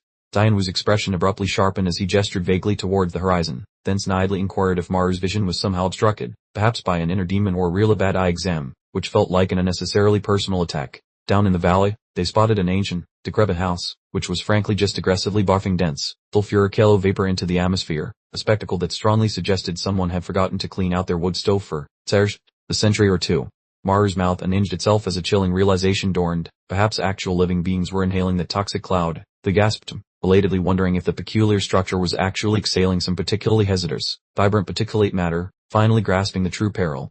Xianwu, demonstrating zero hesitation, immediately screamed at Maru to keep pace as he sprinted headlong down the incline, prompting Maru to simply grumble a rather colorful obscenity under his breath while attempting to match the lunatic's speed. They practically exploded through the front door, straight into a house where the airborne particulate matter was nothing short of apocalyptic. Xianwu remarked it was significantly denser than outside, casually assessing it as a level 4 or perhaps even more formidable hazard. The hallway had plunged into oppressive gloom, punctuated by an orchestra of unsettling creaks and groans, appearing precisely like the sort of atmospheric locale one typically avoids aimlessly strolling through, especially without a small army. They stumbled upon a rather disheveled living room, complete with an errant drying rack and a solitary table, the air thick and oppressive with its sickly yellow haze, creating an undeniable, prickly sensation that they were absolutely not alone. Xianwu surveyed the surroundings, then, with all the casual nonchalance of someone ordering coffee, declared it appeared to be entirely unoccupied, a statement so cliché it practically begged for immediate, ironic contradiction. Maru, now bordering on full-blown panic, frantically waved his hands like a drowning semaphore operator, urgently screaming at Xianwu to exercise caution. Thor, naturally, proceeded to blithely disregard him, strolling forward with an alarming disregard for personal safety. The camera tightened on Xianwu's boots as he relentlessly strode onward, while Maru roared at him, imploring him to cease his utterly reckless perambulations, a plea that might as well have been directed at a brick wall for all the impact it made. Finally, at the corridor's abrupt end, they encountered a formidable, emerald door, prompting Xianwu to murmur conspiratorially that whatever they sought was undoubtedly behind it, instantly ratcheting the surrounding tension up to 11, perhaps even 12. Maru, meanwhile, had practically fused himself to Xianwu's back, poised to sprint away at the faintest whisper of a creak, as the ominous, dark silhouette of the heavy door hung like a bad omen above their heads. Xianwu attempted the doorknob, which stubbornly refused to yield even an inch. Maru tentatively inquired if it was perhaps secured, only for Xianwu to bark back impatiently that he needed to hold his horses, as they had no earthly idea what monstrous surprise might be lurking within. The dynamic duo, with impeccable timing, chose the precise moment to initiate a spirited argument directly before the creature's likely lair. Xianwu, looking utterly exasperated, simply told Maru to kindly vacate the immediate blast radius. Dronzer, with a truly intimidating resolve, meticulously tugged on his dark, tactical gloves, concluding that if the obstinate portal refused to cooperate, he would simply redecorate the entrance via sheer, brute force. Xianwu began winding up for what appeared to be a door-demolishing haymaker, tiny white electrical fireworks crackling menacingly around his clenched knuckles, causing Maru to emit a shriek of pure terror and brace himself for the inevitable, thunderous detonation. Maru, meanwhile, was curled into an impressively tight defensive ball, shielding his head and fully anticipating being reduced to a fine mist, looking for all the world like he was in the throes of a very sudden, very personal, cardiac incident. And then, anticlimactically, absolutely nothing occurred. Xianwu remained stationary, the emerald door stood defiantly, completely undiminished, leaving him with a bewildered expression, genuinely pondering why his superhuman efforts had apparently failed. Maru promptly dissolved into a fit of unbridled, maniacal laughter, jabbing a triumphant finger at Xianwu, roaring that he, miraculously, remained among the living, thoroughly lambasting his companion for such an overconfident, spectacularly botched performance. Dronzer, with the magnificent focus of someone who'd just been publicly humiliated, utterly ignored Maru's taunts and crouched to squint through the keyhole, absolutely hell-bent on discerning the secrets lurking beyond that stubbornly unyielding portal. Peering through the tiny aperture, they glimpsed a vague, enigmatic silhouette, plumped on the floor, are they like a forgotten coat or a very introspective individual just taking a moment to contemplate life's larger questions right in the center of the chamber? Maru, now suddenly consumed by an insatiable nosiness, began bellowing for a turn at the peephole, actively attempting to dislodge Sanwoo from his vantage point, having successfully pivoted from abject terror to intensely curious in roughly 3.5 seconds flat. When Maru finally snagged a glimpse, he was utterly flummoxed, immediately demanding why something so clearly confined inside was even locked in there, observing that the mysterious occupant actually appeared rather feeble. Daewonwoo props himself against the drywall, acting like the world's foremost authority on spectral critters, calling Maru a nincompoop while dropping the bomb that the grime is at least level 7 quality. Maru's complexion instantly resembles an unbaked pastry as the dreadful truth sinks in, sputtering that it surpasses the one from Ganwar Island, his previous jitters surging back with gusto. A tight shot on Maru's face reveals he's panting like a marathon runner, the prospect of tangling with a level 7 duel making his ticker feel like it's staging a jailbreak. Meanwhile, Daewonwoo was busy limbering up, looking completely giddy and certifiably bonkers, proclaiming his pulse is racing and he's utterly delighted for a shot at a truly challenging foe. Daewonwoo sports a terrifyingly wide, toothy grin, leading Maru to the grim conclusion that he's shackled to an absolute lunatic, resolving his best bet as a hasty report to the central command post. Maru hightails it down the corridor, moving faster than a rumor on a Saturday night, certainly not lingering to observe the chaos Daewonwoo is clearly preparing to unleash. He yanks on the entryway's knob, only to yelp that it's firmly shut, realizing he's now securely confined indoors with both the deranged chap and the high-grade monster. Maru wrestles with the front door mechanism, his features contorted in sheer fright, fully appreciating that he is currently nothing more than a very stationary target. He starts ramming his shoulder into the barrier with loud thuds, but it resists as stubbornly as a mule, making him question if the beast in the room is the one who's secured their lockdown. Maru glances nervously back down the hall, his eyes huge saucers of pure dread, knowing something momentous is inbound with 0 viable escape routes remaining. The perspective swivels back to the hallway, showing Daewonwoo planted directly before the verdant entryway, the surrounding mist thickening noticeably as the suspense ratchets up several notches. Daewonwoo proceeds to deliver vigorous kicks and frustrated punches to the plaster walls, shouting at the cloistered phantom to emerge and spar, having demonstrably misplaced every last shred of common sense. A close view of Daewonwoo's face displays an utterly deranged spectacle, bellowing challenges at the spirit and completely glossing over the fact that it's a serious level 7 entity. Maru is crouched over, clutching his skull and vibrating with anxiety, moaning about being marooned with a Rakshasa-obsessed maniac and wishing for an instantaneous teleportation out of there. The entity within the chamber is finally unveiled, presenting as a chorky, stone-hued phantom whose eyes are completely sealed with thick, clumsy stitches, introducing the level 7 Akikomori Rakshasa. Maru peers toward the hallway as the percussive sounds of Daewonwoo's assaults reverberate throughout the dwelling, looking entirely fed up with the entire miserable assignment. A sharp focus tightens on the demon's sewn eyelids, an intensely creepy visual that makes one ponder the precise extent of this solitary spirit's capabilities. Suddenly, the ghastly, warped vocalization drifts from the shadows, murmuring the word, loner, the deep, resonant sound certain to freeze the marrow in anyone's bones. The demon's whole countenance is then displayed, the visage steeped in profound sorrow and ancient force, while the scarlet text reiterating loner amplifies the sheer terror factor. The phantom's cranium begins a gruesome, unnerving elongation and contortion, synchronized with a deepening chant of loner, suggesting the true main event is just moments away. Daewonwoo gazes at his own hands in utter disbelief as smoke wafts from his ebony gloves, realizing with a jolt that every single one of his 10 digits is fractured, yet the door remains utterly unscratched. He stands there in the passageway, looking utterly perplexed at the jade-colored door, loudly demanding to know the composition of this thing, his pride thoroughly bruised by a simple slab of wood. Maru isn't faring any better, trying to pulverize a wooden dining chair against the surfaces while desperately seeking any structural floor, but absolutely nothing yields to his efforts. Maru lets out a mighty roar for it to shatter, putting every atom of his available energy into a swing with a hefty footstool, as this is absolutely a matter of survival and the building is clearly superior. Maru collapses, wheezing and dripping perspiration, delivering the grim bulletin. The entryways, the partitions, even the glass panes are ludicrously robust, confirming this isn't a house but a high-security vault. The close-up on Maru's face shows the early tremors of claustrophobic panic setting in, wondering if this impenetrable shell is the specialized defense mechanism of the solitary Rakshasa, encasing its victims in a fortified prison. He leans heavily against the nearest wall with a pain expiration, completely spent, both muscle and mind depleted, as the surrounding barriers seem to draw in menacingly claws. Clutching his sternum, he feels a full-blown cardiac episode brewing after merely 60 minutes of confinement, fervently hoping the folks back at base are starting to scratch their heads in concern. The title card suddenly flashes across the screen, boldly stating, 2 hours elapsed. By this point, the silence within the structure must be so profound it's practically screaming. Maru has officially lost his mind, his face a glistening mask of pure fury. He shouts, demanding to know if their colleagues completely abandoned them, like a forgotten item on the shelf. The scene cuts back to the sunny, peaceful headquarters building. A muffled shriek echoes from deep within the structure, confirming that the internal chaos is still raging. Inside, Daewonwoo is having a total panic attack, grabbing his head as he screams in terror. He yells that everything is awful, and honestly, for the first time ever, I agree with his analysis. Things are reaching a fever pitch back at the office. MS. Ji-won moves in a blur, frantically trying to pull everything together, and the rising stress levels are practically visible. She is absolutely livid, shrieking about how anyone could possibly forget the critical date for the Busan training. It's truly a high-stress environment where excuses are definitely not welcome. The entire department is in crisis mode, with keyboards clattering furiously as they race against the deadline. Ji-won snaps questions about the material, and everyone yells back that they are on it. Almost finished. We see a close-up shot of her hand slamming down on the enter key, creating a dramatic, digital flash of light. The work is finally complete, and the files are sent at the absolute last second. Yashak exhales with a massive sigh of relief, leaning back in her seat after finally completing her section of the report. She looks completely drained after the digital marathon, but at least her part is done. Yashak wastes zero time, immediately tossing the files toward the team leader and shouting a hasty thank you. Bye.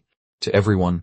She's officially clocked out and making a sprint for the door before anyone can possibly stop her with another task. Meanwhile, the rest of the office staff are just casually clocking out for the evening.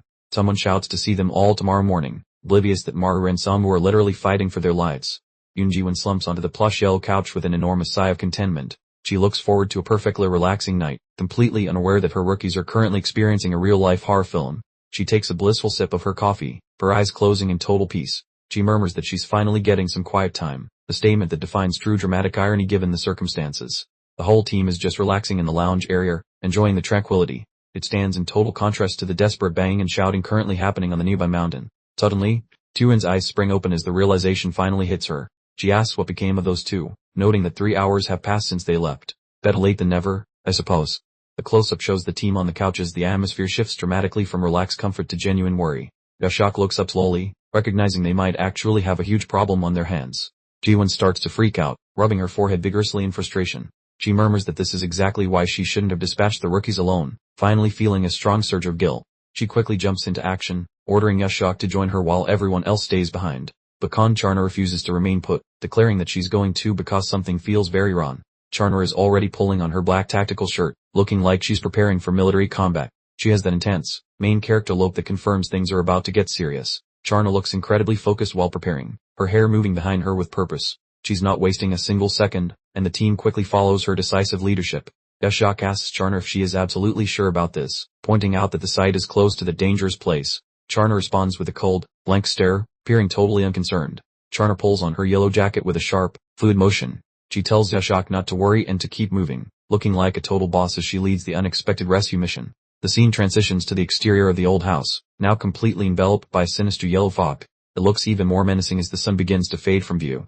The rescue team arrives at the house and immediately looks around with confused expressions. Yashak asks the obvious question, wondering where on earth the two rookies are. Yashak notices thick smoke pouring from the building. She asks what is going on, hearing frantic shouting and screaming from inside the structure. Maru and Samu suddenly sprint out of the gloom, yelling at them not to close the door. They look like they've just barely escaped a literal pit of despair. The heavy door slams shut with a metallic crash before they can fully get outside. Maru is on the far side, screaming in disbelief about why the rescue team came in here in the first place. Maru is hyperventilating uncontrollably, pans up in sheer panic, while Ji-won looks completely bewildered. She asks what is wrong with them, wondering if they just saw a ghost. Maru and Samu fall to their knees, appearing utterly shattered and defeated. They spend hours trying to escape, only to watch their backup get trapped right along with them. The whole group is now standing directly in front of that mysterious green door. Ji-won asks if it's really true that the Rakshasa refuses to leave the room. Maru, completely soaked in sweat, confirms that the monster is simply sitting there, doing nothing. The entire team looks extraordinarily tiny and vulnerable in the narrow, dusty hallway. Pup Charna struts out, rocking a vibe of icy resolve. She barks at the amateurs to clear out, prepared to school them on tackling a level 7 threat. A tight shot reveals Charna clutching her custom gear. She pumps her spirit into the metal, making the edge shine with a creepy crimson fire. Charna adopts a broad fighting pose, her hair flying like a banner. She appears like a mythic warrior destined to shred the portal without breaking a sweat. She swings a massive, spicy, sideways cut that goes boom. The roar strength is wild, and the atmosphere feels like it is actually catching on fire. Her steel smashes the entrance with a thunderous roar, yet as the fumes vanish, the green barrier stands tall, without even a tiny little dent. Yashak is totally floored, her jaw hitting the pavement while she whispers about the greatness, unable to grasp that Charna's ultimate move failed so miserably. Yoon-ji adjusts her specs and claims it is her turn. She behaves entirely chill, acting like she holds a hidden ace for fixing broken reality. She pulls back her cuff, and an actual void erupts from her wrist. It is a nasty yet cool exhibit of her spider demon powers at work. The tiny dark arachnid with bright lemon eyes greets from her flesh gate. This is easily the most bizarre talent we have witnessed in a while. Ji-won balances the bug on her nail, the golden banner for her spider magic popping up. She seems ready for a tea party with her creepy friend. She nudges the critter toward the frame, calling it her mini and urging it forward. It is honestly both cute and nightmare fuel in one package. The butter wiggles into the narrow lock slot while Jiwon roots for it. She praises the little guy for being such a good boy, like a weed mom. Then she flops down, moping that the plan flopped because the crack is too tight. Even her scout insect cannot penetrate this magical wall of doom. Maru looks properly creeped out by her antics, who yells that she is coddling a monster like a kitten and being a freak, which is pretty fair. Chonu folds his limbs and glares at Yashak, barking for her to demonstrate some talent. He's totally finished with this boring standing around part of the job. Yashak avoids his gaze, looking flushed and dripping with nerves. She confesses to having zero offensive skills, which is a terrible vibe for a dangerous fight. Chonu is grumpy, labeling her dead weight with a flick of his hand. He then bugs Maru about stealing that mere spook's magic and tells him to act. Zoom in on Chonu's mug. He looks ready to clock Maru just for breathing near him. He has absolutely no chill for basic newbie whines today. Maru stutters that his vision is fuzzy and the distance is too great for his magic. Chonu just cackles at him, calling his whole existence a waste. The entire squad gathers in the corridor, looking like confused puppets. Yashak wonders if any coworkers are left to bail them out, though that seems highly unlikely. Jiwon notes that their boss is at a seminar and stays away until Tuesday, but her face glows when she recalls that Officer Kim Yebak is around. Yashak perks up instantly, highlighting that Yebak is their last hope. It feels like they just discovered a forgotten rocket launcher in their back pocket. The group shrieks in fright when Kim Yebak manifests right among them. They howl about his sudden arrival, looking like they just saw a terrifying ghost. Yebak offers a faint, peaceful grin and mentions he showed up because they were taking forever. Apparently his total lack of aura is an actual magical trait. The entire crew stands frozen with mouths wide open. It is peak comedy that these elite warriors missed a middle-aged guy strolling into a tiny hall. Yebak relaxedly stretches a hand to poke the green portal that spooked everyone. Jiwon asks if he can manage the task, her tone dripping with optimism. Yebak inspects the wood with an intense stare through his lenses. He's the sole person not freaking out about the level 7 debris floating nearby. Yebak abruptly drops to the tiles, sliding around in the grime. The rest of the gang just stares at him with massive question marks over their heads. The whole squad forms a tidy queue, peering at the fellow wiggling on the carpet. They have zero clue what his game is or how this works. Maru asks if the guy is napping, looking quite peeved by the odd show. Jiwon confesses ignorance since Kim is a desk worker and she never saw him use his magic. Jiwon, performing a world-class shrug and a face that screamed I have no idea either, clearly indicated she was just as adrift as the newest recruits. Frankly, this crew seemed more like a comedy of errors than a crisis response unit. Nura and Sangwoo appeared utterly deflated, as if their very essence had just packed up and moved out, whispering incredulously that their much-anticipated savior was merely a gentleman enjoying an impromptu siesta on the carpet. While Ibak continued to recline dramatically, Jiwon entertained herself with her arachnid pal, and Charner found the wall utterly captivating. Sangwoo erupted, roaring that their supposed rescue party was about as effective as a screen door on a submarine. The collective uncomfortable shuffle filled the air, as the entire house maintained its oppressive, doom as imminent vibe, until a sharp, distinct clap sliced through the tension, clearly an attempt to corral everyone's wandering focus. Jiwon bore her palms together with a decisive smack, declaring that they absolutely must locate an alternative escape route as a unified front. Her admirable attempt at upbeat leadership was struggling against a room where morale had clearly hit Mariana Trench levels. Zanwoo shrieked a retort, insisting that escape was a laughable fantasy, then demanded to know if their grand plan involved simply waiting for the Grim Reaper to arrive, prompting Yosef to soothe his frayed nerves by proposing they patiently await the real team's commanding officer. Nura clamped a hand over his mouth, his face a telltale shade of green, clearly contemplating an unscheduled redecoration of the floor, as the thought of sharing a dwelling with a level 7 creature until morning was, for him, to her, unadulterated, terror-fueled agony. The team huddled together in a defensive knot, the palpable tension so dense you could practically carve it, looking for all the world like a gaggle of children who just discovered they were hopelessly lost in the deep, dark woods after sunset. Mirror, probably blaming his life choices up to this point, suddenly observed that Officer Kang Charner had become eerily silent, a truly unsettling sign that, in any decent horror story, usually precedes the moment when everything goes from bad to absolutely disastrous. The tight shot of Miru's face revealed eyes resembling saucers filled with pure terror. He was clearly picking up on the unsettling vibe that the actual main event of impending doom had not yet even begun, which, honestly, is just rude. Yosef furrowed his brow, pondering with intense concentration why their monstrous Rakshasa acquaintance hadn't so much as twitched a muscle or attempted to end their existence. It was almost as if the creature had a very particular appointment on its apocalyptic schedule. Without warning, the colossal rumble rattled the entire dwelling, launching everyone skyward in a collective fright, and Charner, ever the alert one, swiftly announced the unsettling sound was emanating directly from the master bedroom. Charner, transforming into a lightning-fast streak, was already tearing down the corridor, her previous wall-staring face clearly over as she hurtled toward the epicenter of the disturbance. Apparently, something had finally flicked her go-time switch in overdrive. Maru's pupils began to pulsate with a sinister crimson hue, indicating his mere sight had, quite unbidden, sprung to life, allowing him to perceive the very structural integrity of the house warp and jitter with alarming instability. The tight shot on Maru captured him emitting a sound of pure, unadulterated dread. He was witnessing the very dwelling itself animate and contort in a manner that defied all known laws of physics and interior design. The master bedroom's walls were grotesquely contorting and pleating inward, accompanied by a truly nauseating symphony of groans and cracks, as if the entire chamber had decided to become Ascension, an happy piece of origami. The entire crew collectively gaped down the car door, their faces frozen in expressions of pure, unadulterated terror, as Zion shrieked that the building was clearly undergoing a severe case of shrinkage, finally appearing to grasp the truly dire implications of their predicament. Zion face lit up with a wild, manic gleam as he roared a triumphant epiphany, announcing he had at last deciphered the enigmatic loner Rakshasar's master plan. He resembled a slightly deranged professor who had just unlocked the universe's most twisted secret. A tight shot zoomed in on Zion's intensely focused, politely bulging eye, as he boomed that the Rakshasar's agenda was something truly horrifying, and frankly, this agonizing cliffhanger was doing a real number on my nerves.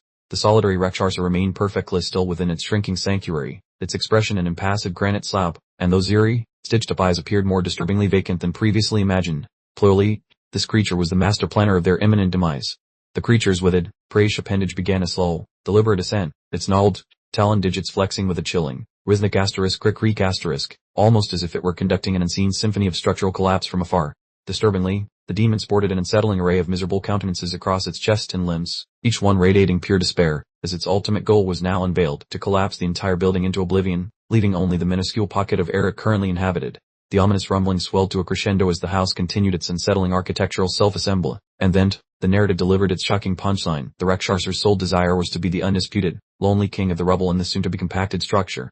A menacing tableau revealed the Rakshasa looming majestically within its grotesquely distorting, ever-diminishing chamber, prompting Maru to a chilling epiphany. Unless they summarily dispatched the creature this very instant, they would all achieve maximum flatness courtesy of the collapsing architecture.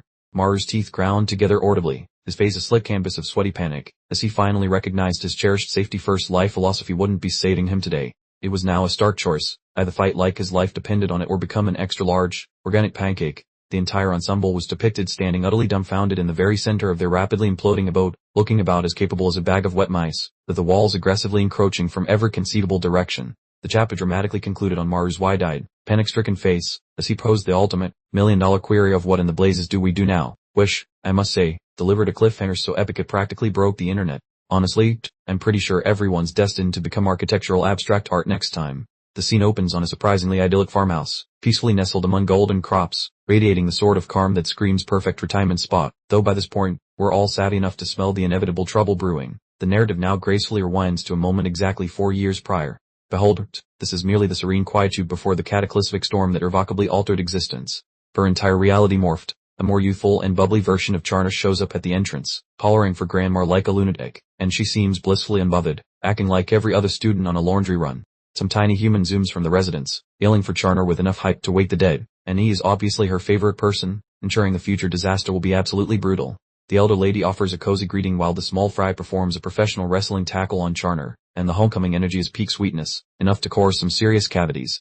Viewed from above, the trio wanders into the residence together, as Gray invites them to enter, and the whole situation feels remarkably standard and free of monster-related stress.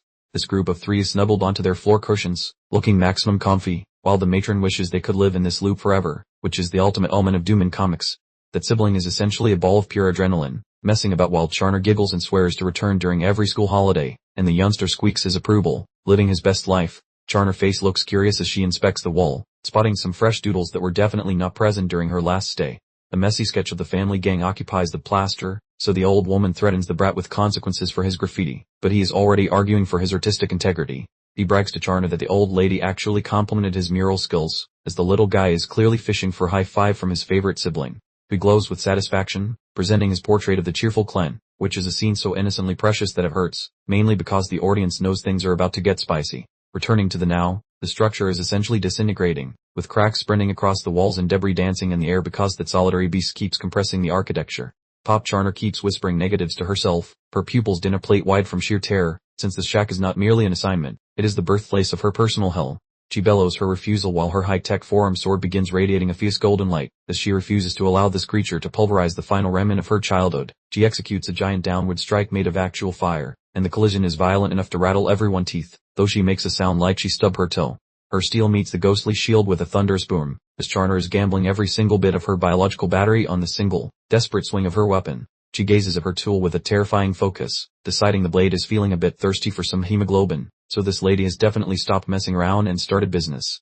She dodges ahead, her weapon dragging a streak of crimson plasma behind it, as she is traveling with a frantic, murderous velocity that basically breaks the laws of human vision. She clutches her neck, wheezing because the physical cost of changing is hurting, and a voice begs Agent Charner to cease her actions before she explodes, but she has already signed the contract. Ji-won howls for the madness to end, her face looking extremely stressed, as Charner zooms past the point where turning back is an option. Charner throws a gigantic sideways blow, her peepers shining with a pissed-off ruby light, so she currently resembles a terrifying demon more than an actual person with a social security number. She lands a follow-up strike with a thunderous bang, her motions becoming a frantic sludge of gore and energy.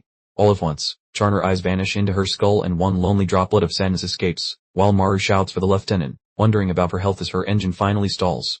Everything gets fuzzy for the audience as Charner enters nap time, and the earthquake sounds of the dwelling seem to vanish as her awareness slowly drifts away.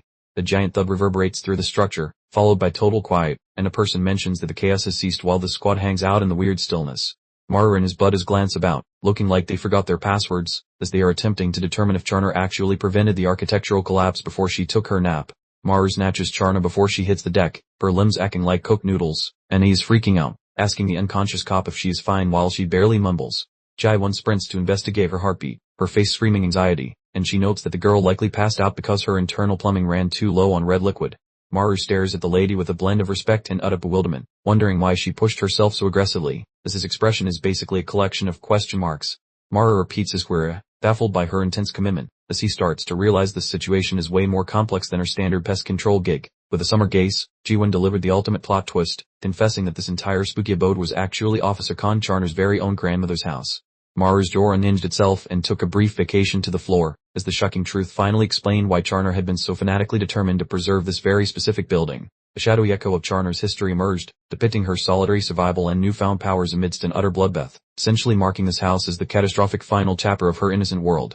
With a solemn lowering of his head, Maru's own heart felt heavier than a lead balloon, finally grasping the immense trauma Charner had secretly endured, whispering to himself that the pieces had now fallen into place.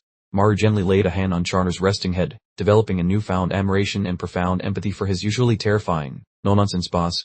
Ozak gingerly touched the wall, sighing in relief that the building seemed to have calmed its structural jitters for now, expressing gratitude that their entire shelter hadn't simply vanished into thin air. Ji-won wholeheartedly agreed, but quickly issued a stern warning that they absolutely needed to escape before the walls decided to play another round of deadly musical chairs, reminding them they were still in a booby-trapped box. Ji-won adjusted her spectacles, a glint of cunning in her eyes, then inquired if they understood the old adage about persistent water eventually carving through solid stone. Before revealing her ambitious, labor-intensive exit strategy, she flashed a determined, almost mischievous grin, clearly ready to rally the troops and lead the charge, swiftly transitioning from sorrowful reflection straight into her signature problem-solving mode. The team was now working tirelessly, a relentless, rhythmic thudding echoing as they hammered away at the walls, essentially trying to brute force their way through an invisible, supernatural barrier. Chunwoo was putting his formidable back into every swing, yet even he was reaching his breaking point, bellowing that this impossible task was driving him utterly mad, convinced they'd never even chip the paint at this rate. Chunwoo continued to relentlessly pummel the resistant wall with a surprisingly heavy stool, rivulets of sweat streaming down his face, as he physically vented his mounting exasperation with each furious blow. The entire group was huddled together in the exceptionally dusty kitchen, looking utterly depleted, with Maru dramatically gasping for breath while the others struggled heroically just to keep their eyelids from staging a full-scale mutiny. Maru was utterly drained, gulping for air like a fish out of water, prompting Chunwoo to bark at him to switch out immediately, declaring it was finally Maru's turn to bravely face the unyielding wall. Maru shrieked back, utterly flabbergasted by the sudden demand, only for Chunwoo to sarcastically ask if he was already spent, while Maru merely groaned about his aching arm in an insatiable hunger pang. Maru dramatically slumped to the floor, a litany of complaints tumbling out, specifically mentioning his throbbing arm, his ravenous hunger, and his utterly parched throat. As he lay sprawled on the ground, the calm, decisive voice announced that they would handle it, a declaration that unmistakably signaled Charner was somehow back on her formidable feet. Charner rose, appearing startlingly pale but radiating an unwavering resolve, reiterating her intent to personally finish the task before calmly retrieving the fallen knife to resume their relentless work. Maru instantly leaped up, anxiously questioning if she was truly alright and insisting she desperately needed more rest, but she simply dismissed his concerns with a blank, unreadable and perfectly fine stare. She returned to the arduous task, chipping rhythmically at the obstinate wall, as Maru nervously mumbled something about having overheard this particular dwelling was once her grandmother's cherished home. Maru scratched his head, feeling incredibly awkward, then mused how oddly pristine the empty house always felt, suddenly realizing with a jolt that she must have been meticulously maintaining it throughout all these years. Maru fixed her with an intensely curious gaze, genuinely attempting to comprehend the powerful, unspoken force that relentlessly drew her back to this veritable graveyard of painful, treasured memories. Charner glanced over her shoulder, her expression utterly devoid of emotion, stating simply that she was patiently waiting, prompting Maru to bravely inquire what exactly she was expecting. She replied, her voice disturbingly serene, that she was awaiting the very Rakshasa who had mercilessly slaughtered her family, absolutely certain it would eventually return to this precise location, a hunter patiently anticipating its quarry's homecoming to the crime scene. Maru, stating the undeniably obvious, questioned how she could possibly possess such certainty about its return, visibly skeptical of her seemingly far-fetched and chilling theory. A flashback revealed a younger Charner hyperventilating, her face ghastly pale with pure, unadulterated terror, as she stared wide-eyed at a massive, ominously glowing red blade ominously piecing her childhood room. She was huddled desperately in her bed's farthest corner, her once ordinary world violently transforming into a waking nightmare, her heart's furious pounding practically reverberating in the suffocating silence. The monster was now fully revealed, the terrifying, lean demon adorned with multiple menacing arms and malevolent glowing eyes, truly the stuff of ancient, chilling legends, undeniably the very beast Charner had relentlessly pursued her entire existence. Charner concluded her thought with an exceptionally intense gaze, asserting that this specific Rakshasa was fundamentally unlike any other, absolutely convinced it possessed the shrewd intelligence required to revisit its original, gruesome hunting ground. She clarified that her sole and unwavering focus was exclusively on the Rakshasa responsible for her family's demise, declaring it her one, singular, defining objective in life. A truly horrific silhouette from her past emerges, a dark figure with glowing eyes looming ominously through the thick fog. This creature is the nightmare that currently pays rent in her head. We see a close-up of young Charner's eye, reflecting the image of the multi-armed monstrosity. She watched it destroy her family, and that single event completely defined her life. The monster's full form is finally revealed, the slender and terrifying demon with many arms and glowing eyes. It genuinely looks like a literal, physical god of death. Charner stares downward, her face clouded by sorrow. She explains her theory that when Rakshasas appear, they are always drawn back to the scene of their original attack. Maru looks at her, a complicated mix of admiration and worry on his face. He wants to know why she joined the Ganwar squad, since she's a level 7 powerhouse who belongs in HU. Charner returns a serious gaze, asking him if he feels disappointed because her only concern is the specific Rakshasa that murdered her family. Maru scratches his neck, looking completely flustered. He candidly admits he's only in it for the decent paycheck, delivering a classic piece of Maru-style honesty. Charner points out that he will probably transfer to the Seoul headquarters because the salary there is much higher. Maru visibly flinches. He starts blushing furiously, having recently been scouted by Director Ildo. Charner witnessed the entire interaction and knows exactly what he's thinking. Maru stammers and claims he hasn't reached a final decision yet. His face a disaster area of embarrassment. He's completely busted. Charner locks eyes with him, her expression utterly serious. She leans in to say that it's because he's setting up what promises to be a truly profound observation. Without warning, an enormous tremor shakes the foundations of the house again. Charner immediately stares at the ceiling, her eyes bulging in utter disbelief. Dainwu and Yosak instantly lose their composure in panic. Dainwu shrieks, demanding to know what the sound is and if the creature outside is moving again while the structure groans.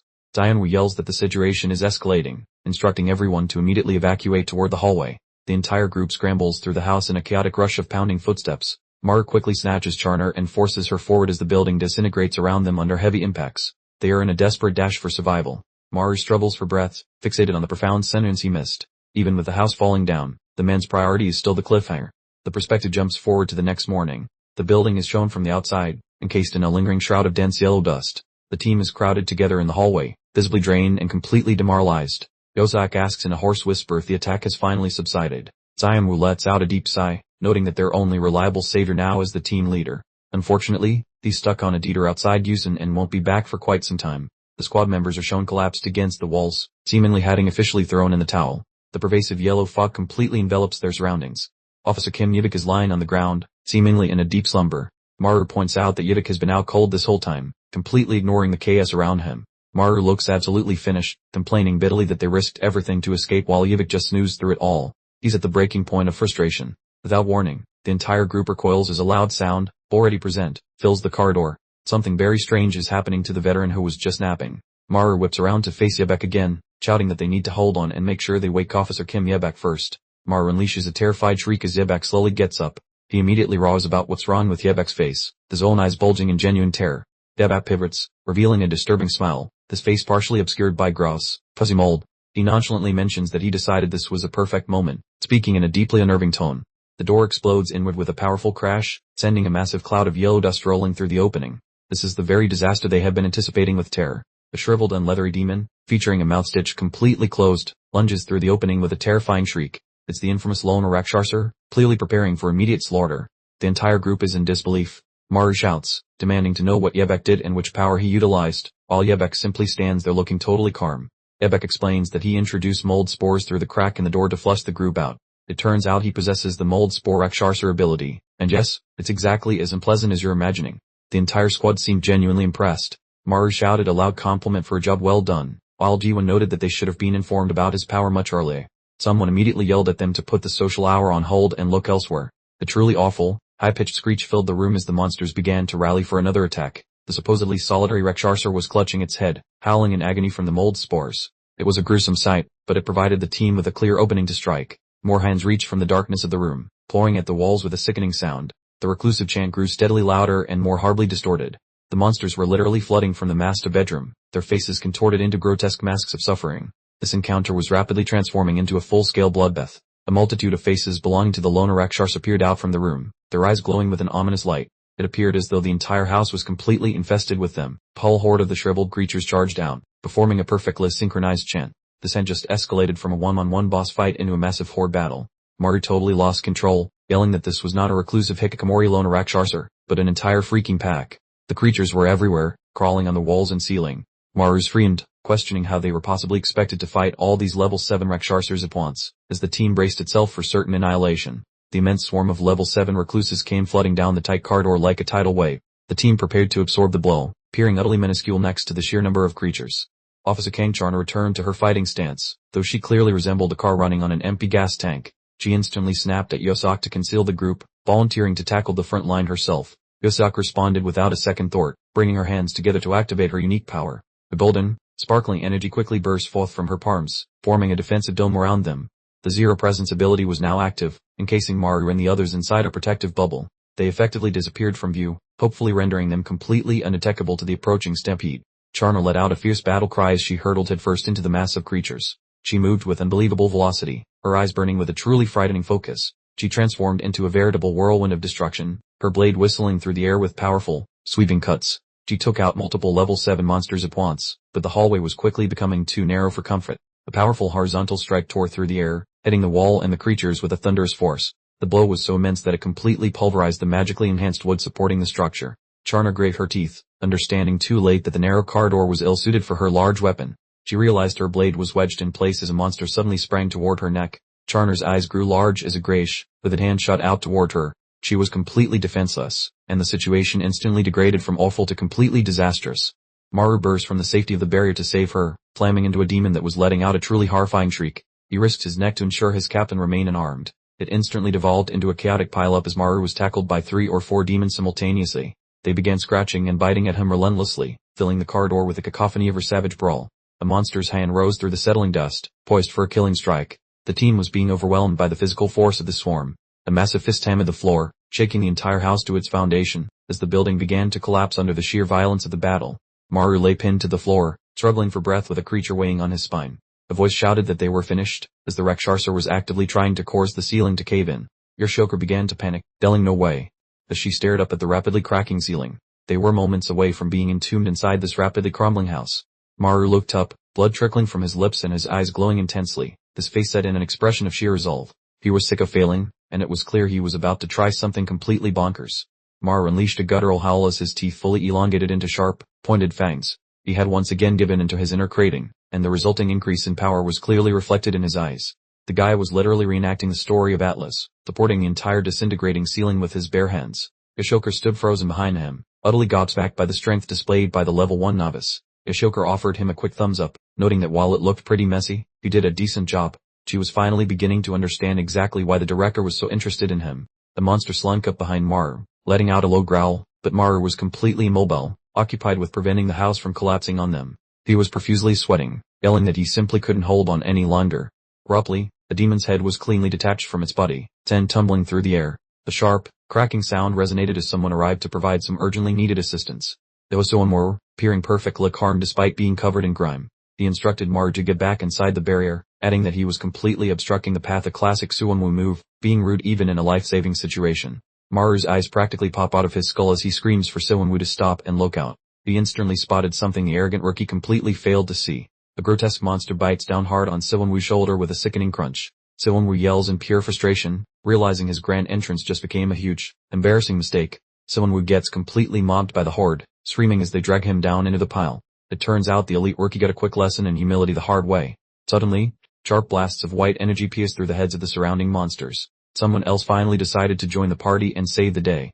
The massive, truly terrifying spider with glowing yellow eyes appears in the corridor behind the team. Ji-won is finally allowing her summoned beast to go full-on monstrous mode against the horde. A close-up shows Ji-won pushing her glasses up, revealing 3 glowing red dots on her forehead.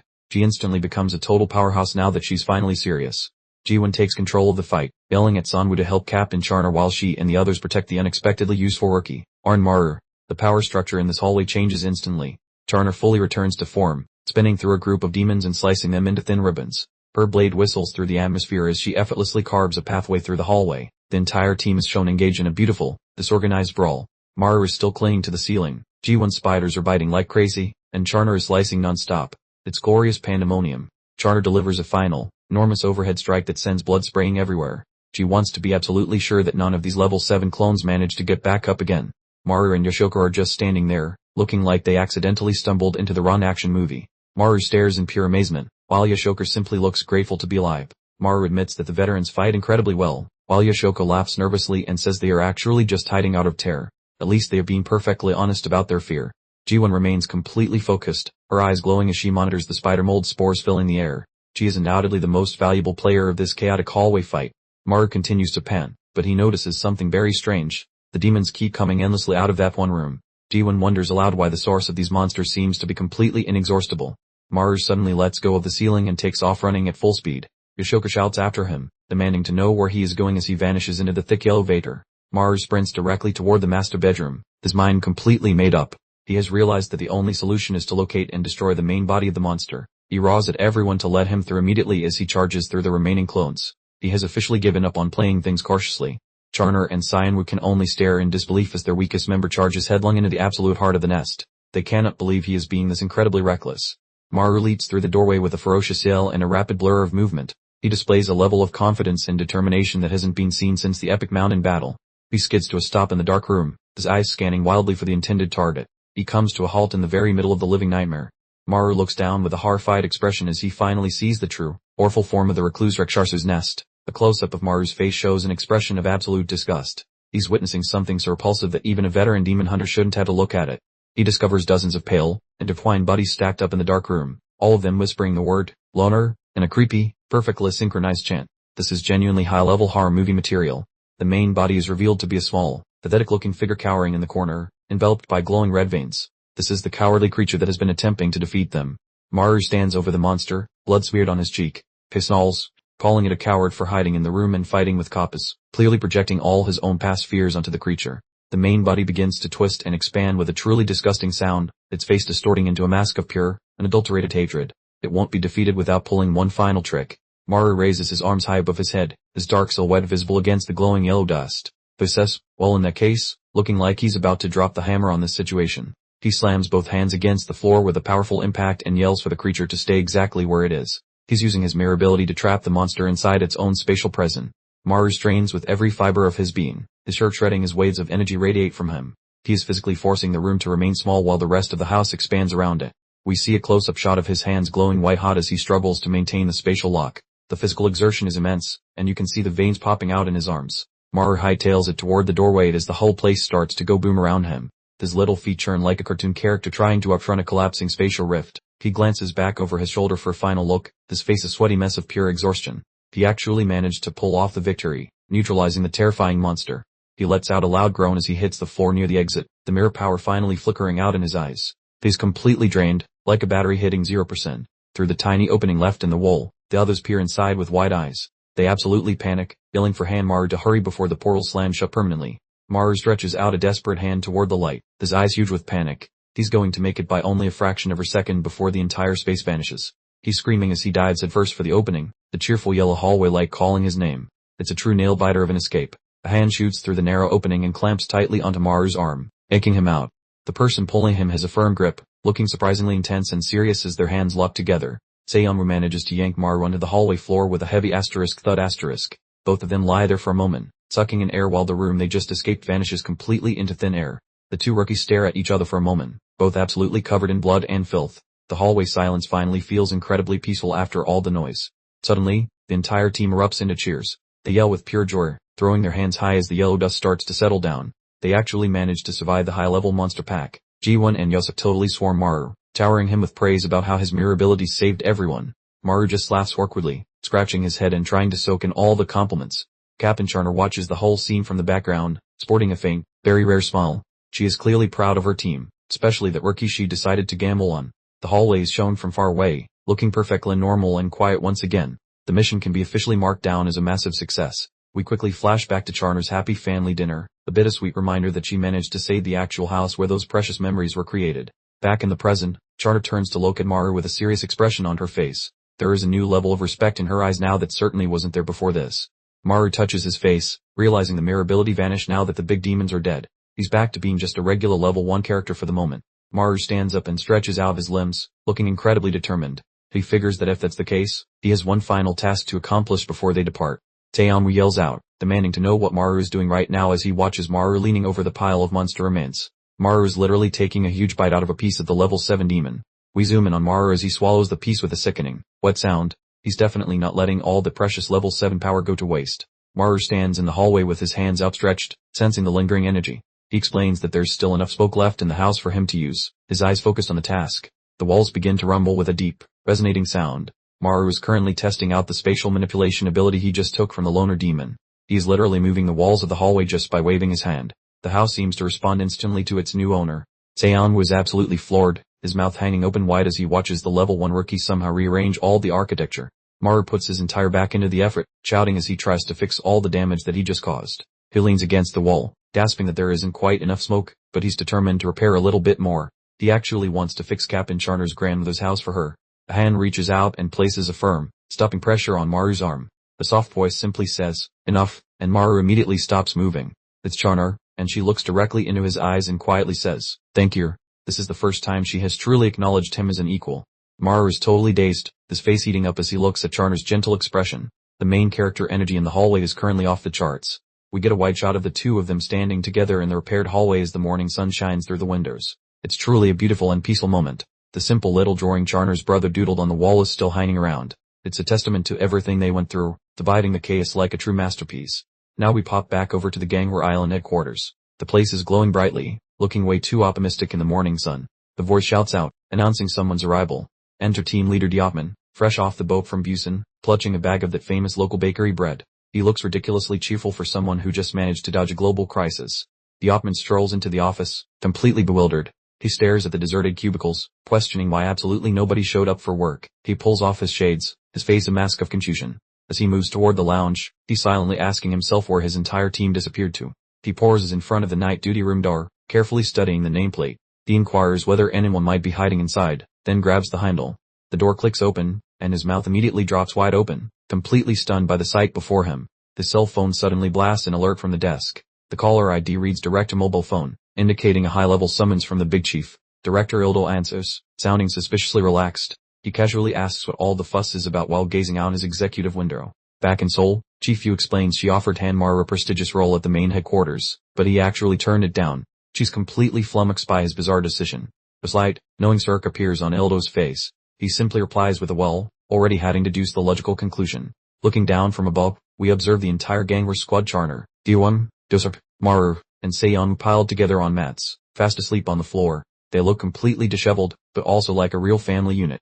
Ildo chuckles, figuring Maru finally bonded with the Ganghwa bunch. The chapter concludes with a heartwarming image of our completely worn-out heroes finally catching up on some much-needed sleep. A colossal explosion of energy illuminates the screen, leaving behind a scorching trail of pure power. Whatever just detonated must have been incredibly destructive.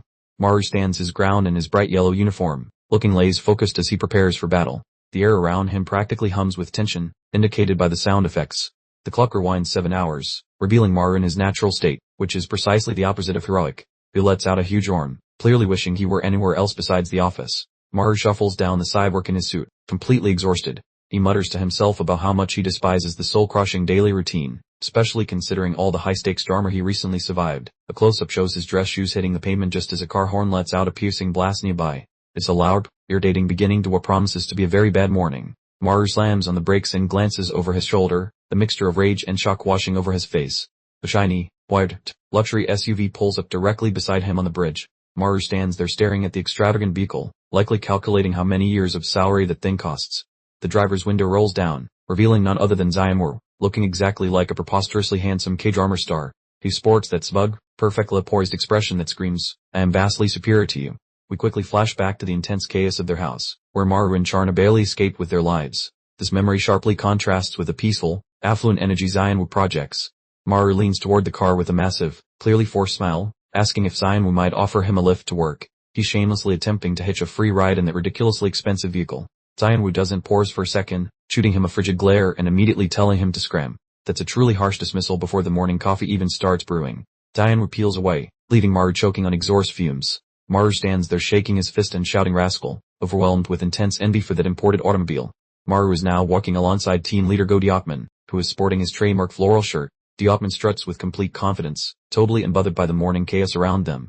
Maru rants about Sanwoo's awful personality, getting everything off his chest. Diokman just sighs and points out that Maru's own attitude might not be completely perfect either. Diokman grins cheekily, pointing out that wealth and good looks are useless when a personality is terrible. He confidently asserts that a guy like Sanwoo absolutely has no friends. The two men erupt in laughter, sharing a moment of shared failure. But Maru suddenly realizes that he doesn't exactly have any friends either, and the truth slams into him with unexpected force. They finally reach the Ganghwa Island headquarters, which appears remarkably tranquil in the morning sunlight. It's the deceptive quiet before the inevitable workplace chaos begins. Maru and Diekman strolled into the office, offering cheerful greetings, but the energy in the room was as thick as weak cold pudding. Sanwoo sat stiffly at his desk, facing away from the group, emitting an ominous sound like popcorn popping as he tensed his fists in pure irritation. A tight shot of Sanwoo's hand showed it smashing violently onto his desk, indicating he was completely fed up with the surrounding casual conversations. Sanwoo swiveled around, fixing everyone with an intense stare, and commanded them to cease their chatter because official working hours had begun, as if he ran the entire operation. Maru felt a cold sweat prickling his skin, internally protesting that he hadn't even uttered a single word to provoke this dramatic outburst, completely baffled by Sanwoo's intense rage. Maru stayed nervously at his computer screen, sensing Sanwoo's judgmental gaze boring holes into the back of his head, just like any typical day in the office. Yuan appeared equally stressed at her desk by the palpable anxiety in the room, while a new cracking sound echoed, solidifying the office's status as a high-stakes pressure cooker. The camera focused on another clenching fist. Sanwoo was clearly losing control and desperately seeking an outlet for his building frustrations. Sanwoo fixed his gaze on his screen, his jaw clenched tightly, repeating his insistence that work had commenced, attempting to impose an atmosphere of absolute professionalism. Maru took cover behind his monitor, speculating whether Sanwoo was simply furious because they had been laughing earlier, confirming the man's reputation as a total fun sponge. Out of nowhere, Charner materialized directly behind Maru as he typed, leaning in closely to suggest they talk for a moment, making Maru's heart execute a sudden, terrified leap. Maru lifted his head, wearing an expression of pure astonishment, realizing that a private conversation with the captain was definitely not part of his Monday morning predictions. The wide shot revealed them next to a bright blue vending machine outside, where the building's massive shadow cast a feeling of formality and secrecy over their impromptu meeting. Now seated on a bench, each clutching a soda can, Maru finally shattered the uncomfortable silence, asking what the urgency was with a clearly nervous expression. Charner stayed intently at her beverage, her expression unusually gentle as she softly thanked Maru for his help at her grandmother's place, finally offering a genuine sign of appreciation. Maru took a huge, clumsy swig of his soda, blushing deeply as he stammered that everything was fine and that providing assistance was just standard procedure for teammates.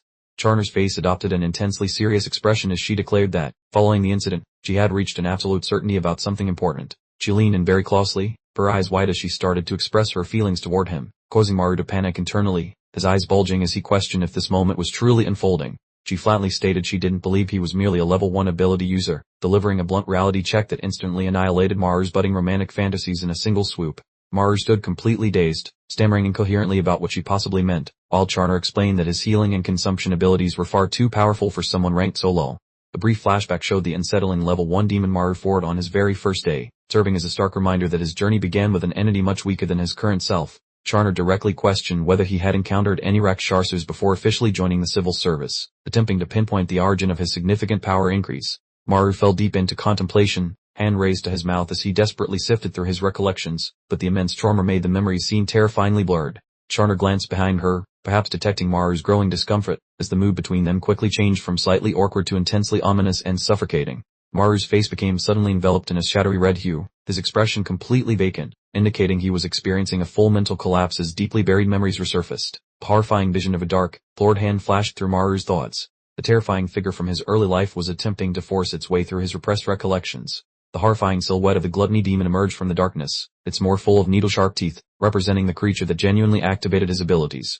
Maru gripped his chest tightly, struggling for breath, convinced he was experiencing hallucinations again and that his panic disorder was intensifying as the visions overwhelmed him. The soda-can clattered onto the pavement as he lost his hold, causing Charner to startle and shout his name, demanding to know if he was alright and what was happening.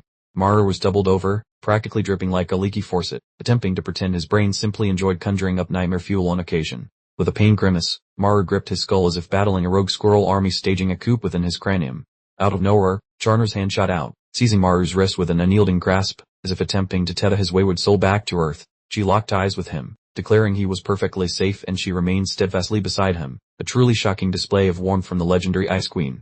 Maru stood utterly dumbfounded, his cheeks flaring crimson as he stared at her touch, feeling as if the entire universe had paused for a commercial break. Just then, Diachman materialized behind them, resembling a nosy apparition, inquiring what exactly they were up to, having stumbled upon a most awkward embrace. Maru shrieked like a startled banshee, rocketing skyward as he wildly flailed his limbs, perfectly mimicking a teenager caught with their hand in the cookie jar. Maru frantically stammered about misinterpretations, but Charna swiftly interjected with a frosty correction, instantly resuming her usual unflappable, business-like demeanor. Charna declared romance subtly illogical, pointing out everyone would be 6 feet under within a year once the Rakshasa legions invaded, truly a spirit-dampening sentiment. Maru's face puckered as if he'd just gargled with battery acid, convinced her words had landed a direct hit, delivering the knockout blow of final rejection. Maru appeared on the verge of collapsing, his eyeballs performing a dramatic exit, having grasped she either found him utterly unappealing, or simply prioritized survival over courtship. Charner departed without a backward glance, while Diachman merely exhaled dramatically, bibbing Maru about his swift dismissal, proving some wounds truly cut deep. Maru tumbled from the bench, landing with a pathetic thud, utterly vanquished, whimpering it wasn't what anyone thought, though his complaints fell on deaf ears. The tight shot of Charner retreating revealed a fleeting, nearly imperceptible crimson flush as she pondered her discomfort, perhaps indicating Maru's romantic efforts weren't entirely doomed. The wall clock stubbornly ticked onward, signaling the universe's refusal to acknowledge relationship drama, as the mundane daily grind slowly reasserted itself. Inside the office, Jia Yuan observed they had precisely 60 minutes until clock out, proposing one final inspection of the ominous yellow dust alerts. A breathtaking vista of verdant peaks unfolded, appearing utterly serene, yet everyone knew those picturesque hills were simply monster vacation homes.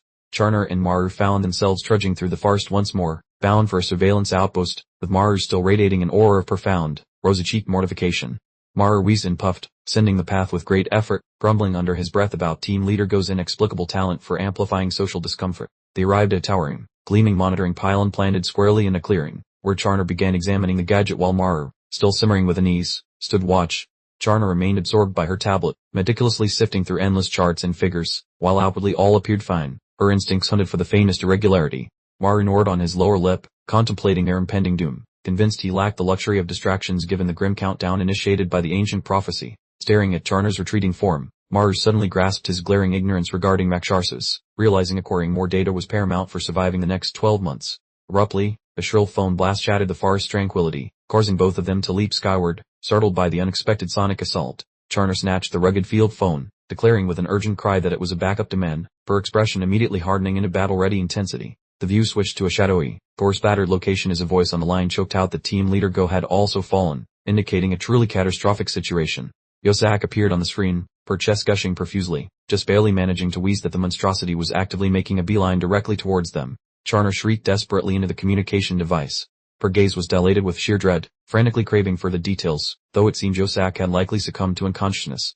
Charner remained rooted, utterly shell-shocked, the phone dangling limply from her fingers, whispering disbelief as Dockman's tragic downfall brutally crystallized into reality. Maru was completely losing his mind, screaming about how that lazy-ass uncle managed to be a level 10 powerhouse. He's utterly baffled that the team's strongest member just got completely dismantled. They both sensed something truly dreadful approaching through the trees. Maru yells for everyone to assume a defensive stance and to be careful, as whatever it is, it's headed right for them. Charner pulls out her specialized arm blade, setting her face in a mask of grim determination. She notes that if this Rakshasa took down a level 10 expert, that's significantly more dangerous than anything they've ever encountered. A massive, dark silhouette looms out of the yellow mist, taking the unsettling shape of either a huge bell or a hooded figure. The atmospheric pressure becomes instantly suffocating. Maru and Charner stand frozen in place, viewed from behind as they stare into the dense smoke. While they haven't run yet, it's clear from their rigid postures that they are absolutely terrified. The monster finally steps into view, a tall, skeletal demon wearing traditional robes. It has a single massive red eye for a face, giving it the appearance of a terrifying priest from some unholy dimension. Maru and Charner are frozen solid in pure shock. As the creature opens its mouth, Maru screams internally that the thing actually just spoke. The skeletal priest demon offers a deeply unsettling, polite bow. It introduces itself and asks if everyone can just chat for a bit, which is truly next level nightmare fuel. given this thing's unexpected intelligence. The skeletal priest demon gives another creepy, formal bow. It politely greets them and asks if it could possibly speak with the individual in charge, sounding way too civilized for something so monstrous. Maru is sweating profusely and looks utterly perplexed by the situation. He thinks to himself that this bastard actually talks like a human, his eyes wide with disbelief. Papin Charner is shown from behind with her long hair blowing in the wind. She observes that it is a speaking Maksharser, while the demon assures them there is no need for hostility because it has no desire to fight. The demon reaches out a long, gray hand in a welcoming gesture. It is clearly trying to act like a friendly host, which makes the entire scene feel even more like a meticulously planned trap. From a high angle, Maru and Charner stand in a clearing, looking incredibly small compared to the towering demon before them. Maru wonders exactly what kind of conversation this thing is trying to have. A quick flashback shows Charner's brother being dragged away, a haunting memory that still traumatizes her. Her face darkens as she urgently warns Maru not to engage in dialogue with this particular bastard. Maru looks conflicted, pressing his hand to his chin as he weighs the risks. He rationalizes that this is a valuable opportunity to learn more about the Rakshasa, since they currently have almost no information on them. Maru steps forward and asks the first major question, where exactly are you from? He attempts to be the brave diplomat, but his shaking hands betray his fear. The demon points a long, leathery finger straight down to the ground with a chilling smile. Its red eye glows intensely as it whispers that they originate from a place called Narkar. Maru looks completely baffled by the cryptic answer. He asks where Narkar is, probably hoping against all odds that it's just a strange little village somewhere in the mountains. The demon's mouth opens wide, revealing rows of sharp, yellow teeth. It cheerfully reveals that Narkar is actually the very bottom of hell itself, which, in retrospect, sounds about right for where these things lie. We see a hellish vision of red, mangled bodies piled high in overwhelming darkness. It's a place where those who committed great sins are trapped and forced into eternal combat. The vision grows even grimmer, showing more screaming figures trapped in the red static. The demon casually mentions their previous lives, heavily implying that these monsters were once something else entirely. Maru's face immediately turns pale as the horrific realization finally sinks in. He stammers that it simply cannot be true, his heart pounding in his chest with a new, existential dread. The camera focuses on the stark contrast between the demon's smug, wide grin and Maru's terrified profile. The psychological warfare is clearly having its full effect on our rookie hero. Charner watches the scene with a mask of pure intensity, her eyes narrowing as she observes Maru's struggle. She understands perfectly what kind of mental game the demon is playing with him. A truly horrifying visual. An image of a Rakshasa being ripped apart reveals a human-like form on the inside. Maru suddenly understands with a deep, sickening lurch in his gut that the monster he just fought was actually a person. Maru covers his mouth, looking like he's about to lose his lunch right there in the clearing. He internally screams about all the things he's been consuming, entering a full-blown cannibalism panic. Maru actually starts retching, spilling yellow bile as he collapses to the ground. He is completely disgusted by the nature of his own powers and everything he now knows. The demon points its lengthy finger directly at Maru with a mocking tone. It asks if it can finally ask a question this time. He's in complete control of the conversation and the situation. Maru looks up, dazed and pale, offering a pathetic question in return. He is clearly in absolutely no state to be answering anything right now. A hand suddenly clamps down on Maru's arm with a vice-like grip, yanking him out of his rapidly accelerating mental freefall. It turns out to be Charner, who pulls him back forcibly, shouting for him to ignore the creature. She knows the demon is just spreading psychological poison with its lies. Charner draws her blade and makes a dramatic, self-inflicted cut across her palm.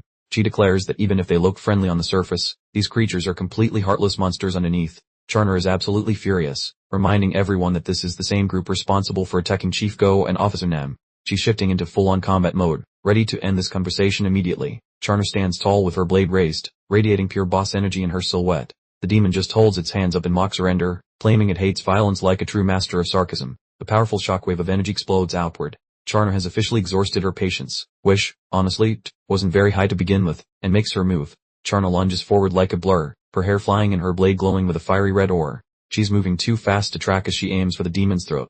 Charner leaps high into the air, closing the distance between them with incredible speed. She's committing every ounce of her power to this one-shot, decisive attack. The demon simply offers a calm smile as she approaches. It mockingly whispers that killing it now won't bring her brother back, delivering a perfect strike directly to her emotional weak spot. Charner's face instantly turns pale as she freezes in midair. She gasps in shock as the demon continues its cruel monologue about her family's fate. The demon extends a skeletal finger toward her, its sinister red eye glowing brighter than a neon sign. It has successfully trapped her exactly where it wants her, immobilized by guilt. The close-up focuses on that creepy, wide-toothed mouth. It hisses that her brother's death was entirely her fault, and the mental damage lands like a physical punch. Charner is shown with an expression of pure devastation, her hand trembling uncontrollably. The psychological assault has completely dismantled our strongest fighter. Suddenly, the dark spike or beam pierces through a white shirt.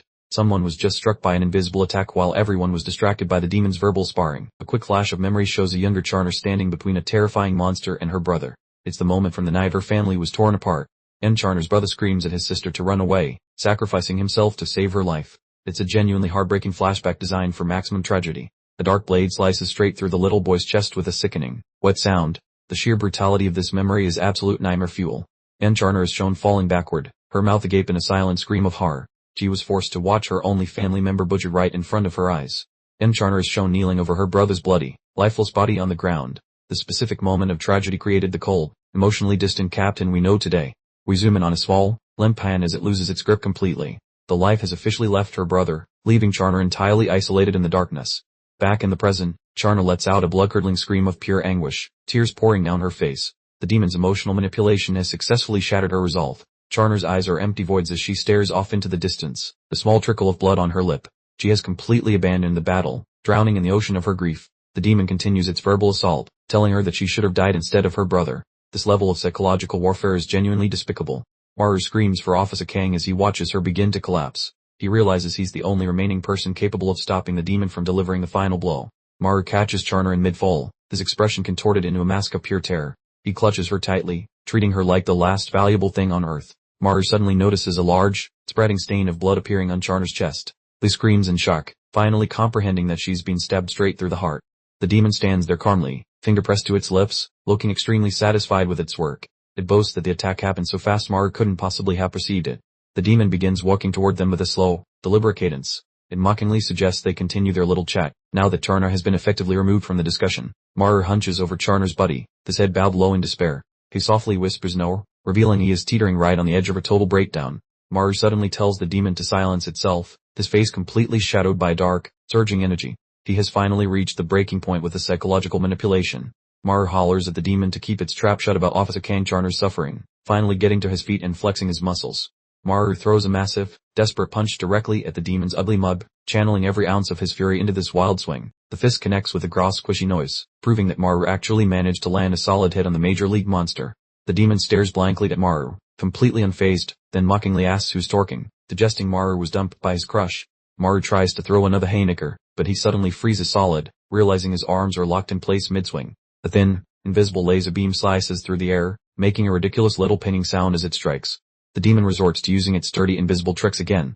Maru gasps for air as a sudden, agonizing jolt hits his chest, making him think his heart was just skewered, eyes wide in disbelief. Maru coughs up an impressive fountain of plasma as his body fails, still yelling that he was never dumped, arguing about romance right before he goes.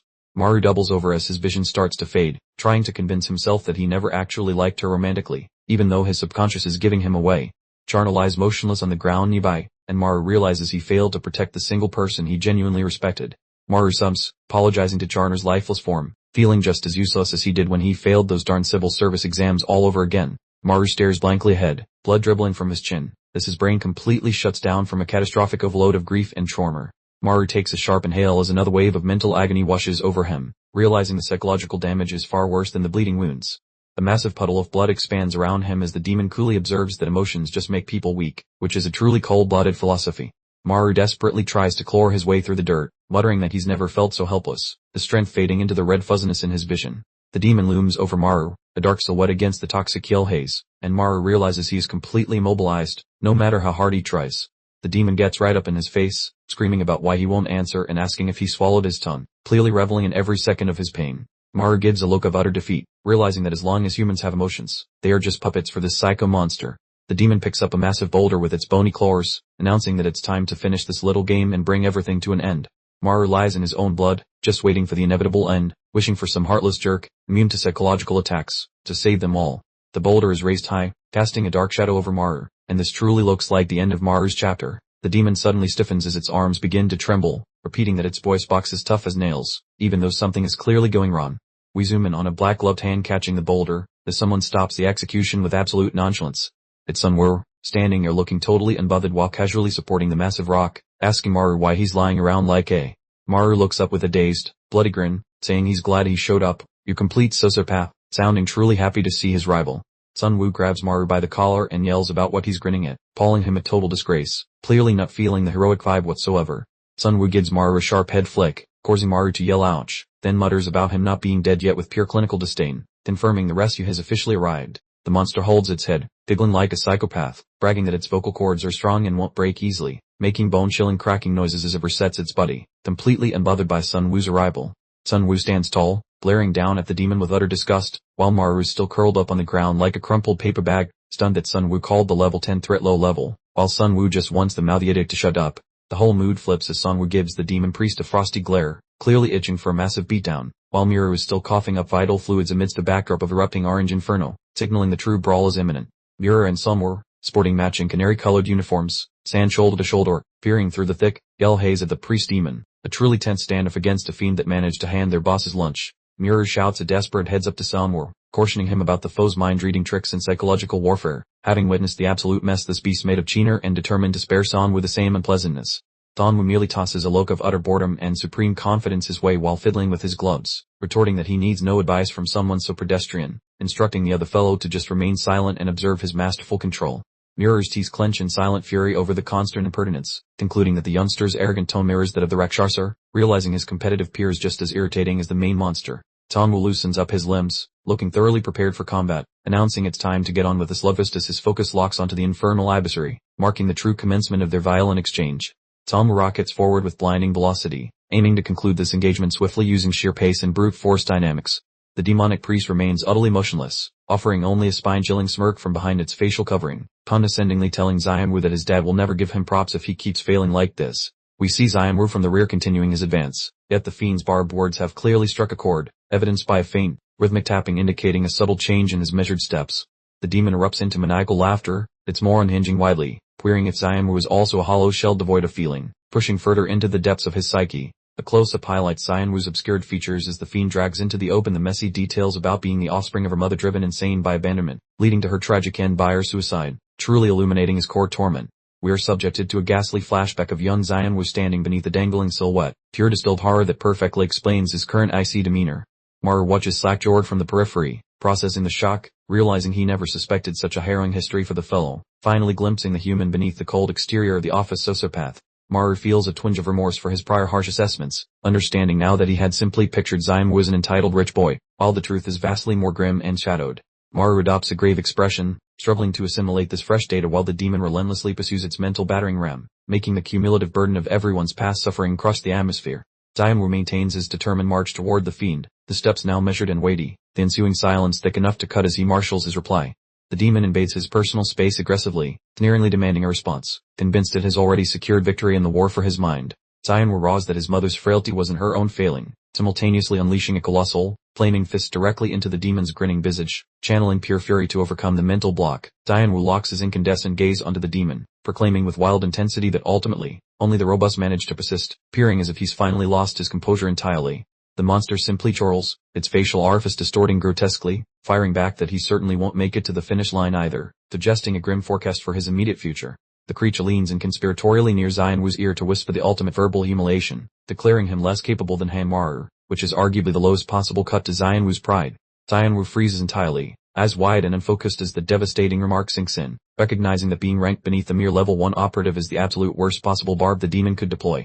Sun Wu lashes out in a frantic, uncontrolled swipe, clearly losing his footing entirely, as the demon effortlessly manipulates his frayed nerves. The demon's elongated tongue whips out like a projectile weapon, narrowly missing Maru, who instantly recognizes the attack, realizing he's finally pinpointed the monster's concealed lethal appendage. Maru and Sun Wu simultaneously grasp they've been thoroughly duped, realizing the psychic jabs were mere window dressing to distract from the demon's actual swift execution tactic. Maru articulates the sinister maneuver, explaining the psychological misdirection followed by the surprise stab to the core using the tongue blade, acknowledging it as a brutally effective predatory method. Abruptly, Charner descends from the ceiling area, her edge weapon blazing with a ferocious scarlet ore, clearly signaling that her personal involvement is far from concluded. She delivers a single, powerful vertical cleave that bisects the demon's face, eliciting a genuine shriek of agony from the creature for the first time observed.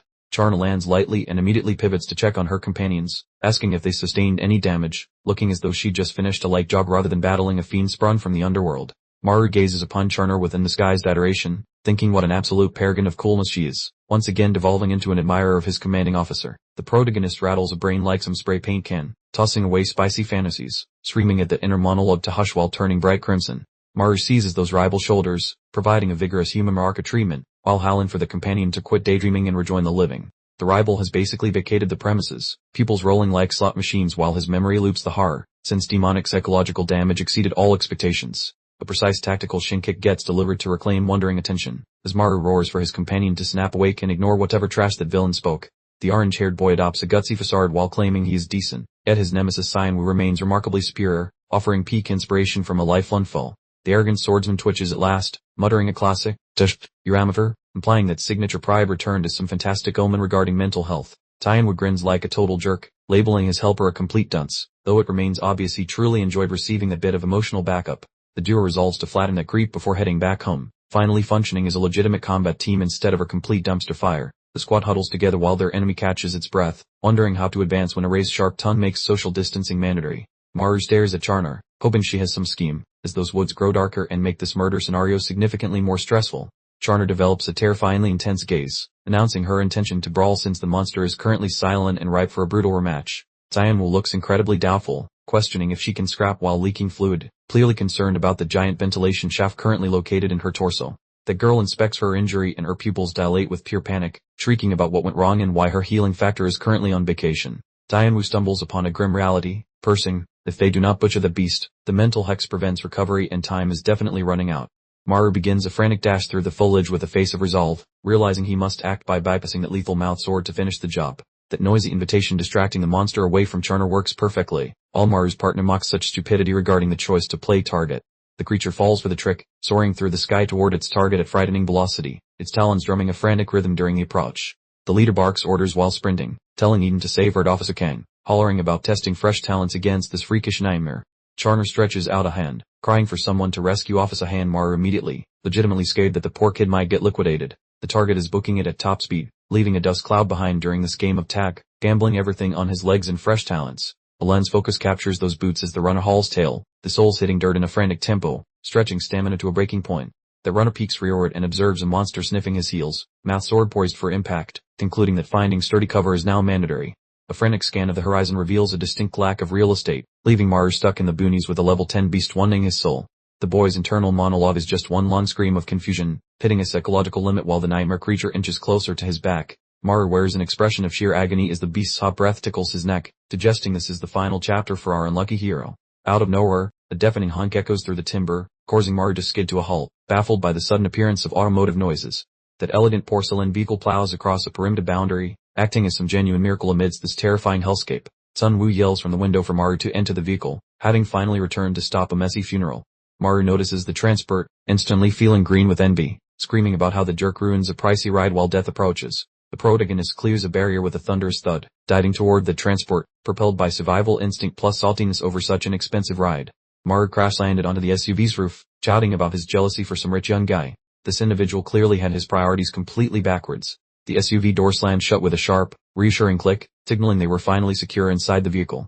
The monster roared in frustration, slamming against the side of the car, its blows echoing loudly against the expensive, polished metal. The SUV sped through the dark forest as San Wu desperately yelled at Maru to get inside the vehicle. The high-speed chase had begun. Maru scrambled through the open door and into the back seat, his face smeared with blood in a classic action movie getaway. The car door finally closed with a firm click, prompting San Wu to shout that the door was shut as they accelerated away from the persistent demon. Maru lay flat on the car floor, fighting for air, trying to declare himself fine before the gravity of their predicament fully hit him. Maru sat up, looking like he'd just seen a ghost. He was safe for the moment, but the team leader remained missing somewhere outside. The car sped down the road, leaving behind a glowing trail as the engine whirred, carrying them back toward headquarters. Suddenly, a figure in a yellow jacket with wild black hair appeared directly in the middle of the road. It was team leader Go Deokman, looking completely traumatized. The demon launched itself onto the roof of the vehicle, landing with a huge impact. It was absolutely refusing to give up. A hand suddenly shot up from inside the car and grabbed the demon by the throat with an iron grip, indicating someone was fighting back. The demon looked completely confused, its single red eye scanning around in disbelief, having no idea who had just grabbed it. The mysterious hand smashed the demon's head directly into the asphalt with such force that it left a massive crater in the road. The demon was visibly dragged down and pinned by a dark energy field, revealing Maru was using his gluttony power to hold the creature in place. The monster let out a final, terrified shriek just as its head was crushed, abruptly ending its earlier, confident chant. The gruesome sight showed Maru literally swarming the demon's body with shadowy projections, consuming the formidable level 10 threat. The hunger had completely taken over. Maru completely lost control, literally taking a huge bite out of the priest demon's head, causing a massive amount of blood to splatter everywhere as he surrendered to the primal hunger. A total frenzy ensued as multiple shadowy versions of Maru swarmed the monster, tearing at the level 10 threat until it was shredded into pieces from every direction. Back in reality, Dronzer was losing his patience, slamming his fist against the car window and bellowing for Hanwha, unaware of the chaos unfolding inside. A close-up on Dronzer showed him looking thoroughly annoyed. He muttered about the bastard not getting out, likely assuming Manhwa was simply napping after the crash. Dronzer ran up, clutching her chest wound and shouting to find out what happened and where Manhwa was, clearly the only person actually concerned about him right now. Inside the gluttony dimension, the demon continued to be shredded but still had the nerve to speak, mockingly asking if all this violence was really necessary or if Manhwa was simply a naturally violent person. Mental Manhwa stared back with a blank, pointing expression as the demon whispered the ultimate trigger, just like your father, inflicting immediate mental trauma. We saw a brief flash of young Manhwa huddled and crying, whimpering as the trauma of his childhood was forcibly dragged back to the surface. A close-up on the child's tear-filled eyes showed his panic spiking, with heartbeat lines on a monitor confirming he was reliving his worst memories. The dark, looming silhouette of his father stood over the terrified child, who pleaded for him to stop, but the shadow only continued to grow larger. Adult Manhwa appeared in the void, looking completely empty. He repeated the word stop as his mind began to fracture under the demon's psychological assault. A flurry of claw strikes tore through the crimson mental space with loud sounds. The demon intensified the torture by asking how Manhwa felt when his father disappeared. Manhwa snapped back to reality in the car, shaking his head violently as a high-pitched ringing consumed his ears, looking as though his brain was melting from the mental overload. Poor Manhwa lets out a howl worthy of an opera singer, demanding everyone cease this emotional tomfoolery. His body dripping crimson, as his glare burns hotter than 1,000 suns. The nasty fiend just spreads a horrifyingly broad, unsettling smile, showing off its cheesy yellow choppers, clearly delighted to have pushed Manhwa right to the emotional brink. A horrifyingly close look at the monster's cavernous, hungry trap, which smugly declares its attack is utterly meaningless, sounding far too confident for something currently doing the dining. Manhwa yells for the creature to zip it, just as a whole gang of shadowy hands begin slithering out of the gloom, practically inviting him for a slow dance into an actual dirt nap. The super creepy close-up shows off countless pale, desiccated hands desperately grasping at anything within reach, as the forgotten clique attempts to drag Manhwa down to their level of misery. The muscular appendage tightens into a hard knot just as a blinding, golden blast of pure power unleashes itself, signaling that someone's patience gauge just hit absolute zero. The poor white sport utility vehicle is now squished flatter than a cheap pancake by a massive shockwave, someone shrieking a desperate plea to halt, right before the whole spectacle bursts into glorious, fiery chaos. Dronzer is caught mid-scream, bellowing a command to stop with a face etched with sheer panic, watching in horror as her trainee gets utterly pancaked by his own rogue superpower. Manhwa has to physically restrain Dronzer as the vehicle cades in with a truly dreadful crunching noise, touting for her to stand back, having just realized the car is now an actual high-stakes hand grenade. The SUV is now just a crumpled mess of metal scrap and sinister dark vapor, the visual evidence suggesting the raw power involved could easily flatten a modest-sized office block. The car lies totally flattened, leaking some sort of dewy, dark ichor onto the asphalt, while Dronzer shakily notes that the telltale yellow powder is thankfully beginning to fade away. A tight focus on Dronzer's visage as the awful truth sinks in deep, leaving her looking completely gutted, her gaze fixed on the exact coordinates where Manhwa used to stand.